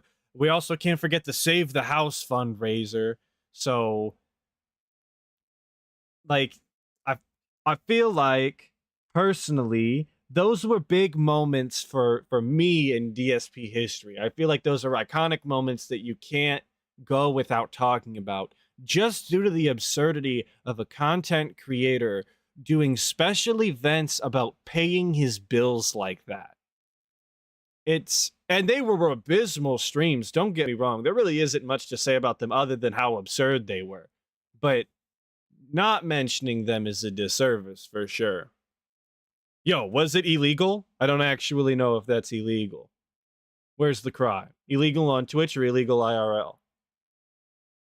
Quartering, though many felt that it fell short of expectations, since Quartering wasn't pursuing the more pressing questions and more so taking it easy on Phil over the course of it. The more success in getting people to donate Phil was having, the more he was seeing little bits of trouble start to surface again. In another situation, a longtime viewer... I have to take your word for it, TJ Stars, that it's illegal on Twitch. ...donated the $20 that would be necessary for Phil to buy Untitled Goose Game, which Runo wanted to see him play. Phil thanks him very... Shout out DJ Refund. Big ups Matthew Hesaker for the sub. I appreciate it, brother. But big ups DJ Refund for this whole Goose Game fiasco.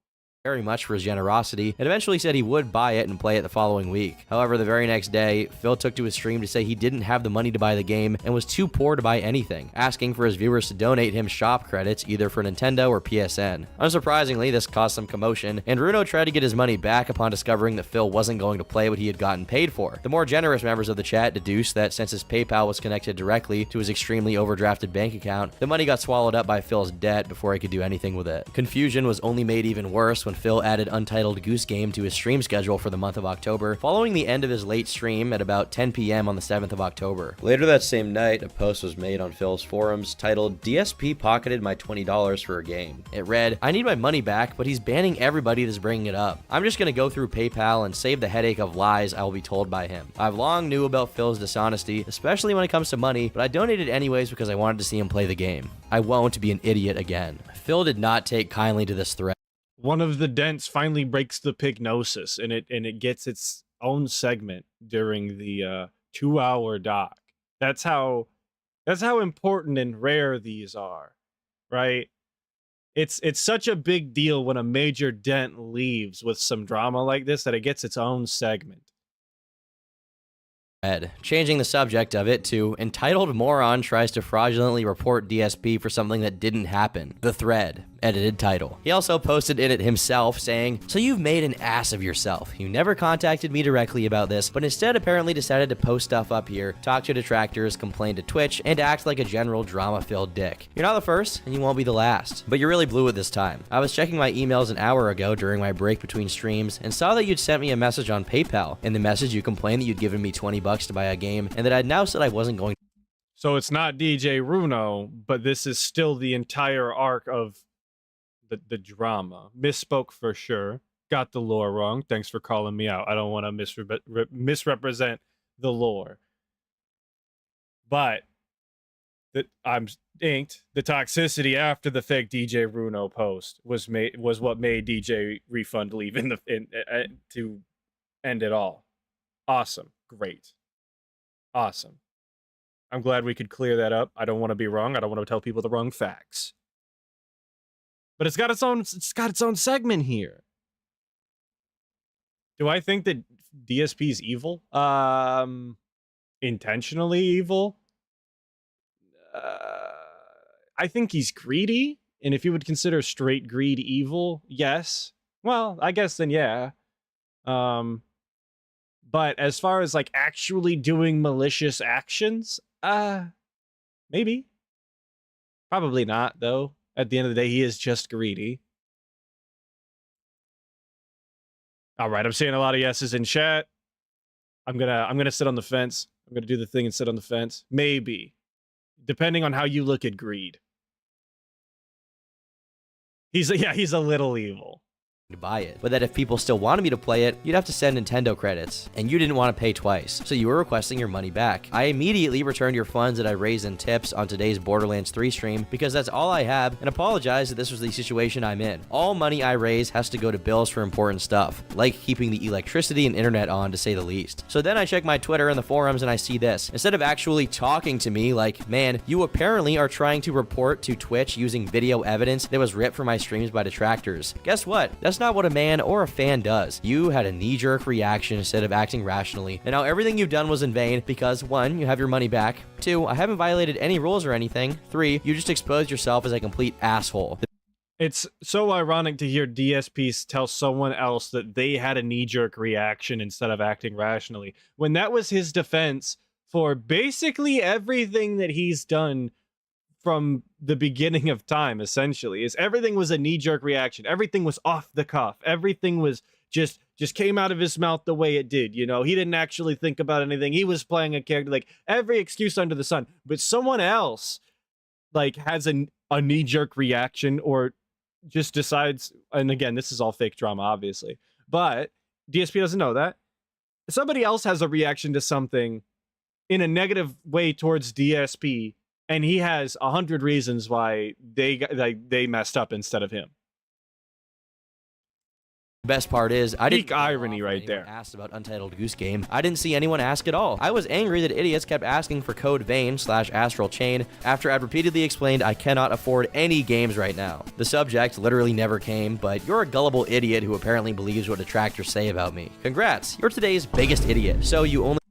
Anybody who watches DSP content whatsoever is going to walk away with a better understanding of DSP, and especially walk away with the understanding that he is greedy and that he's constantly lying and has no self-awareness. There's no getting around that. That's exactly what happened to Adam during the Side Scrollers interview. He knew little to nothing about DSP, and after 4 or 5 hours of talking to the guy, he had everything he needed to know about DSP and how much of a scumbag he is. That's not a coincidence. People don't come to... Not everybody comes to the same conclusion about a guy on accident. There has to be something there. There has to be some sort of consistent factor that is making people come to this conclusion, and it's DSP. The same factor that makes all of his content terrible, it's him. He's the problem. That's it. There's no deeper anything to it. It's not because of detractors. It's not because of what people say on the internet. It's not because of, you know, years of hatred online or anything like that. It's because he conducts himself in a way that you can't walk away with a different conclusion. It's the only rational thing to think. Contribute to me to get what you want rather than actual... I say rationable? That's rational. That's the word. Caring about me as a person or a content creator. Well, you can keep your money then, and you can say goodbye because I certainly don't need entitled, toxic people trying to ruin my life and my business over $20 because you can't talk to me like a respectful human. During a chill stream where he played Minecraft, Phil would spend over 30 minutes ranting about the situation, including insulting DJ Runo throughout for his insubordination. About 8 hours after the creation of the original thread, the actual DJ Runo, as opposed to the imposter who made the first post about the situation, made a thread titled WTF is even going on, wherein he said, just to clarify what actually happened, I was pissed about Phil because I sure felt cheated. Phil did refund me the money immediately. I did not report Phil to either PayPal or Twitch. I was hoping Phil would realize himself that the account on the forum at least was complete BS, since it was just freshly made, and if that doesn't shout fake, I don't know what does. I hope clearing this up with this forum account that exists for over 4.5 years means something at least. If I thought Phil was as shit as the post I apparently made, why would I have watched him for over 10 years? Why would I cheer or donate frequently? Why would I be subscribed for over 2 years? I can understand Phil's reaction since basically 90% of his life was surrounded by detractor garbage, but come on, Phil. You must admit that you could have figured out yourself that the things I said / did over the years doesn't add up to the stuff I apparently did / said in the past 6 hours over $20. The real DJ Runo attached. He do got a point, though. He do got a point, though. A print from his PayPal to prove it was actually him. Upon discovering he'd fallen for a strategically executed piece of bait from a troll, Phil apologized and assured Runo he wouldn't be banned anywhere. While this narrative was closed in a relatively satisfactory way, a bag of worms bigger than anything Phil had ever dealt with up until this point was about to open in a fantastic way. In November of 2019, the bank foreclosed Phil's Connecticut condo because he stopped paying for the mortgage, despite it still having $100 grand or so left to pay. Phil did not address this publicly, most likely to not give trolls any ammo. However, when the info made it to his audience, as it always does, trolls began saying that Phil should cash out some of his WWE Champions account to pay his debt off.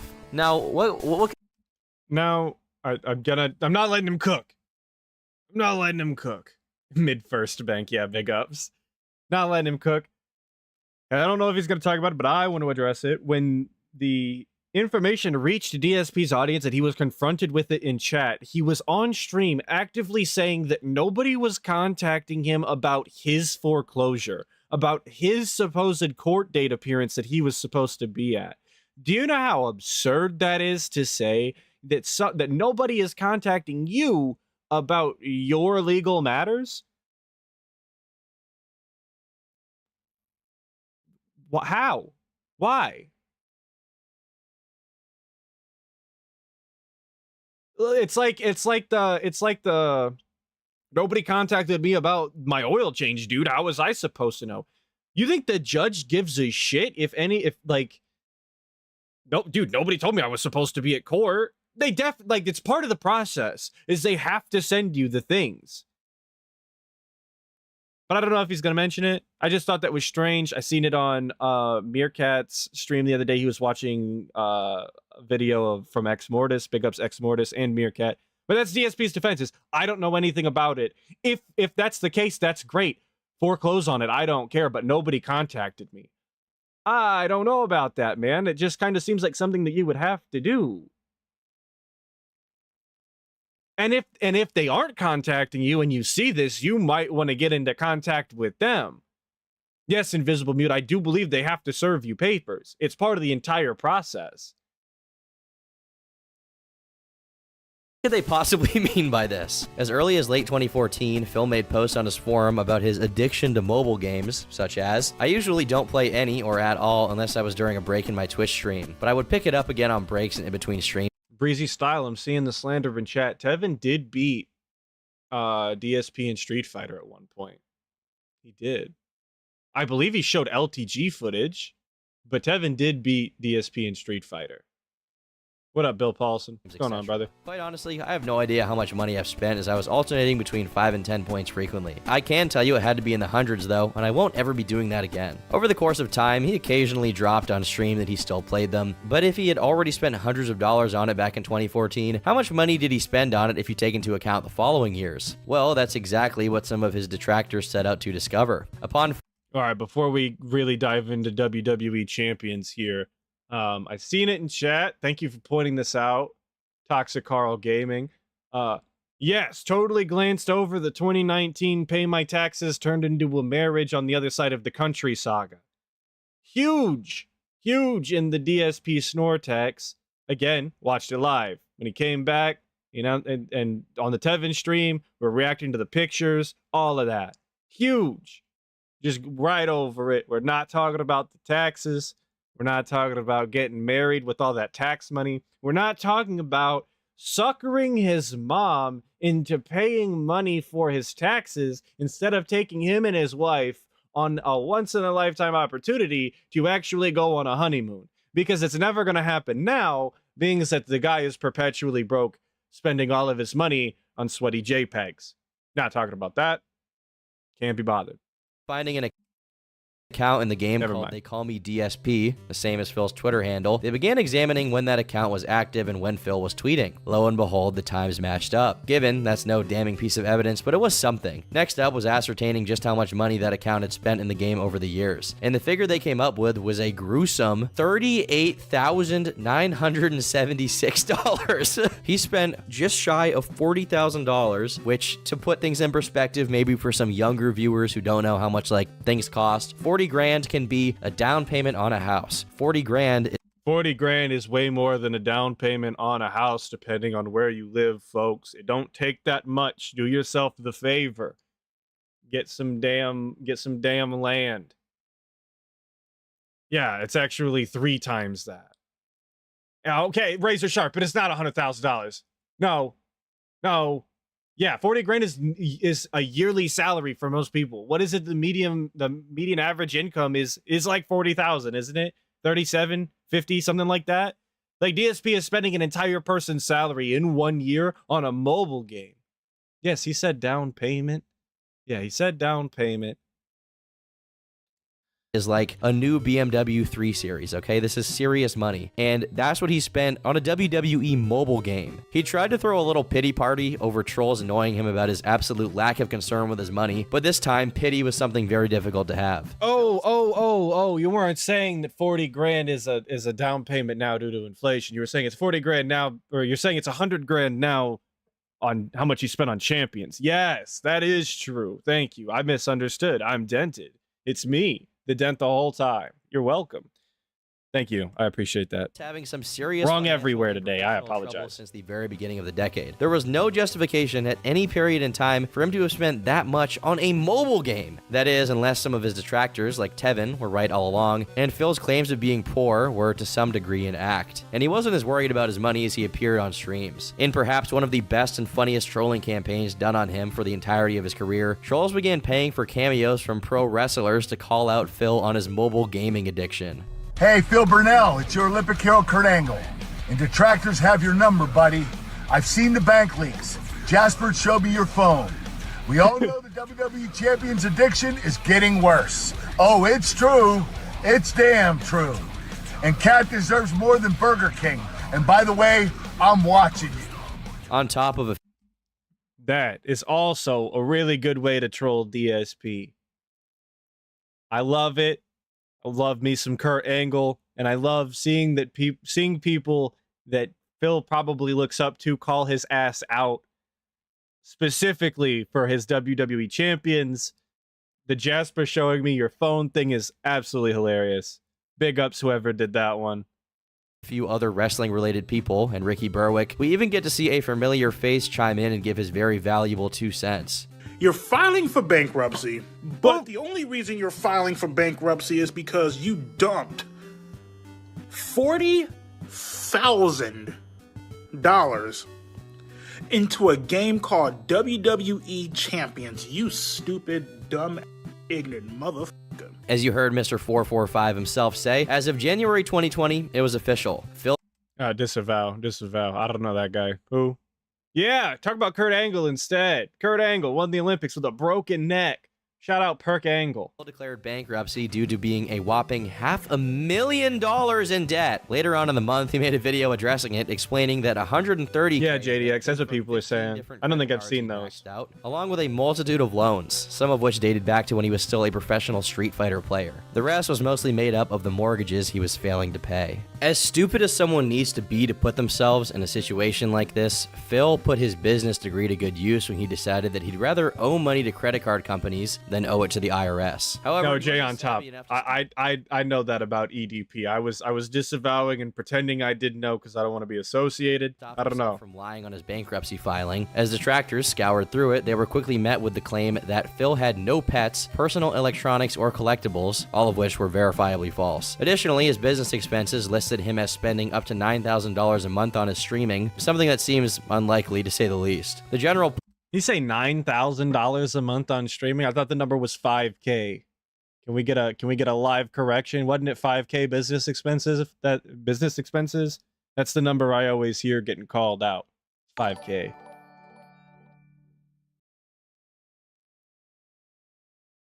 Unless Jacob just subscribed. Thank you, brother. Appreciate it.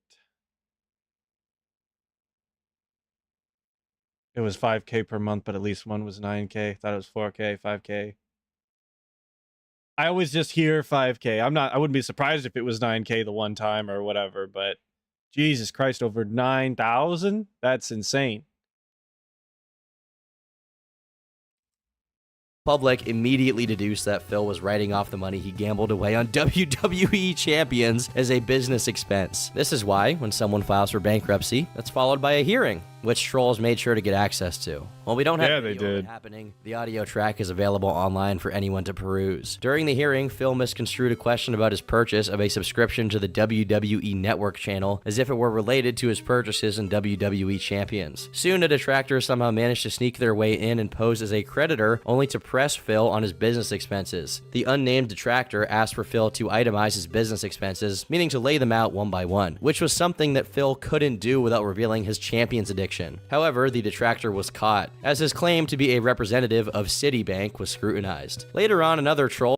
Big ups, whatever detractor did that one. I'm seeing big ups POP. Big ups whoever got that audio. It is glorious piece of audio. It's a classic. Mr. Burnell, what a genius to get the DSP bankruptcy audio. When I tell people about DSP and I talk about the bankruptcy, I tell people that somebody was in the call and got it. It was not POP. Appreciate that. I tell people that somebody got into the call and we have the recordings of it. And they're like, are you serious? Absolutely. These people are insane. Crazy. Crazy. Joined the call and began playing clips of DSP playing Dark Souls, which amused everyone present. Why am I poison? Why am I toxic? Sheffield, do you have the identification information with you? Despite attempts to derail Phil's defense, in May of 2020... And playing sound clips in it is absolutely hilarious. Absolutely hilarious. Like, the amount of risk you're taking, I believe, legally in doing this. Wow. Agent Proper has the bank leaks. I don't want nothing to do with that, Agent Proper. I appreciate you having them, though, brother. As his credit plummeted into non-existence. Somebody's got to have them. Mangled credit score. He mentions that he's waiting until his credit gets better so that he can take out more loans. Again, what he means here is that he wants to transfer his debt from owing taxes to the federal government to owing... Yeah, Union Jack. He's leaning in. He's about to manually ban somebody on the bankruptcy call. And that lady totally laughed. She loved it. To creditors. While this is a smart thing to do in this situation, it's obvious that as soon as he gets his hands on surplus money, it's going to go to one of his addictions or needlessly expensive hobbies. And that's not even mentioning the fact that Phil is approaching his 40s right now, and eventually he'll simply be too old to work and will effectively be... Have I seen the bank leaks? Yeah, but I didn't really I seen that they existed. I saw the things, but I didn't look into them. I was just like, wow, bank information. Dubbed whales by his detractors. Just a few of DSP's watchers were responsible for most of the money donated donated to him. One man in particular, who went by King Tut, donated thousands by himself. Appearing suddenly in August 2017, Tut wasn't an old-time fan of DSPs, meaning he wasn't one of these stragglers from pre-lolcow DSP era who felt some parasocial affection for the man. So it's really hard to deduce why he decided out of nowhere to dump as much money as he did into Phil's black hole of debt. Living through the King Tut Emerald 7 era and watching it live was something. Definitely the was that the chargeback era? I know there was a lot of chargebacks. There's a lot of drama going on about that, but I don't know if that was specifically the chargeback era. But yeah, Jesus Christ, you never not heard about King Tut. Like when you went on a DSP stream at that time, everybody was talking about King Tut. They were talking about Emerald 7. They were talking about like Third Eye the Third. Like these were the names, people. As much of a pay pig as Tut had his benefits, so he could get away with pretty much anything, from being toxic in chat and insulting other viewers, all the way to trying to control Phil's streams altogether. While the pay pig privilege lasted for a good few months, eventually it did get to the point where the mods decided Tut had to go. Once he was banned, he became furious and demanded that Phil refund all the donations he'd ever made. This attempt at getting a refund was neglected by Phil, and Tut proceeded to file a fraud claim on PayPal to get his money back. The thing is, PayPal is so broken that this attempt actually posed a serious threat to Phil's entire operation. According to Phil, this was Tut's plan all along and he was a secret detractor, so much so that he supposedly made appearances to DSP Hater podcast after the chargeback, claiming that he got all of his money back and screwed Phil over. Phil's story, however, is that he successfully kept all the money and Tut's PayPal shenanigans floundered, but there's no way to know who's telling the truth in this situation. But while Tut's case is a clearer-cut situation, DSP claims that DSP flip-flops between constantly saying that he wins every single chargeback and that he doesn't win the chargebacks and he wins some of them. And like the story is obviously, when DSP tells a story, is never clear and always flip-flopped back and forth to support whatever narrative he's pushing for the day. So look, if Tut says that he got all of his money back, I'm going to say good for him. I don't know,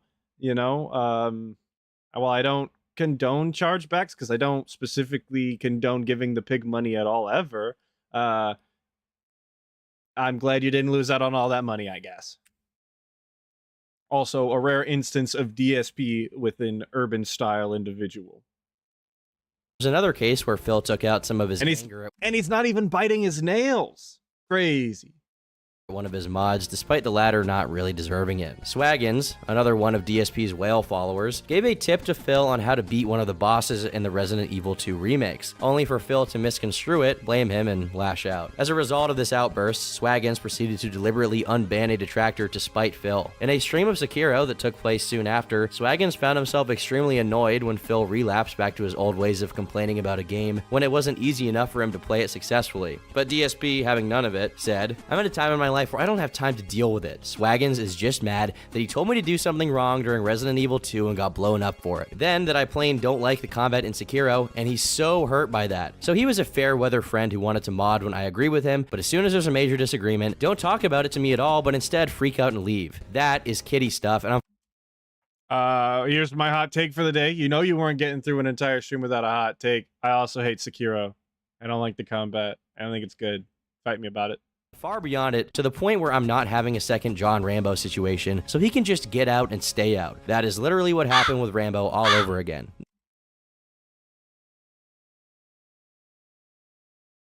Task Chair General just super chat $2 Canadian. It's been great, but I gotta run. Thanks, Skelly Man. I appreciate your $2 Canadian, even though Canada's not real and neither is their currency. I'm glad you could stop by. Hopefully you can catch the rest of it if you want to on the VOD, brother. Appreciate it. Nope, I'm done with that crap. Swaggins also had a response in order. Stupid kitty stuff. As you say all the time, the world isn't black and white. To think it's just because of— How could I be this wrong about Sekiro? Why would I want to play Parry the game? Why would I want to— Oh, you know what? I'm not doing this. I'm not doing this. I ain't gonna do it.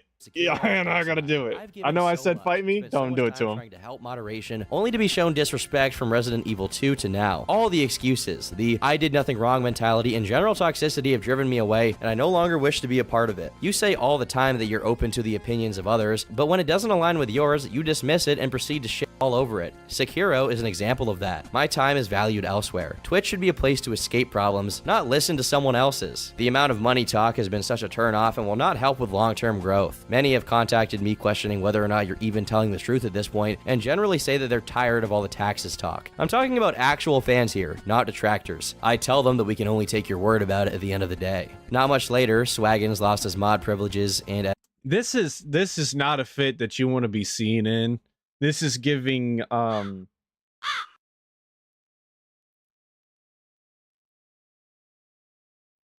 Anders Pack just super chat 20 Swedish krona. It's Piggy. If lying gets more, I will. I appreciate the 20 English krona. Thank you. Krona? I don't know. I appreciate it nonetheless.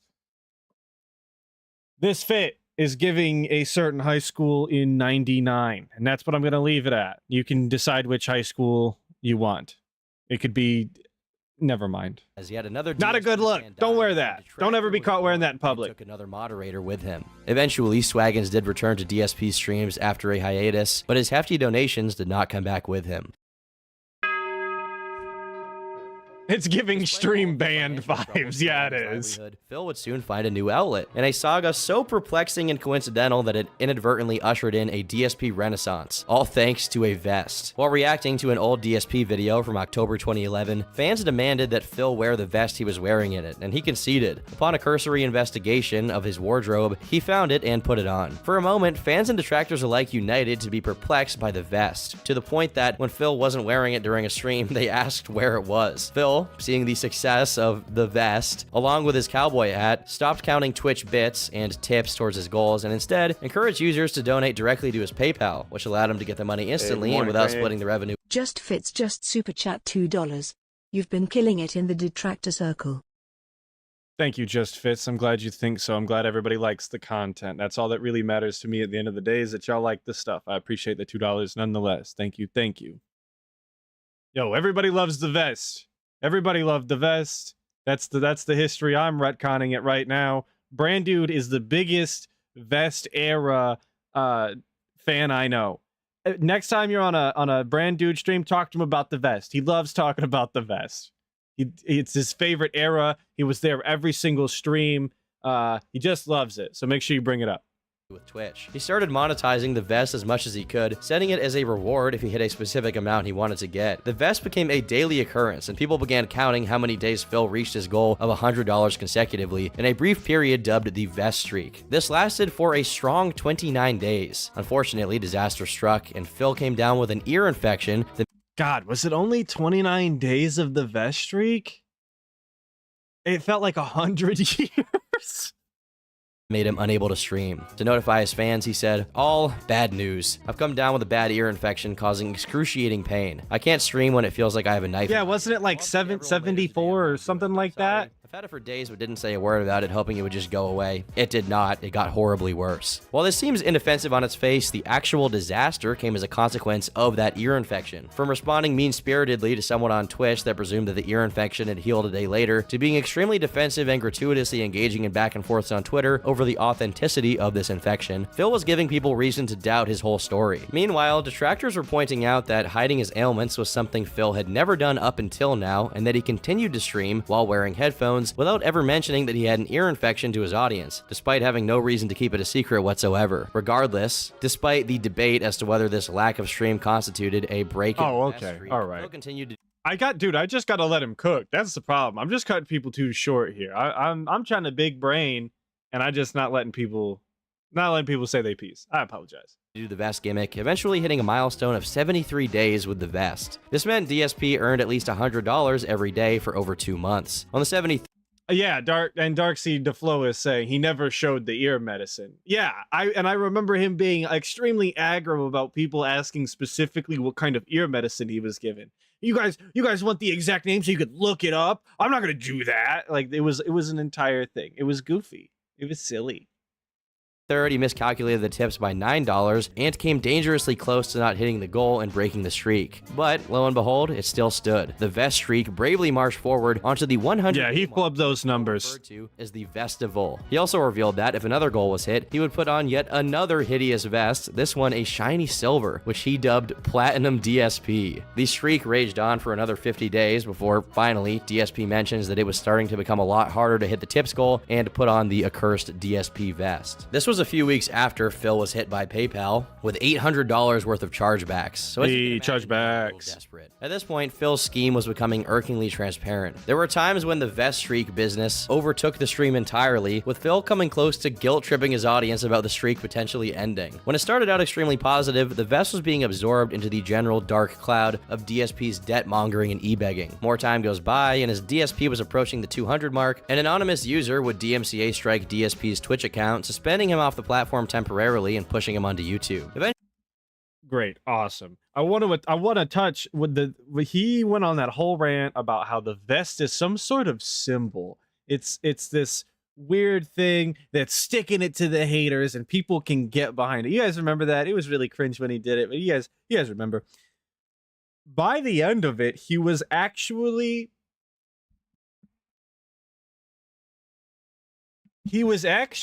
begging on Twitter for people to show up because the vest streak might end. What a turnaround that really is, right?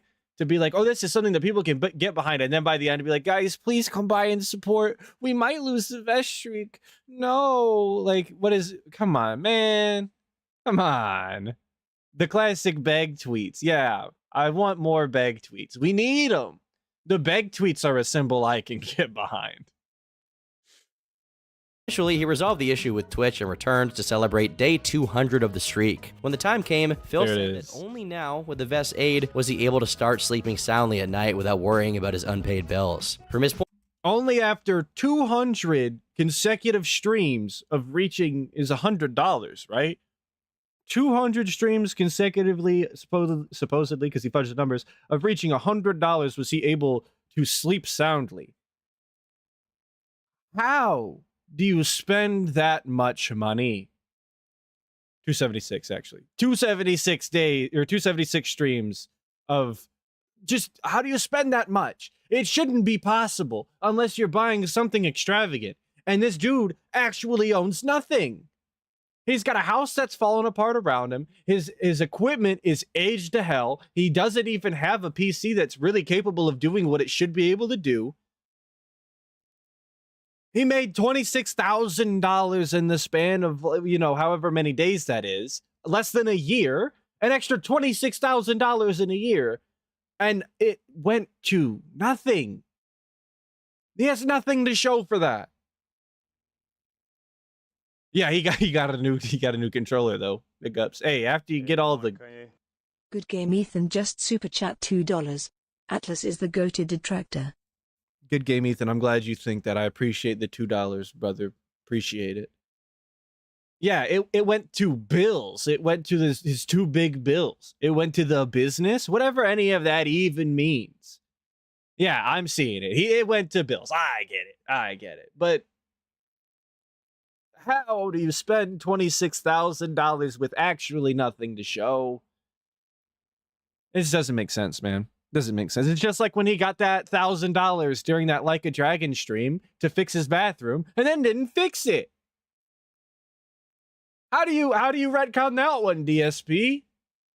I'm sorry. I'm getting derailed. Everything was on a turnaround for him. By day 250, he starts talking about buying a PS5 with the money. No matter how much things seem to turn around, Phil continues to be Phil, this time wearing a valet uniform. For some reason, it was only after 276 days that the streak came to an end, as Phil streamed himself playing Paper Mario and the Origami King. Despite preparing for this day for months, it wasn't easy on poor old Phil, who probably made 30 grand by playing video games with a vest on for 9 months. Was it Lost Judgment? I'm glad, if it's Lost Judgment, I'm glad you said so. Again, don't want to misrepresent the facts. It was Lost Judgment. That's fine.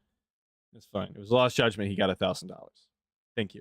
Months. He becomes extremely upset at his audience for not keeping the streak alive, but ultimately he accepts that it's over. Because there was a lot of support tonight, and it was mostly subs and cheers. So I don't know where, why people did that, but that's going to be, this is it. This is literally the end of the stream.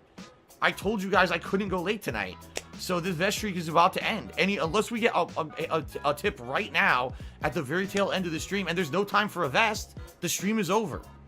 So unless we get something right now, this is it. However, like, listen to that Begmint dude. He sounds actually I'm gonna run it back. We're gonna watch it again. I'm so sorry. But yeah, with the slick back hair. Listen to how desperate he sounds.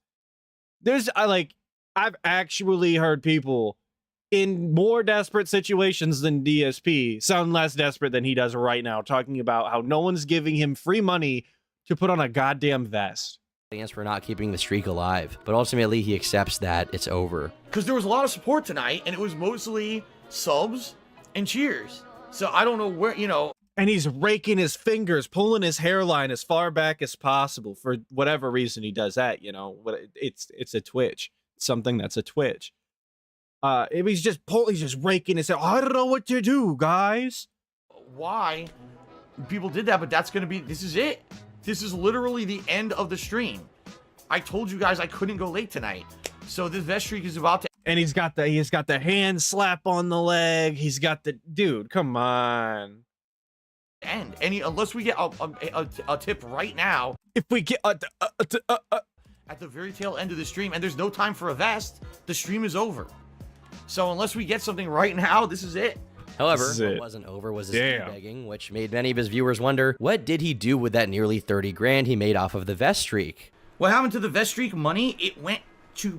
And that happened during the Paper Mario stream. This is literally the end of the stream, but that happened during the Paper Mario stream. But it's his audience, right? He always says his audience holds a grudge against Nintendo. First off, DSP, that's you. You're the one that has the grudge against Nintendo. You always have since basically Amiibos. And every E3 that you've ever watched, you've had nothing positive to say about Nintendo. And probably definitely holds a grudge against them for ending the vest streak, for not making a game that was entertaining enough that he could continue the vest streak to this day. He thought about it for 3 years when Pro Jared tweeted at him. He held that grudge for 3 years. He's definitely still thinking about how Paper Mario screwed over the potential extra $26,000 that he could have continuously made every single year. More than that, because that was only after less than a year, right? So he would have made at least $30,000 extra a year if he could have continued the vest streak, and it's all Nintendo and Paper Mario's fault, obviously. Pay for stuff, genius. Bills, back taxes. It paid for a tremendous amount of things around here. What do you think it did? How did you have $26,000 worth of bills? How did you have $26,000 worth of back taxes? Rob, that doesn't add up. Where did you just spontaneously get $26,000 worth of more bills? Back taxes are worse than front taxes? Yeah. Well, because it's business in the front, party in the back. The back taxes. Yeah, things. I don't know how you could just write away $26,000 by saying things, bills, and taxes. That's not how money works. Like I said, there's no way I could make an extra $26,000 a year and have nothing to show for it. I don't know, man. God, people are so dumb. The nervousness and the vague pivot from bills and back taxes to a tremendous amount of things around here pretty much confirmed for much of his following that he didn't change even a bit in regards to how he handled his money. Phil's online inner circle would be rocked when a mod named Anonymous leaked the logs and chats of his private server uploaded onto YouTube in early 2021. Anonymous, who had worked alongside Phil for years, would concede it was time to join the dark side, removing himself as a moderator of Phil's Twitch midstream, but not without changing the title of the stream to DSP Doxed Pew Dubs before he did so as a parting shot. Phil doxed PW Dubs? No, I didn't. I've never doxed anyone. As you heard, Phil claimed he had never doxed anyone. However, documented history tells quite a different story. Oh, by the way, I have your IP, I have your name, and I have your address. Classic DSP quote right there. Again, just another one of those things that you are not supposed to be saying. You just don't, because it's a bad look. Regardless of how you feel, you just don't say those things. You have a little bit of self-control. So, congratulations. You fucked up. Tharbis just super chat $2. Will this be a VOD on the channel? Yes, it will. You can watch it at your leisure. Anonymous' leaks didn't do much damage to Phil's reputation, partly because it was already destroyed beyond repair, partly because there wasn't a lot of incriminating stuff in there that the detractors didn't already know about. Anonymous eventually revealed the reason he turned on Phil, saying, "The greatest tactic in Phil's playbook is to characterize his critics as evil, malicious, and mentally ill trolls seeking attention. When he made me a moderator in October of 2017, I was a mod for 1 day before he removed me. A troll started insulting me for being gay, which I don't mind. They escalated it to mocking me for something that happened during my childhood, telling me that's why I'm gay, and called me a P-word. I timed them out for the rest of the stream. Phil was bombarded with emails complaining about me being a bad mod. He panicked, threw me under the bus, talked poorly about me behind my back to the troll, and removed me hastily. I emailed him and let him know what happened. His response was that he believed me fully, and I was still absolutely in the wrong. He reprimanded me because he felt I had no reason to ever tell anyone that I was abused, and that I have to keep that to myself. He refused to restore my mod status and gave me the same treatment he tried to give his whales. He tried to dangle it over my head." DSP does that to every single person that he wrongs or has any sort of altercation with online. He always takes this weird route where he wants people to like publicly apologize and he tries to dangle things over people like he has any sort of power. DSP, you are nobody. You're some fat, greasy pig slob on the internet who actually does nothing all day. You're a charity case at best. Without other people, you would honestly be homeless.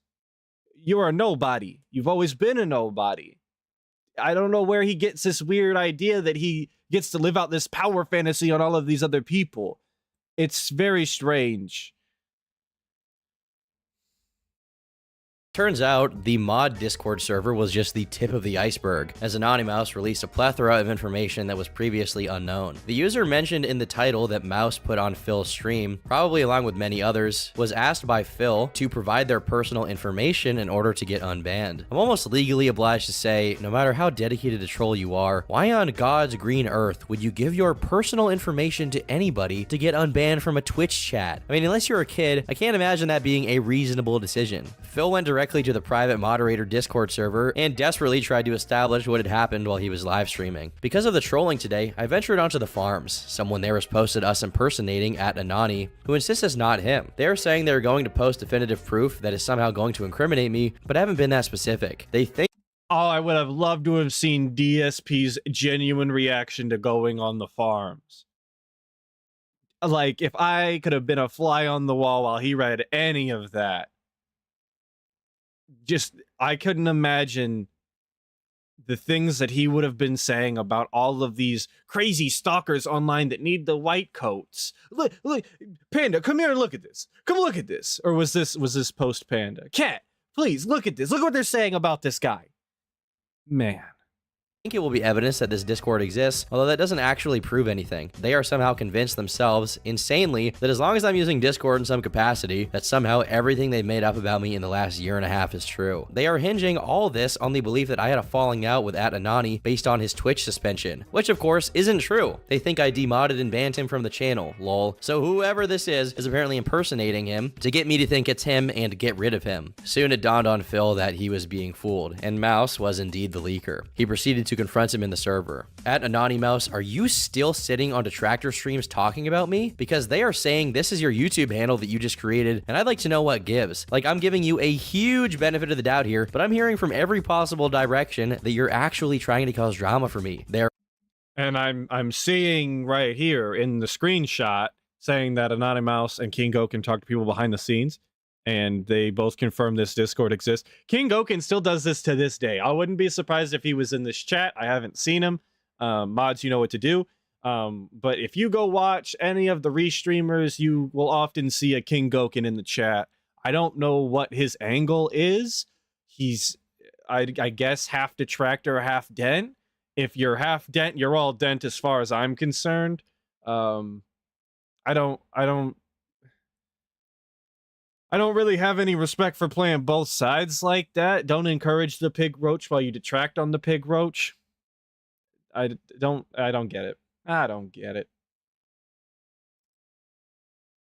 Yes, I do remember Inked Blessing that Anani let a bunch of people into the server at the time of the leaks. I do remember you saying this. Yes, because I wasn't around or doing any of those gay ops like that. Still don't do gay ops. No gay ops. Discondone or disapprove all gay ops. They're also saying that both Anonymous and at King Goken talk to people behind the scenes. Exactly, Jackie. That's that shit I don't like. Not that it matters. That leaked a year ago, but somehow they think it's news. Is it all an impersonation? And are we actually talking about this Discord server outside of here? I was under the impression we all want this thing kept secret so they can't try to harass us. So why the hell is it becoming public knowledge? Phil tried to defend himself and explain that the information PewDub sent to him was to prove that his account was the real one to ward off impersonators. That would be a convincing defense. Nuclear Detractor, quit calling me out. Disavow. About having people's doxes multiple times. The one thing that did sap some of the steam off of Mouse's expose were the accusations of heinous stuff, meaning pedophilia and zoophilia. Even in the DSP video, I cannot seem to rid myself of these people. When asked, so we're going in on another tractor. Not that I don't know anything about Anonymous. I don't particularly care to. It's none of my. Going in on another tractor here, folks. Why he was following zoo accounts, Mouse replied that he was doing it to see their tweets and befriend them. Gross. The same reason he follows everyone. He added, bruh, I'm a furry. We buy and sell exact replicas of animal genitalia. While I certainly don't F animals, I'm not above speaking with people who do. Members of the Kiwi Farms would not take kindly to the revelation regarding Anonymous' supposed... Bro. predilections. Anonymous is into zoo stuff and likes stuff like this. Make fun of this stuff what you lot will. I told you ages ago he should be told to F off. He's an adult and he's following this teenager that claims he wants to F animals. Are we really going to ignore this but poke fun at our Canadian Coomer? Our side really isn't any better than Phil's. We are far worse. Reprobates like this adult man taking pictures of himself in a full diaper wanting to F fur babies and a zoophile are the people that detractors look up to. His attempts to apologize. Hey, speak for yourself. We don't, hey, disavow. We don't condone this behavior. No degeneracy allowed. Get him out. For what he describes as tantamounts to deliberately telling teens that zoophilia is okay weren't heeded by members who believed it totally insufficient for the extent of his actions. People pointed out that first, he lied about knowingly interacting with minors about this kind of stuff on Twitter. Then when an example was brought up, he acted like that was the only time it ever happened. The chips were stacking against Anonymous at a very fast rate, and today, he too has his own dedicated page on the Kiwi Farms. Eventually, Mouse reappeared to try and justify his actions, saying the following: I'm sorry for returning. The point of going away for the prior month was to reflect and start getting help. It's hard to make it clear how deeply I regret my actions without fixating on how it'll be perceived. Whether wording it the wrong way will sound disingenuous or make it sound like I'm downplaying everything or turning it into an emotionally manipulative pity party by oversharing my issues, etc. I'm absolutely disgusted with myself. It's pathetic trying to hang on like this. I'm sorry for everything I've been called out over. I should have done that first and foremost. Yeah, look, you're gonna be a weirdo, you're gonna be a degenerate online. Not cool. Go away. Doing long posts like this, cringe, unnecessary, just to get attention, embarrassing. You should feel bad. Just disappear. And I don't mean Minecraft style. I mean like literally just get off of the internet, bro. It's not that deep. Go away. This false confidence in my return is blatantly motivated by desire to save face. I deleted my other accounts that deprived me of access to my terminally online life and forced me to get help because I knew I couldn't resist coming back to either chase clout or lolcows for cheap ego boosts. Clearly, you can't delete your account on Kiwi Farms. My only other option is changing my password to a randomized string and logging off forever. And so he did, as his account has been inactive since mid-2022. A 55-page leak of a conversation between Anonymous and a user called Pamperchew came out in August of 2022. I did hear it about this. By users seeking to preserve evidence of the two's abhorrent conversations with a vast quantity of screenshots provided. And I'll let you guess as to the quality of discourse in such a document. Meanwhile, despite having triumphantly served this upheaval, Phil was facing yet another threat to his livelihood. Twitch terminated his partnership. I'm glad we got off of that. Again, I'm spending quite a bit of weird segments talking about detractors. Semi-relevant, but not once they leave whatever Phil's doing. Again, if you want to do a detractor documentary, feel free. Go crazy. Do your thing. but I'm here for the guy. And soon, his entire account was set to be closed permanently. In an emergency video uploaded to YouTube, Phil demanded an apology from Twitch regarding their treatment of him, despite detractors pointing out that the partnership allowed Twitch to ban users for any reason at any time. Honestly, even though that may be the case, I still feel bad for Phil either way. If it was up to me, his Twitch would not be banned. The official reason was that Phil had allegedly said a hateful slur at one point during a stream. Hateful slurs? I don't use hateful slurs. Classic. While Phil reacted to the partnership termination in a pretty angry way, bringing up US law as if it had any relevance to the situation, Twitch eventually decided to lift his channel suspension and acknowledge that he was wrongfully penalized. However, he had a grudge against Twitch and was... Yeah, very weird to say that you feel bad for Phil. I don't... Very strange thing to say in a documentary. I don't know, Maine. Was already in the process of moving his operation over to YouTube. Funnily enough, in May of 2021, despite refuting the allegations of hateful language in his content, Phil almost certainly dropped the gamer word on accident during another stream. Later that year, over the course of a few weeks in September, hey, he's not gonna play the footage. You can't say stationary around here. No stationary. Banned. If I see stationary in the chat, it's banned on site. Hackers were able to socially engineer Bank of America to give them access to Phil's bank statements by using public info of his that was available, and the findings were intriguing to say the least. Over the course of the better part of 2 years, Phil spent approximately $190,485. Of that nearly $200,000, $3,000 went to alcohol, $6,000 was spent on restaurants and takeout, $11,000 on groceries, $26,000 on taxes, $33,000 on mortgage payments, and last but not least, $45,000 on microtransactions. Not only including WWE champions, but PayPal and iTunes. It appears that the detractors... Damn, DSP was going crazy. Big baller. Shot caller out here. You'd have thought the guy was made out of money. And most prominently Tevin were right all along, and Phil aggressively played up his financial tightness to get more donations while he spent it on stupid garbage constantly. When Phil did address it, he didn't actually. He just claimed he suffered identity theft, which is actually true, and purposefully left the rest of the details as vague as he could, as to not raise attention to the glaring fact that perhaps the most damning piece of information on him ever was now public. Yeah, and he said he basically did the exact same thing during the Side Scrollers interview. He just sat there and goes, well, those bank leaks aren't mine. How comes the end of... So that's the end of the story. They're just not me, dude. I don't know.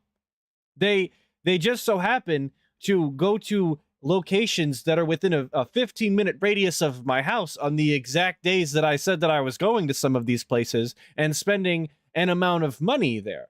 That couldn't have been me. Oh, how could that have been me? I don't know. Come on, dude. Something more believable than that. 2021, and Phil decides to make some changes to his content. First and foremost, the biggest change would be dropping the King of Hate moniker that had defined his career, appearing on merchandise, his own forums, and even his vlogging channel that he'd also retired on the 3rd of January in a video titled, "Goodbye, this channel is retired. Head to DSP Gaming and thank you for 10 awesome years of vlogging." Today, the channel does remain online, but only as an archive. However, Phil's attempts at rebranding would do nothing to curb the nearly 2-decade legacy of the moniker, and more widely his online reputation. A critique that underlined this decision of rebranding was that Phil only did it after he got the attention of Moist Critical, despite... Big up Sir Moist. I don't know how y'all feel about the guy. I don't know anything about him. I don't watch his content. I didn't even see him talk about DSP. I know I saw a video the other day. He's an extra in the Hunger Games at one point, but other than that, I don't know nothing about this guy. Shout out Sir Moist though for calling out the pig. Charlie saying the same things many people had said before, that Phil guilt-tripped viewers over money and branded himself on begging. Phil took the opportunity to do a Boogie 2988 and performatively embrace the criticism to look better. Unfortunately, Phil then suffered another series of copyright strikes on his channel, DSP Gaming, after a detractor, Dayglow Hour, posed as a professional video editor, creating various intros and bumpers for Phil to use before his streams, only to then claim them once they were in enough uploads. Just a couple of weeks later, however, the strikes were cleared and his channel was back to its original state. Attempts to mess with Phil's income didn't stop there, however. In September of 2022, a user named MusicMouse7 tweeted to Stream Elements, the company who manages Phil's tips, linking them to a 13-year-old clip where DSP makes a pretty bold statement. But I hate the... So began... But that's the same shit that he got banned off of Blip for. He's like, so it's not just a one-off when he says things like that. Also, willing to play the clip then, but you didn't play the clip earlier? Suspicious. Suspicious, suspicious. You couldn't have bleeped it yourself? Come on, man. But, yeah, definitely repeat behavior. It's not just a one-off. The chain of events that ultimately led to Phil's termination from Stream Elements. Phil took to Twitter to message the company, telling them his tips page became a 404 and asked if it's all related to mass reporting that took place regarding the TF2 incident. Following day, Phil opened up a link directly to PayPal for all stream donations, and now he has to manually manage his PayPal account and the donations sent, further unable to have automatic animation pop-ups. He also has to play these himself. Phil also instituted. And that is one of the worst aspects of DSP's content. The manual checking of the emails, the manual inputting of the names on screen, all of that just makes his content so much worse. It's just terrible. You want to talk about a guy who can barely play a game and talk at the same time? Now, why don't you interrupt him every single time he's actually doing something so that he can put up a bunch of names on the screen and manually check his emails every 15 seconds. Yeah. Because that's a good idea. That's something that is an acceptable practice. A brand new policy, adding the disclaimer, no refunds to his account. Despite attempts by trolls to report the account, Phil continues to use it to this day. In addition to taking this L, it seems DSP was breaking his promise to not play WWE champions anymore. The quality of the video is a little poor, but if you are familiar with the game, you can make out what is on Phil's phone. This is the Brawl feature within the WWE Champions application game. The rest of Phil's 2022 wasn't anything new. Yo, shout out Secret Limited. He did fantastic work.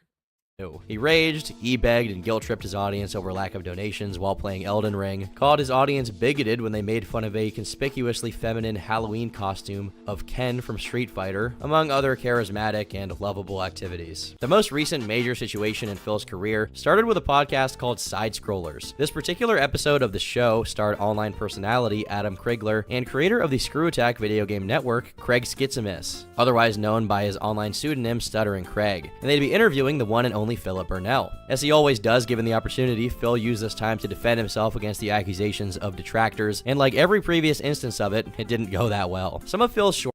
Yo, the Side Scrollers interview was huge. Still is huge. It's one of the few instances where you get to see DSP actually interact with another person, and they did go decently hard on him. They didn't go nearly as hard as other people would have, but they kept him on the live, which is a defeat in and of itself, given the questions that they were asking. Definitely number one for the year. I wish something more relevant would happen because it's been quite a while now, but DSP has been absolutely broken by it and has never recovered since. And I thought they did an okay job.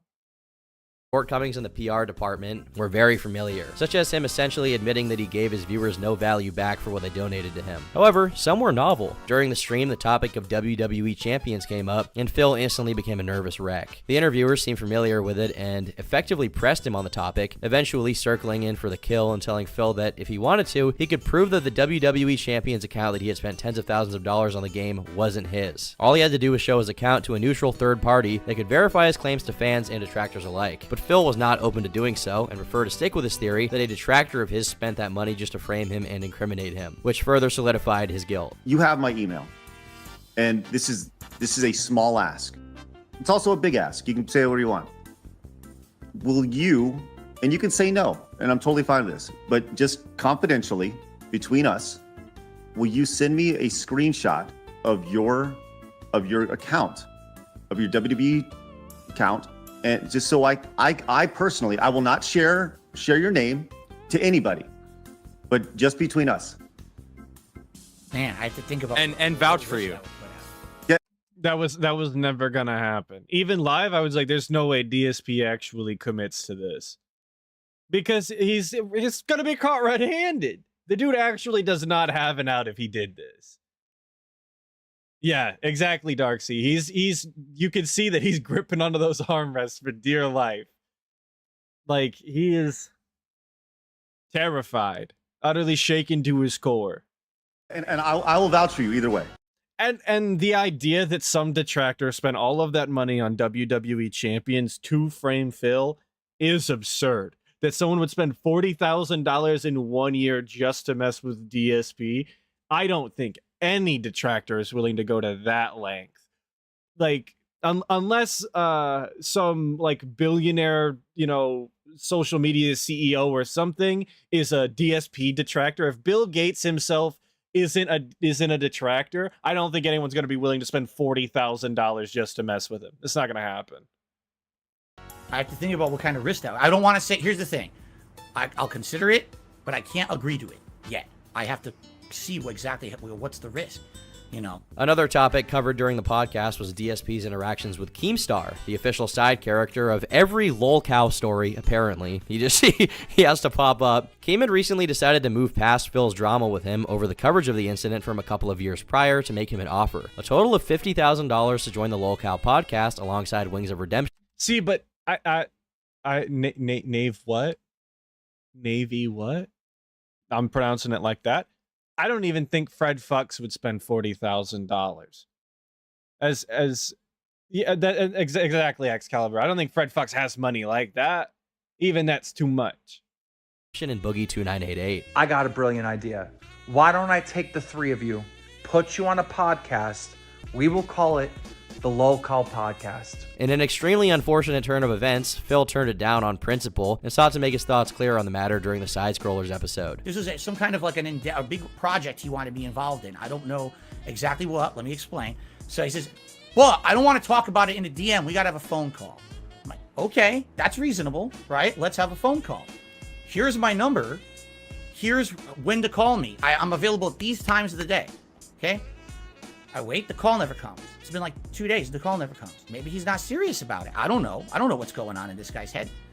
All of a sudden, I'm on streams. He starts calling me when I'm on streams. I'm like, is he, I don't know what's going on again. So I DM him after the fact. I'm like, hey, you want to, so basically, it's like stupid telephone phone tag. The guy won't even contact me to talk about what he wants to offer me. But he has an offer. That's the part that kills me so much about this. Is like, I get if you don't like Keemstar because of what he's done or the things that he's been involved in or the way he acts, right? But if somebody has a lucrative business opportunity for you, you answer the goddamn call. That's it. That's all you got to do. Answer the call. I don't think that it's the... Regardless of whether you like the guy or not, I don't think that not answering the call was really an option. And it is the option that DSP took, and he looked stupid for it. And declining $50,000 when you get on stream and beg every day doesn't add up to anybody that's got half a brain cell left. Because, yes, 50K is 50K. Whether or not he would have made it, whether or not, Keemstar is actually going to pay, like, you can figure all of that out, right? I do think that Keemstar would have paid it, given that Keemstar has a successful business and a lot of money, and that you don't screw over people that you do business with, because it's a bad look. People don't want to work with you. But he didn't even bother to answer the call to find out. He didn't even care. When I'm available. Review Tech USA chimed in with a $50 donation to the stream saying, Phil, nobody cares about your history with Keemstar. Why are you above a 50K sign-on bonus for a podcast, but will ask for tips for groceries the next day? It makes no sense. Viewers speculate that the real reason was actually that Phil didn't need the money as much as he pretended he did. Eventually, Keem himself joined the podcast and the two went at it for an hour or so, getting very little resolved in the process. And DSP... And like the theory is DSP's playing 5D chess or whatever. We're going to, I'm just going to increase the numbers as we talk. He's playing 6D chess because he thinks that if he took the money, he'd have to be responsible for where did the 50K go. And this is true. I don't know if DSP is forward thinking enough to think about that, or if he is just so stubborn that he didn't want to work with Keem that bad, he was willing to turn down $50,000.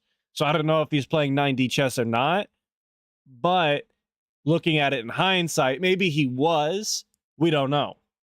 Aftermath of the stream resulted in only more derision between Phil and the members of the Side-Scrollers. The day after the now infamous interview, the group uploaded a discussion called Dark Side Phil Aftermath, where they went over how the DSP episode went. Due to them being honest about what they thought of Phil's responses to the more pressing questions, such as the WWE Champions fiasco, the discussion prompted him to say they betrayed him and describe the podcast negatively. While he addressed the Aftermath video, he made the mistake of mentioning Keemstar in a negative light, which prompted Keem to chime in again. In a tweet, Keem reiterated that DSP was no longer being considered for the Lolcow podcast due to his inability to answer important emails in a timely manner. In another instance, Keem said, "I have set up interviews with DSP's family and friends. We're going to get to the bottom of this. Apparently, unlike him, they like money. Keep in mind, DSP totally unprovoked talks ill about me when I was retiring. I barely even knew him, and he doesn't know me. After that, he was hurting for money, so I offered him $50K for a podcast job, and he disrespected me again." This whole thing that Keemstar went on here, I'm upset didn't actually amount to anything yet, hopefully, because I would love to see any content coming from somebody who actually has the time and capital to put into researching DSP's past by talking to people that he formerly knew. That's just where I stand on it, regardless of what you think about Keemstar. Anybody who would put in that amount of time and effort into that, I would be appreciative for the content, but never led to anything, so whatever. After that, I had a peaceful chat with him on Don't get my hopes up, Keem. How about that? 24 hours later, he was talking smack about me again. After that, he tried to steal my podcast idea. So I don't want to hear that I'm harassing him. I'm simply responding. When Keemstar announced he'd arranged interviews with members of Phil's family, DSP responded saying he didn't care since he had no contact with any of his family besides his parents. So Keem would get biased information from people only interested in the money. During one of his periodic lamentations, Phil mentions having developed severe trust issues and having an inability to have friends, but he blames trolls for this instead of blaming himself. It's hard for me to trust anyone. You wanna know why? Because so many people have kind of screwed me over time.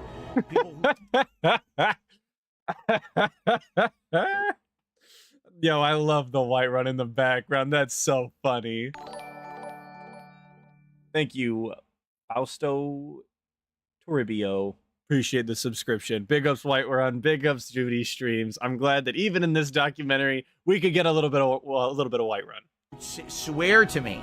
Don't worry, we're in it for the best of crying emojis in the chat, pimps. For sure. And crying emojis in the chat. Right? And it's like, fool me once, shame on you. Fool me twice, shame on me. Well, fool me 77 times, right? On June 24th, 2023, DSP celebrated his 15th anniversary of being a content creator on YouTube. 15 years, 64,000 videos on the DSP gaming channel alone, countless hours of live streaming, half a lifetime's worth of subpar content. It's hard to even believe. Subpar is putting it very lightly. I mean, technically, yes, but it's just so much worse than subpar, is it not? It's just shit, like, every single day. Like, subpar, to me, means, just slightly below average. Maybe even getting pretty low, right? But DSP is scraping the bottom of the barrel for content every single day. It got to this point. Unlike other lolcows... Wait, he complimented him? Right? On June 24th, 2023, DSP celebrated his 15th anniversary of being a content creator on YouTube. 15 years, 64,000 videos on the DSP gaming channel alone, countless hours of live streaming, half a lifetime's worth of subpar content. It's hard to even believe it got to this point. Unlike other lolcows, who have one or two gigantic character flaws that are like genuinely just making them unfit for society in general, DSP is kind of a different beast. He has no particularly grievous offense towards other people. Instead, he has an unending series of small offenses he has no interest in taking accountability for. He's not extraordinary whatsoever, and that's precisely the appeal. Disliking him isn't a race, it's a fucking marathon. His detractors will willingly sit through his content slop just to bask in how underwhelming it is. Every little self-serving lie, every e-beg, every insult to the audience. Yo, that's us. That's what we do. Big ups us. We get to shout out indirectly. But yeah, you have to sift through the shit for the gold. And I'm glad that all of the other detractors do that on a much grander scale than I do. And I just said this the other day in ALT's chat when we were going through the Best Buy shit for DSP's employment, and we got to the bit kind of towards the end where DSP was talking about you know, if you have a problem with me basically not doing my job, go get a lawyer, right?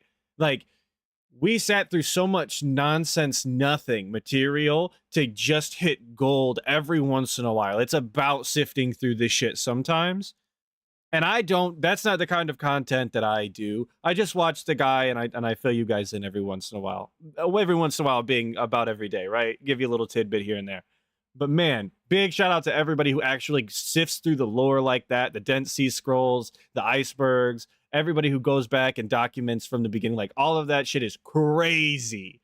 Y'all are the best. It adds up to the phenomenon known as pignosis, the inability to fully stop following what Phil is up to. DSP is like McDonald's, where you know you're getting a bland, kind of soggy experience, but every once in a while you just find yourself coming back, okay? He's a low-skill, menial job worker who stumbled into being a professional content creator and got addicted to it, and no matter how much negative attention or debt his attachment to his online personality incurs him, he keeps on going.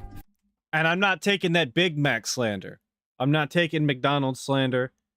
I'm not letting that slide. I actually find more value in a Big Mac in McDonald's than I could justifiably find in DSP, aside from the lol cow status that he is. It's yo, was that the definition of pignosis? Was that he's not McDonald's.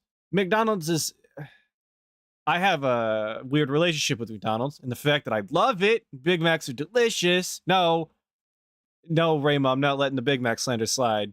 Big Macs, bang. Bang. Run it back. I feel like I missed every little self-serving lie, every e-beg, every insult to the audience. It adds up to the phenomenon known as pignosis, the inability to fully stop following what Phil is up to. Oh. DSP is like McDonald's, where you know you're getting a bland, kind of soggy experience, but every once in a while you just find yourself coming back, okay? He's a low-skill, that is definitely not what pignosis is. I heard about him trying to redefine pignosis, and I totally missed it because I was thinking about Big Macs before he even said it, I guess. Yeah, that's definitely not what that is. Yeah, pignosis is the cult. It's buying into everything that, DSP says. It's believing all of the inconsistencies, despite all of the inconsistencies being directly in front of you. Thank you, MF YouTube watcher. I appreciate the sub, brother. It's not coming back and, time after time to see what DSP's up to. That's not it at all. I wouldn't recommend coming into a community like this and trying to redefine something, even if you don't know. Before you use the word, before you use the vocabulary, familiarize yourself. Please make yourself look like a fool. Menial job worker who stumbled into being a professional content creator and got addicted to it, and no matter how much negative attention or debt his attachment to his online personality incurs him, he keeps on going. Phil is not destined to be an online personality. He doesn't have the talent, he doesn't put in the effort, he has no skills, and yet every single day, he's struggling against fate itself by not giving up. He's a Let's Player who's bad at games. Took 3 years after it was already the norm for him to start doing direct capture, and has never hired an editor in his life. He doesn't behave responsibly in the face of negative consequences, or his inability to manage his professional life whatsoever. And I seen it in chat just now. Thank you, Scrawn Eye. Yes, he used pignosis where I would probably use Snortex. You just get sucked into it. You can't help yourself but keep coming back and checking in on what DSP's doing, because you get sucked into watching this guy flub around on screen all the time and act like an asshole. He defaulted on over $100,000 worth of debt that he took out on credit cards so that he could pay his taxes, even though he knew his taxes were just going to continue to accrue, and he truly has no hope of paying them. But he simply does not stop. DSP is like Albert Camus's The Myth of Sisyphus. He doesn't have what it takes to perform his task, but he's going to continue trying regardless. The struggle itself toward being a content creator is enough to fill his heart for the time being. One must imagine that Phil is happy, or at least he thinks he's where he's supposed to be. And I don't see, there's a part to me that understands the idea of Sisyphus carrying or rolling this boulder up again and again as it just, rolls back as he gradually gets up the hill. I don't think that that's what DSP's doing, because he's not actually trying to accomplish the goal if the goal is to make good content, right? His goal is to make money, and he's and him being satisfied with the task in and of itself isn't true either, because he doesn't like streaming. He's never been happy making the content. Not never been happy. He hasn't been happy in a very long time making the content. So the only thing that keeps him going is money. I don't particularly see what that has to do with Sisyphus rolling up a hill whatsoever. But hey, I didn't write the script. I'm not gonna tell Turkey Tom how to make his video. I thought it was okay. Wasn't the best thing I ever seen. Wasn't the worst thing I ever seen. This is not a fence sit. This is a genuine reaction to it. Definitely inconsistencies in there. There's some bits I wish we would have talked about, like the marriage. Definitely shafted Tevin on that one. Felt like we didn't get enough Tevin time. But hey, like I said, I didn't write it. I didn't make it. I don't personally have the patience to make something like that. It's not in my repertoire of things that I do. But yes, exactly. Invisible Mute. It's for normies. Like I said, it's for people like my sister. It's, people who aren't in the Snortex. They get a general, overview. I agree. Too much SOK. It was fine. I wouldn't watch it again. I'm not going to put that in my rotation of things, but I guess anybody being exposed to the pig roach to any extent is a plus, because the more people laughing at him means the more people, I guess, in the community, but that's not always a good thing, So anyway, that's the end of that. We've been here for 5.5 hours. I think that's enough. It's 2:30. The guys probably already started. So with that, I bid all of you a farewell. I really appreciate all of you coming by, hanging out. I can spare a few more minutes to talk directly to the chat. If anybody wants to hang out for that, if that's meaningful to you, I will throw up a little bit of background music. We'll hang out for a second, and then we'll move on with our days. I appreciate all of your time. Thank you. I love my horse, baby. She's like my mother. Goodbye, all. I appreciated all of your times, of course, of course. Same time next Saturday. I hope to be here with all of you again.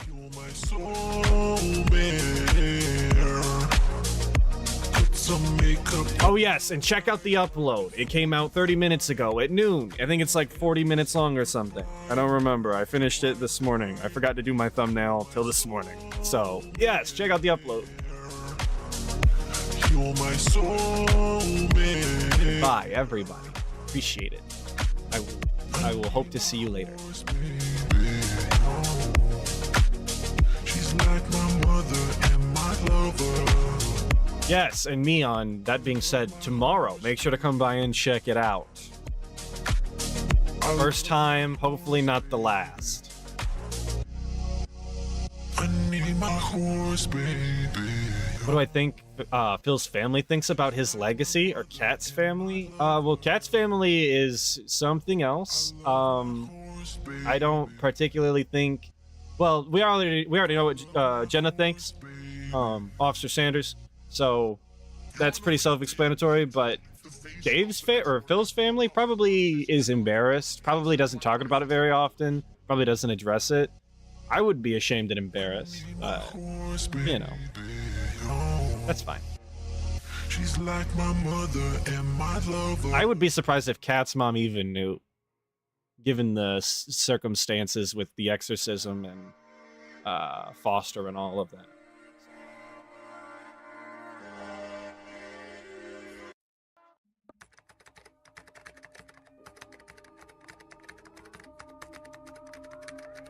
Phil's dad would rather send him fish pics. Yeah, exactly. Why talk about DSP's legacy when you can talk about fish, brother? That's way more interesting.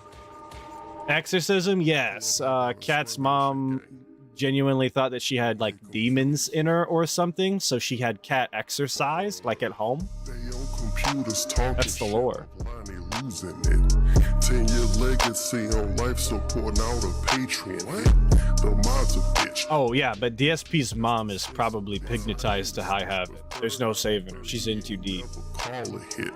Mimology, Mr. Hustler, Vanilla Speed. We already listened to Meaningful. I didn't want to hear it again. I'm sorry, Invisible Music.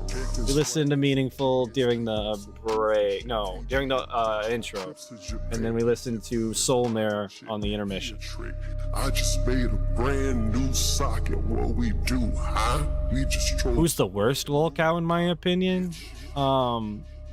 As far as actual worst and not just entertainment value, as like the worst person. Anybody dealing with kids, I don't personally entertain any of that nonsense whatsoever. As far as worst, as in like worst entertainment value,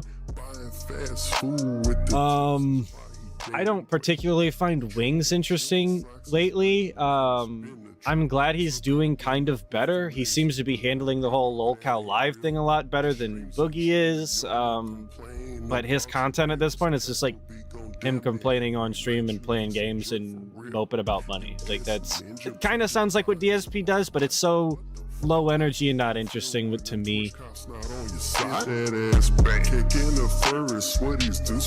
But I genuinely do where like I don't hope that DSP does great things, but I don't wish the worst on DSP either. I do hope that Wings gets his shit together and does better. I don't dislike Wings. I dislike that he's a sappy little bitch, but I don't hate Wings. There's not a lot of things that I dislike about Wings other than that he just is his own worst enemy and refuses to do anything to better himself. I can't get into LTG either. It seems like the same thing like over and over again, which again sounds like DSP, but just not the same, you know? Has the guy started yet? Oh, I don't know. I'm not gonna restream the guy. I guess I could, but it's too late now. No, I meant worst in terms of person, like genuinely degeneracy. Probably like Cyrax then. Because he messes with kids, right? And he is just kind of crazy. Daniel Larson's a degenerate. He's got leprosy or whatever, and he hit that old man the other day. I seen that. Acts like a weirdo online. But like, even King Cobra is like, as gross as he is, as regarded as he is, like, he does just kind of sit in his apartment all day and make gross food. I didn't look into him losing Puff though. Maybe there's some stuff there.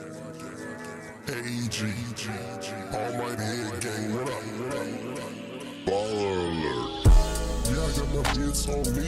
I ain't tryna tip right now. And if I'm not being me, I got a sock right now.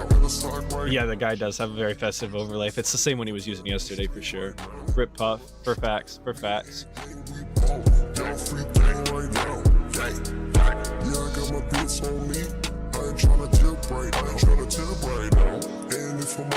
Derek Ip is probably a soon-to-be dangerous lolcow.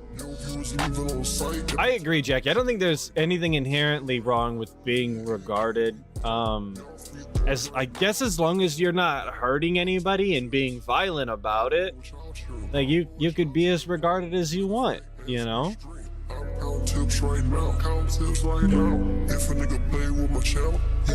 Yeah, let me get some F's in chat for Puff, please. He didn't deserve it. Nobody deserves to have to live with Cobra. Can't imagine the smell that he had to put up with.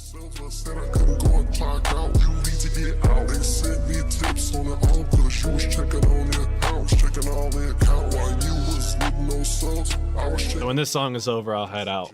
Appreciate all your time. Bitch, you know, we got model, we got clout. I go crazy with the trolling till they learn man all my niggas. Regarded people do need a lot more care and guidance. They definitely don't need to be left on the internet to their own devices so they can make a fool of themselves every single day. PJ, I also listen to this about every day. I think Tevin's made some bangers, and slowing it and putting reverb on it, chef's kiss, fantastic. But I think that was Chris Chan's biggest problem, was that he's just too regarded for the internet, but he got left to be on the internet every day. You can't do that.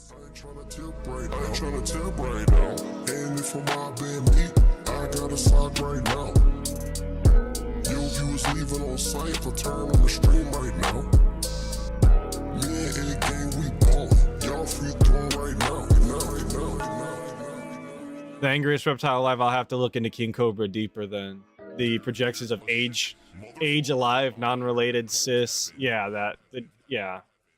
Of age is so funny to me. Why do you have to specify, brother? But I appreciate all of your time. Thank you. Have a good rest of your day.